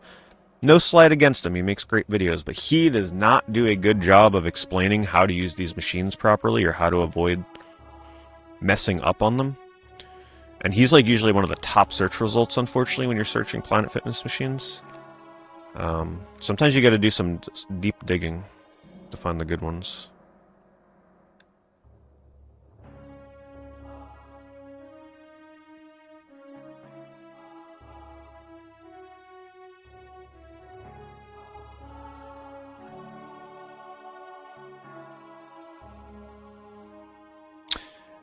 See, that's what I'm thinking, Bobby, right? Like, watching these fitness influencers, they're all very, like, intimidating with their physique. Yes, they know what they're talking about.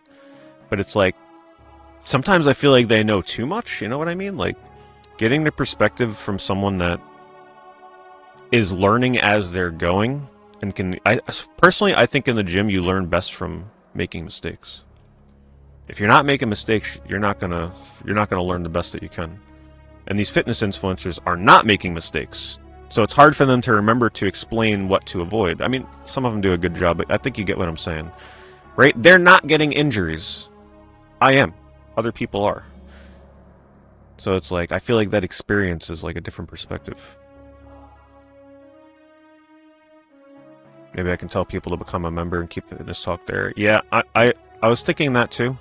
I mean, it's $1 for the membership, right? And I feel like the advice I'd give would probably be worth $1. And then you don't get ads on the video anyway. Because making a whole nother channel to talk about, I don't know if I would. Plus, are people really going to take me serious when they see a bunch of games behind me and I'm talking about fitness? Like, no, they're probably not. But at least if it's on my gaming channel, then it makes sense, right? I feel like making it a little sub-series on the channel would probably be the best thing for members. Keeps it hidden. You pay the freaking $1 and you could just binge all the videos, right? It's like, it's not that big of a deal. And then it doesn't matter. I don't have to care about the algorithm. I don't have to care about any of that stuff. I might think about it. It's just like another perk for the members.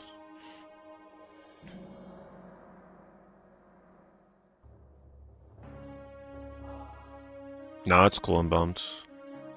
I like talking about it because you're not the only one, right? There's a lot of people listening and lurking as well that have a similar question.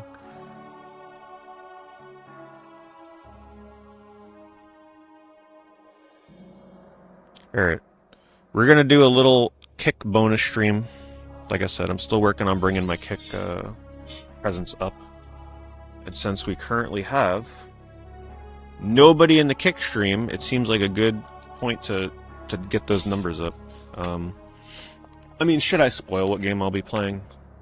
It's nothing crazy, but hopefully it'll be fun. So it's definitely different than Star Wars. We're only going to play it for like 45 minutes or something, because it's already getting pretty late. But I will be playing Twisted Edge Extreme Snowboarding. Seems like the kind of game that we can play for 45 minutes or so and have some fun with it. So, for those unaware, I am trying to grow my kick presence. I'm just trying to boost up some analytics on there. And in order to do that, I have been funneling people there at the end of a stream, if I'm doing like a variety stream. If you don't use it, that's no problem. But thank you to the people that do come over. Even if you just hang out, you don't gotta chat. But making an account and chatting actually does help a ton over there. It helps me out. They reward you heavily on there for chatting.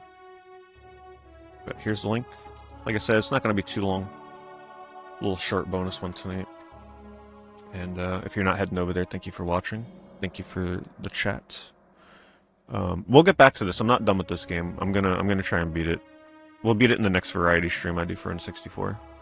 We're about 2/3 of the way through the game right now.